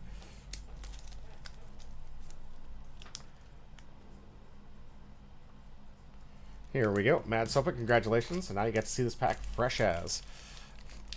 Hopefully, when I get this thing improved, I'll be able to use this in the future to give you a higher quality than just like flashing it in front of you the camera the whole time and holding it up and hoping you guys can see it. This should give you a better view of the cards here. Maybe. I know the grainy quality will get improved here, but it seems like it's working pretty well. All right. All Hunt Grout, Thousand Sunny, Crocodile, Magellan, the man out again, Gaimon, 3-Pace Hum Soul Notch Slash, Jonathan, Grandpa Ryu, Cloven Rose Blizzard, Klabotoman. Hey, Tony Chopper. That's a big hit already. Like that. And Brook. Okay, double rare pack. Well, it is EBO2, guys. What do you expect? It is EBO2, double rare pack. I like the Tony Chopper.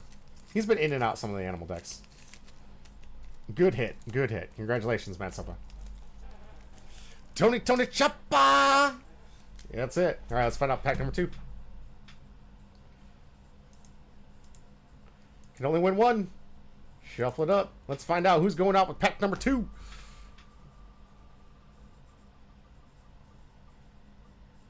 Yo! Homie with the second win just opened up his pack, got it today, and win it. Like, I'm telling you guys, as soon as you guys get your stuff, it's like time for you to win again. Richie, I honestly thought you were going to win, but I think you're going to win on Thursday, because I'm going to have these things shipped out to you guys this week. So Richie, tune in Thursday, so I'm pretty sure you're going to win. Every time I mail these things out, the next time I'm live, it's like, it's you. Rigged! Thank you so much.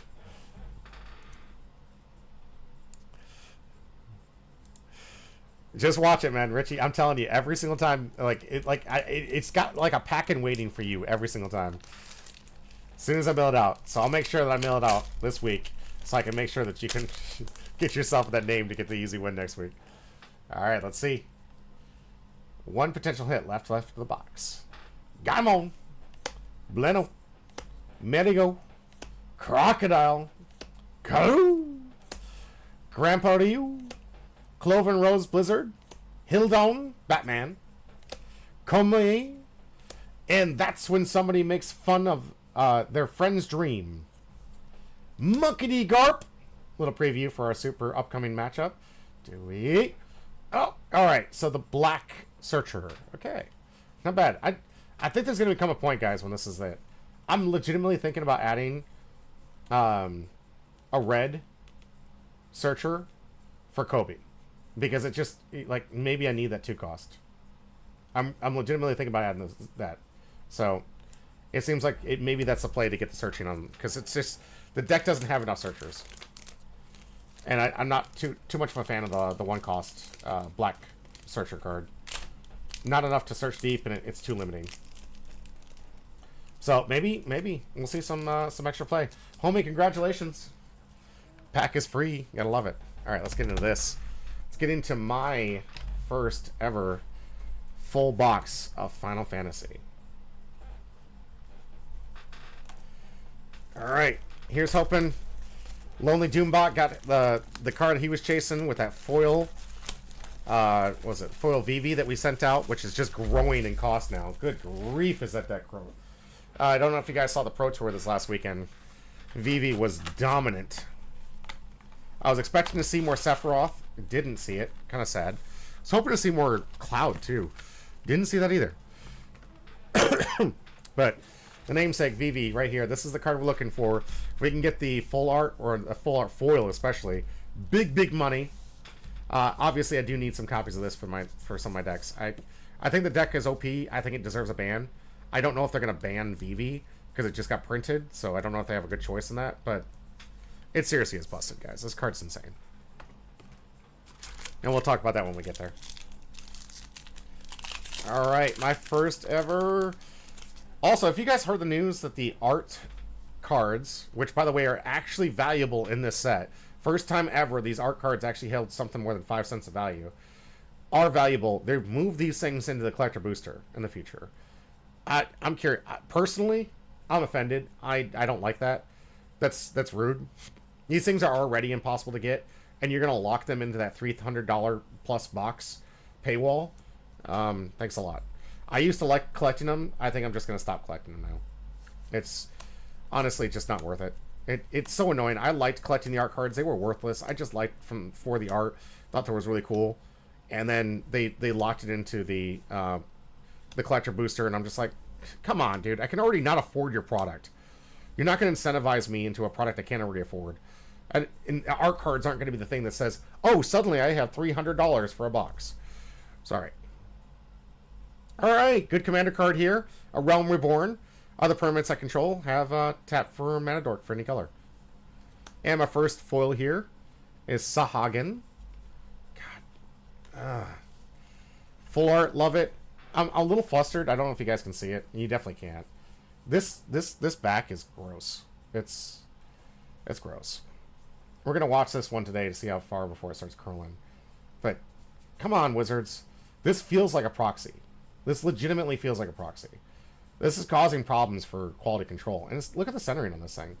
It's off, way off. You can see the thin line here and the fat line here. Like you can see the centering's way, way off.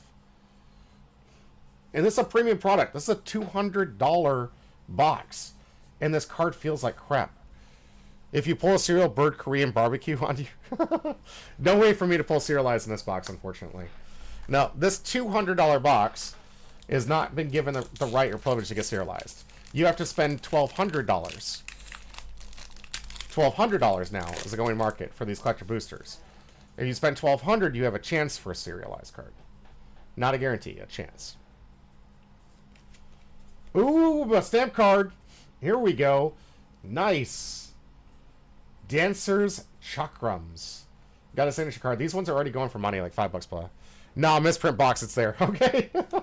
I hope. I'd lose my mind. I would lose my mind if I saw like a signature card from here. Like you guys would see it live. Everyone would be like, he stacked that box. Clearly. After talking about the poor quality, clearly he stacked it. Hey, double rare pack. Let's go. I would eat so much barbecue, right? Rada's return, not bad, but I got double rare pack here. Sin. I tried this in limited recently. This card is nuts. If you could get it out. It's so good. And Cecil, honestly, I thought this was going to see a lot more play.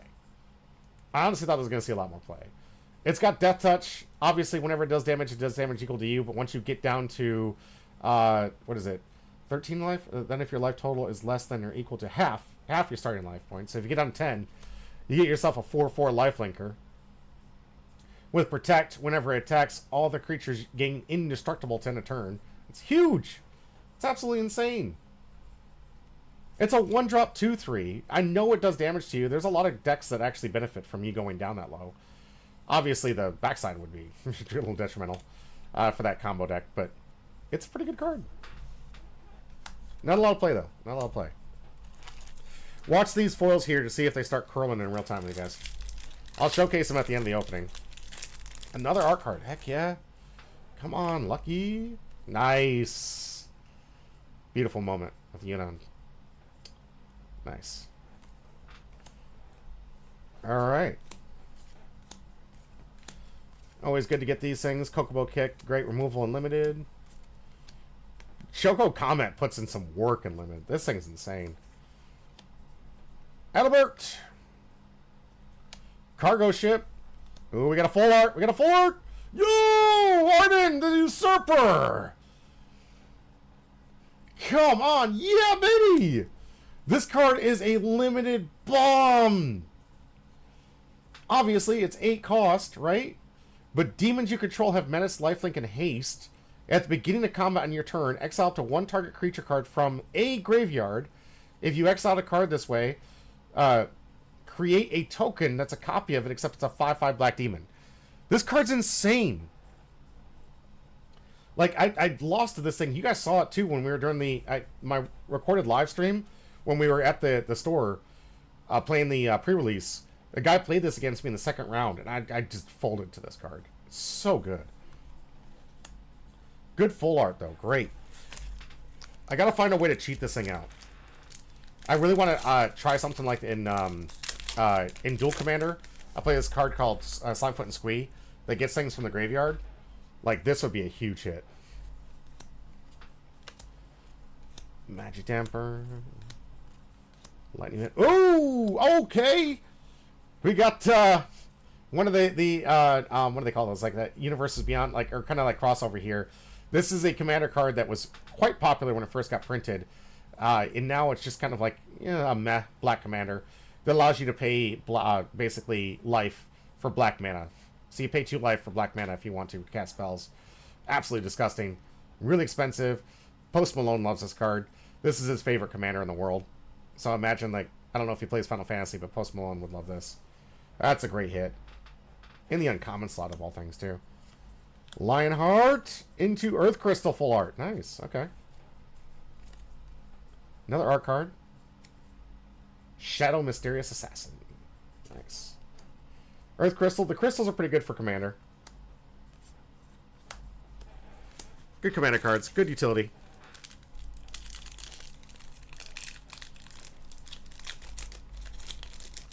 Let's see, next pack here.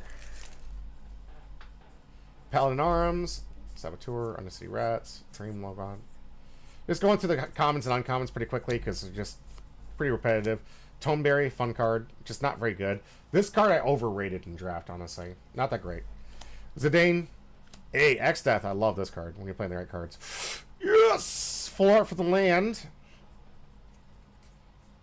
Okay. Got my first token. Nice. Very expensive to get this one, but I really like the idea of like having a spell or just playing the land. Foil Swamp. Yeah, so far, so good. The stream's going pretty well. The graining, I gotta upgrade the quality of the camera, though. Definitely gotta upgrade the quality. But definitely worth the investment since it is working properly. Yo, Squall! Yes! Great new Danitha art for Squall. Love this card. Come on, baby. That's a great card. Gold Saucer. Renoa. Stolen Uniform. Tella. I thought this was Vivi for a second there because I saw this. And Seraphon. Nice. Oh, and a... Wow. That's a good pack. Got herself a Mythic. Foil. Absolute Virtue. Good Commander card. Not really feasible in Standard where that's supposed to thrive. Tella is okay. I like Sarah. Great new legendaries. This one's great in legendary decks. Thanks, Twizius. Appreciate you.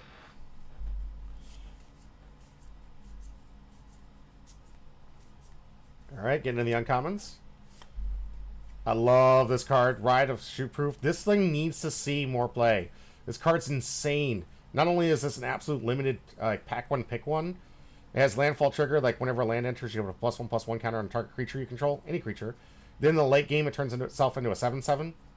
This card is insane. There's insane ways to abuse it in this thing, too. Side quest, Raise the Chocobo. Jadora. Okay, so the non-full art version. Foil Island. Like that. This one's foiling already out of pack. Like, this is warping out of pack. Can you guys see it? It's already starting to warp a little bit. Let me show a cross comparison so you guys can see what I'm talking about. Straight up and down. You can barely see it. I can see it right here pretty well, but you can barely see it with the pixelization. It's already warping.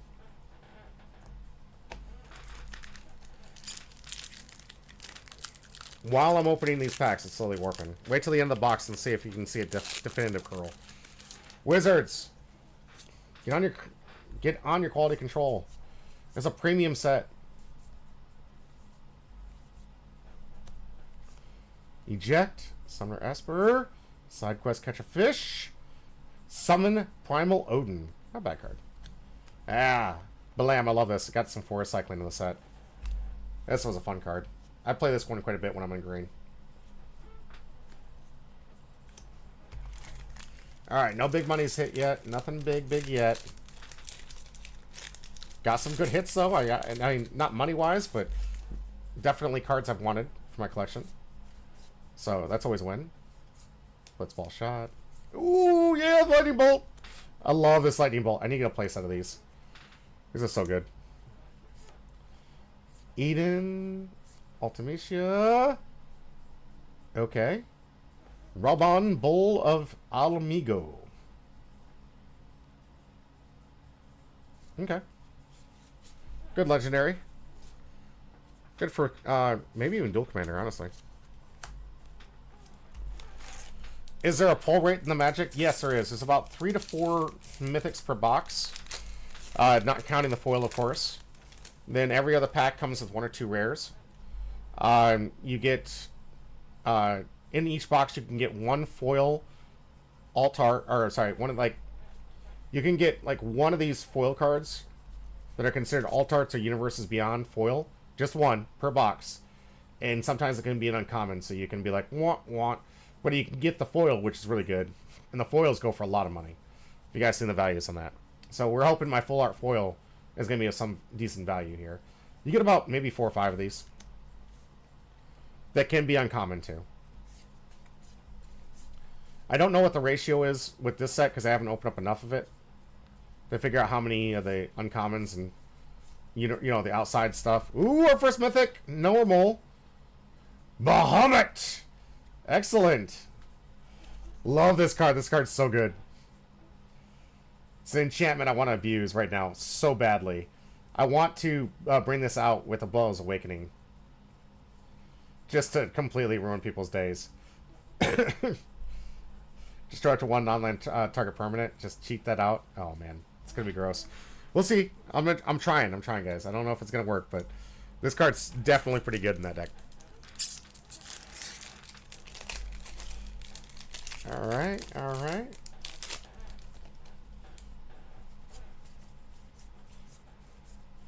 You guys are going to hear me talk a lot of crap about Wizards. It's really, I just wish they would improve. Sometimes when you're making fun of things, you're just like, you know they can do better, and you just wish they would do better. Alright, got the white land. Don't know how much I was going to see play here soon, but... yeah, not just because someone's critiquing something doesn't mean they hate it.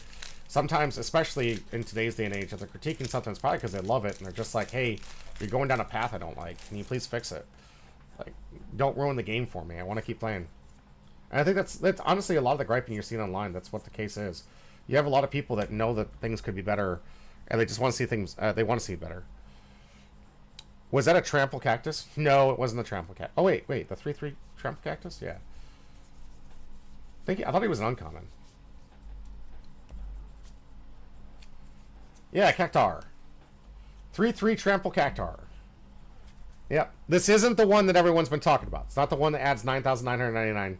But this one's a decent one. It's kind of got a bad downside. Yes, it only costs 1. 3/3 trampler. At the beginning of your end step, if the creature didn't enter the battlefield this turn, return it to your hand. So you play it, it sits there. Then next turn you can attack with it. And if it survives the attack, then you have to return it to your hand and do it all again. So the tempo on this thing's pretty slow. It's decent. Honestly, it's very decent in limited, but I wouldn't play it outside of that. Regalia! This is great for land decks. This Regalia is a tremendous sleeper card that people aren't recognizing, especially with Commander. Has ability with haste. Whenever Regalia attacks, reveal the cards on top of your library until you reveal a land card. Put that into the battlefield tapped, and the rest of the bottom deck in any order. It basically ramps you every time it attacks. And if you have like landfall decks, this is huge. Huge! Oh, okay, I want the one that in my collection that the wall for plus 999. Yeah, I figured that's the one you were talking about. Yeah, Big Mark, I figured. Right now I saw that Daddy Lifelink pulled one in his draft pack. That's the only one I've seen. And on top of that, ooh, this is one card I'd like to see. Yuna. Nice. Love that art. But he actually pulled the Trample Enabler card too, and nearly did it, but I had a removal in my hand. He was about to 1KO me. Ooh, okay. Farseek. Alright. Little land ramper. Love that. Beautiful art. I haven't seen this one ever yet. I didn't do much in the spoiler season. Dark Confidant, our second mythic. Huge. This one I actually saw play in the Pro Tour. I was really shocked that people were willing to do it. This is a draw engine back when Jund was the best deck. This card was insane. And now it's just been power crept. But still, it's a really good card. Dark Confidant, huge. Second mythic. Of course, the foils don't count towards your mythic count. So, not the one I was looking for. I'm looking for Sephiroth, looking for Cloud. I'd like to see a Tifa if I can get my hands on it. I haven't seen a single Tifa yet. Alright. Still risking Moogle Merchant. Summon Knights of the Round. Great mythic. Titus and Blitzball. Alright. Nice. You guys remember Knights of the Round? This is the way you could beat the Ultimate machines. It was the only you had to get this thing if you wanted to beat the Ultimates. Those challenge stages. Very expensive. Another card I really want to cheat out with Ablo's Awakening. I just need to find the right sequence and math to make that deck work right. Ice Fang. Alright, Princess Sarah. Azusa! Lost but Seeking. That's huge. This is Azusa? I wish this was foil, but still. Azusa's a great card. Self-destruct. Memories returning. Emmett. Alright. Looking like I'm running low on mythics left in the box potentially here. But got Emmett. Man turns himself into a 6/6 vigilance. Alright. Not terrible. Didn't see a lot of play yet. We'll see. We'll see how that one goes. Huge on the Azusa. That's huge. A lot of these reprints go for a lot of money. Like the reprints with the new art on it. Oh, my man, Sephiroth! Let's go! Is he in the box? Is he in the set? Please! My man, please! Looking for my Sephiroth. Suplex. Never did get a Suplex at actual train in the set yet. Still waiting for that moment. Summon Anima. Side quest play Blitzball. Hey! Astrologan's Planisphere. This is a hot demand card right now. So, those that don't know, this one's going to be taking over a lot of different formats. This is another option for those Corey Steelcutter players, especially with the rumor that Corey Steelcutter might get banned. This is a great new answer for that deck if you want to keep playing it. Really good card. Has job select, so it comes with a 1/1. And a quick creature is whenever you cast a non-creature spell, and whenever you draw your third, or whenever you draw your third card each turn, put a +1/+1 counter on the creature, not the equipment, on the creature. So, lots of draws. A lot of like cantrip decks have been going turbo with this. This is in hot demand right now. A lot of people are trying to break this card. And I believe I saw some play this this last weekend in the Pro Tour, if I remember correctly. Very good card. That is my second one ever. Had to hate pick it so I could have one for a friend of mine. Ooh, okay. Thrasios. Nice. Another good commander card. Titus. Looking forward to seeing what my foil is going to be. Fang. Trying to make this man work. Alright, got the black crystal. Hero.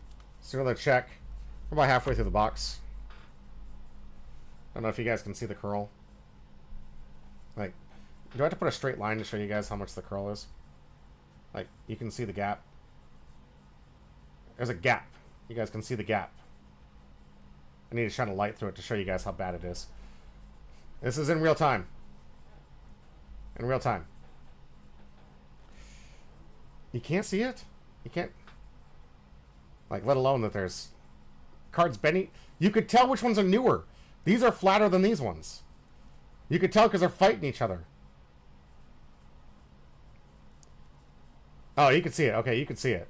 Like, the newer cards on the right, these are the top cards, the newer ones on the right, are more flat than the bottom ones. It's curling in real time. Wizards! Fix your quality control. Stop charging me $200 for these boxes when you can't even ensure that the quality of the cards are alright. Another art card. Love that. Come on, Sephiroth, please. Please!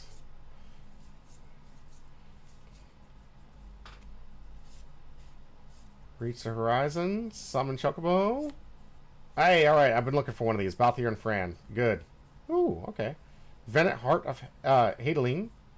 Nice. And foil, too. Shame it's going to curl on me. But I've been looking for... I'd like to get the full art with these two. I want to build a deck around them. Gruul is one of my favorite colors to put decks in together. Here we go. Come on, Sephiroth. Come on, Sephiroth. Show me a Sephiroth. And Vivi's great and all, but I'd like to get a copy of him. Choco, Seeker of Paradise, and Sephiroth's Blade. Okay, now you're teasing me. Now you're teasing me. Come on. You gave me his blade, but you give me him. Give me Sephiroth. Please. Please. You're toying with my emotions. Elemental. Come on. Vincent. Giant. Lionheart. Rufus. Unexpected. Auroras. Joshua. Alright, good card. Very good card. Summon Fat Kokobo. It's on the card. I'm not fat shaming the Kokobo. It's on the card, guys. Lily says it. Says it on the card. I'm not fat shaming Kokobos. Okay? Don't clip that out of context and start throwing it on the internet that I'm fat shaming Chocobos. It's on the card.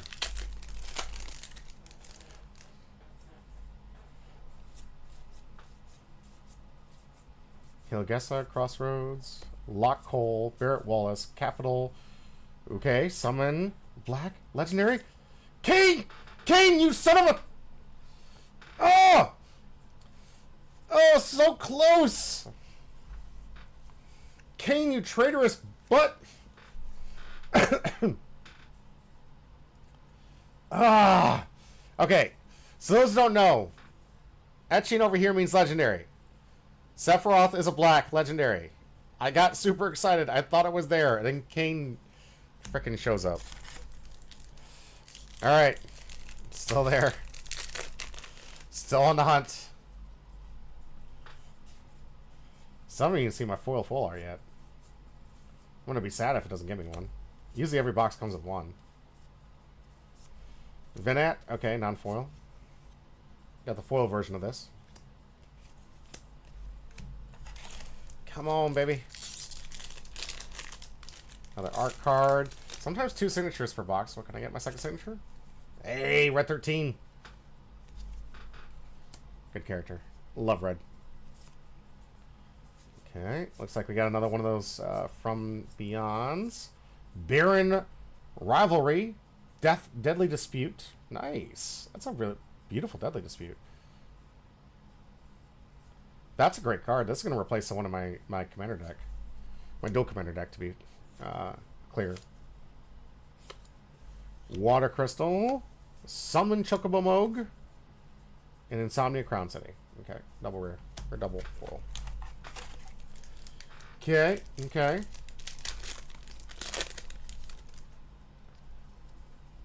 Black Mage's Rod. Put that in the chat. Take that out of context. Omega. Tifa's Limit Break. Fanil Cheerful.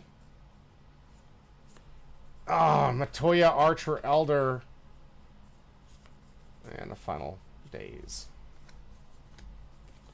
Alright, we're getting low. I think we're down to the last 6 packs. Last 6 packs here. Still hunting for the Sephiroth. Would love to see a Vivi.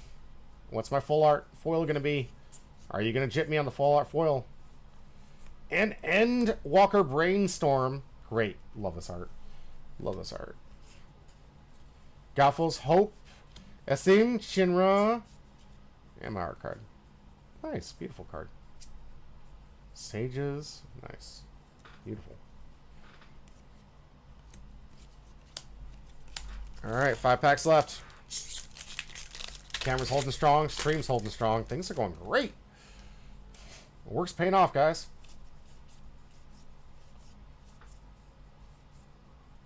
Alright. Vandal Adventures. So I got Laboratory Maniac. Reprint. Beautiful art for that. Oh, Midgar City of Mako. I just saw black and got too excited. Hey, Muggles! Muggle!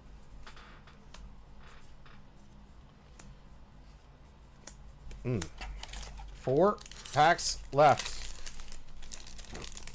Potentially 1 mythic left. Will be any of the 3 that I'm looking for. And will I see a Tifa? I've not seen her. She's rare. Just a rare card. Jekt! You toying with my emotions, Jekt! Sending luck. I appreciate you, bud. Jekt, very good card. Love this card, but it's not Sephiroth. I like that foil,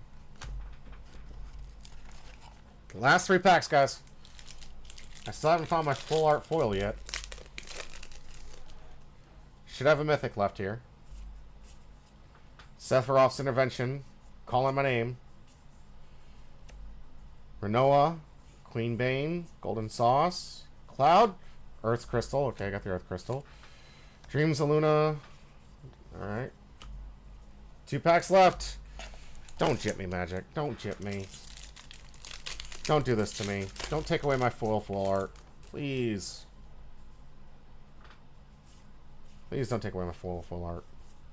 It's like the only thing of significant value in this set. Hugo Kupka. Hey, I got my Bruce Tall card. Good. I was looking for the Bruce Tall. Placement for my Dugger deck. Omega. Tifa's Limit Break. Golbez. Alright, guys. 1 pack left. Not looking good. I think Magic jipped me out of my full art foil. Not looking good. Could be a mythic. Please be a mythic. Summon Fat Kokobo. Come on, summon me a Sephiroth. Summon me a... I didn't get the, like... Sorcerer. Side quest. Mughals Valor. No!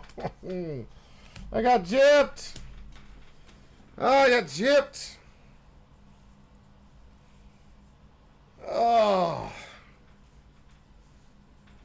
The mythics were so-so, but really doo-doo. I didn't get a single Tifa, single Cloud. Guys, I don't... Man. I'm happy I got some of these cards. I'm not gonna lie. I'm happy I got some of these things, but it's really disappointing. You're chasing just like 2 or 3 cards. Didn't even get a Tifa. You know how many boxes I've opened, or how many packs I've opened, and I still don't have a Tifa? Not 1 copy of Tifa.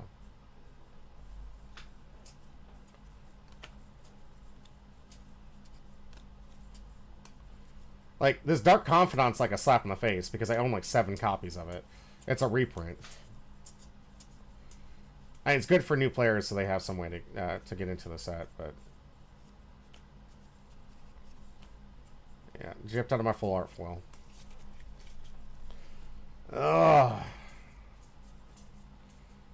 Didn't get a Tifa, didn't get a Cloud, didn't get a Sephiroth.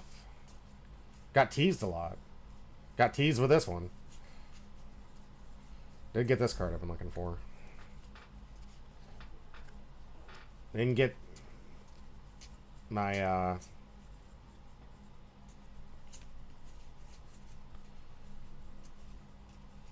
these are my full arts.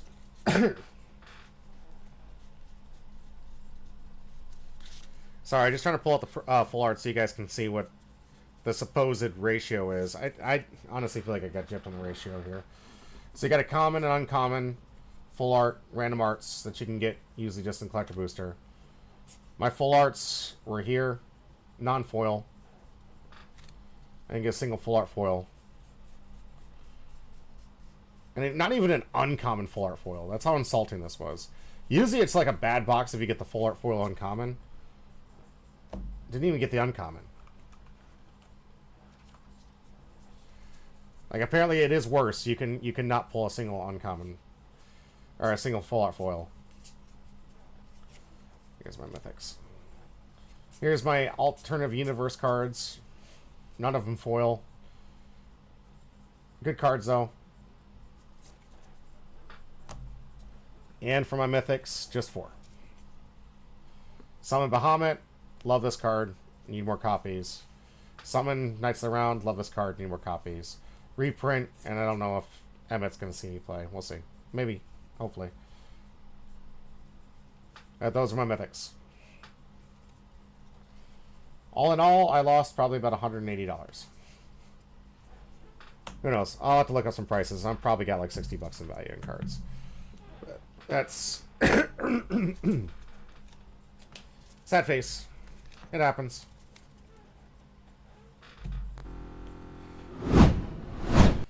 Hate to leave you guys in a Debbie Downer, but I'm glad you guys were here. I'm really excited that the camera works. I'm really excited that we got some good coverage of some content, and I'm really glad that I know that I can invest in a camera now to improve the quality of it, and we can start changing up the formula a little bit. Hope you guys are enjoying some of this. Some of Bahamut is 30. All right, well, that's good. I got 30 bucks out of that. That's good.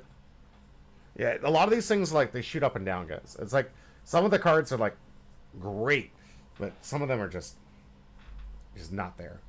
And $30 isn't bad. I mean, most, like, if you went $30 to One Piece player, they'd be like, bro, you're in the money. What is wrong with you? $30, that's awesome. That's awesome. The problem is you're spending $200+ on these boxes. 30 bucks was the best card I pulled. It's not helping me replace 200 bucks. And $200 is not easy to come by. I'm still a growing channel. I'm not a, this isn't to like guilt you guys or anything. It's just the reality of the situation. I'm not a huge channel. I'm not making tons of money. All my money goes into buying you guys cards, which I love doing. I do not take that, I do not regret any decision I'm making to give you guys those free packs. I love giving you guys stuff. I want to say thank you and give back to the appreciation of my heart. It's just disappointing sometimes, and I'm sure you guys feel it. Like when you saved up all your money, and maybe a kid has been saving his allowance for weeks and months to be able to afford one box of these things, and then just miss. Which, it happens. It's part of the game. Just and it's sad, unfortunate part, because there's a lot of games on One Piece. I don't know. Most of the time when I open up a One Piece box, I'm just happy about all the cards I got. I'm happy about all the decks I can build, and most of the time I have a lot of cards I can start making decks and maybe that comes down to the community. Maybe it comes down to the way the distribution's at. I don't know. But definitely haven't had a feel bad box like that in a while. Not that bad. It's okay. I'll get these things organized. I'll figure out what I can build with them. I'll see what I can do. And I still got a lot of drafts left to play. Still got a lot of Chocobo hunting. So maybe I'll get those in those guys' packs.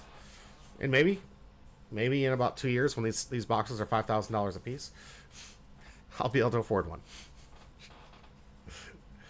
All right, guys. I think that's going to do it for the night. We're down to like 5 people. I'm not going to bother raiding anybody. I want to say thank you for joining me tonight. Chicken Teddies, how much longer are you streaming? This is it. I'm wrapping it up. Chickies. This is it for me. Are you still live? I hope you're not like watching me from your stream, because that was depressing, bro. That was under depression. Like, Chicken Teddy says, "Aye, sounds good. Hope you had a good stream." The stream was fantastic. No problems. Great quality. Wish I would have loved to have my co-host here still with me to help me take some breathers. The stream was great. Camera's working great. Progress is being made. Everything's right there. Comes to the box opening. Don't watch that. I almost want to cut it right now just so people don't have to subject themselves to that. I would prefer no one subjects himself to that box opening. Other than that, are you still live? Seriously, like I can raid you with my 5 people. I was thinking about just not raiding anybody tonight just because it's so weak. Yeah, he's out there. Oh, you better not be watching me, bro. You better not be watching me. That was depressing. I don't want to bring your audience down. That was so bad. I had a great stream. I had some good fun. I had some great energy. And then the box opening happened. It's like I took an arrow to the knee.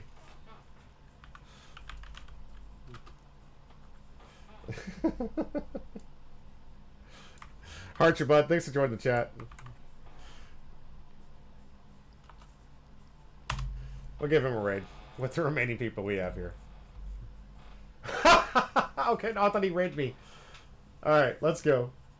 Thank you all. As always, stay hum, bro. Maybe I need to learn that lesson. Maybe I need to learn that lesson. I gotta stay home, bro. It's okay. Not everyone's gonna be a winner. I got humbroed tonight. That's essentially is what I learned.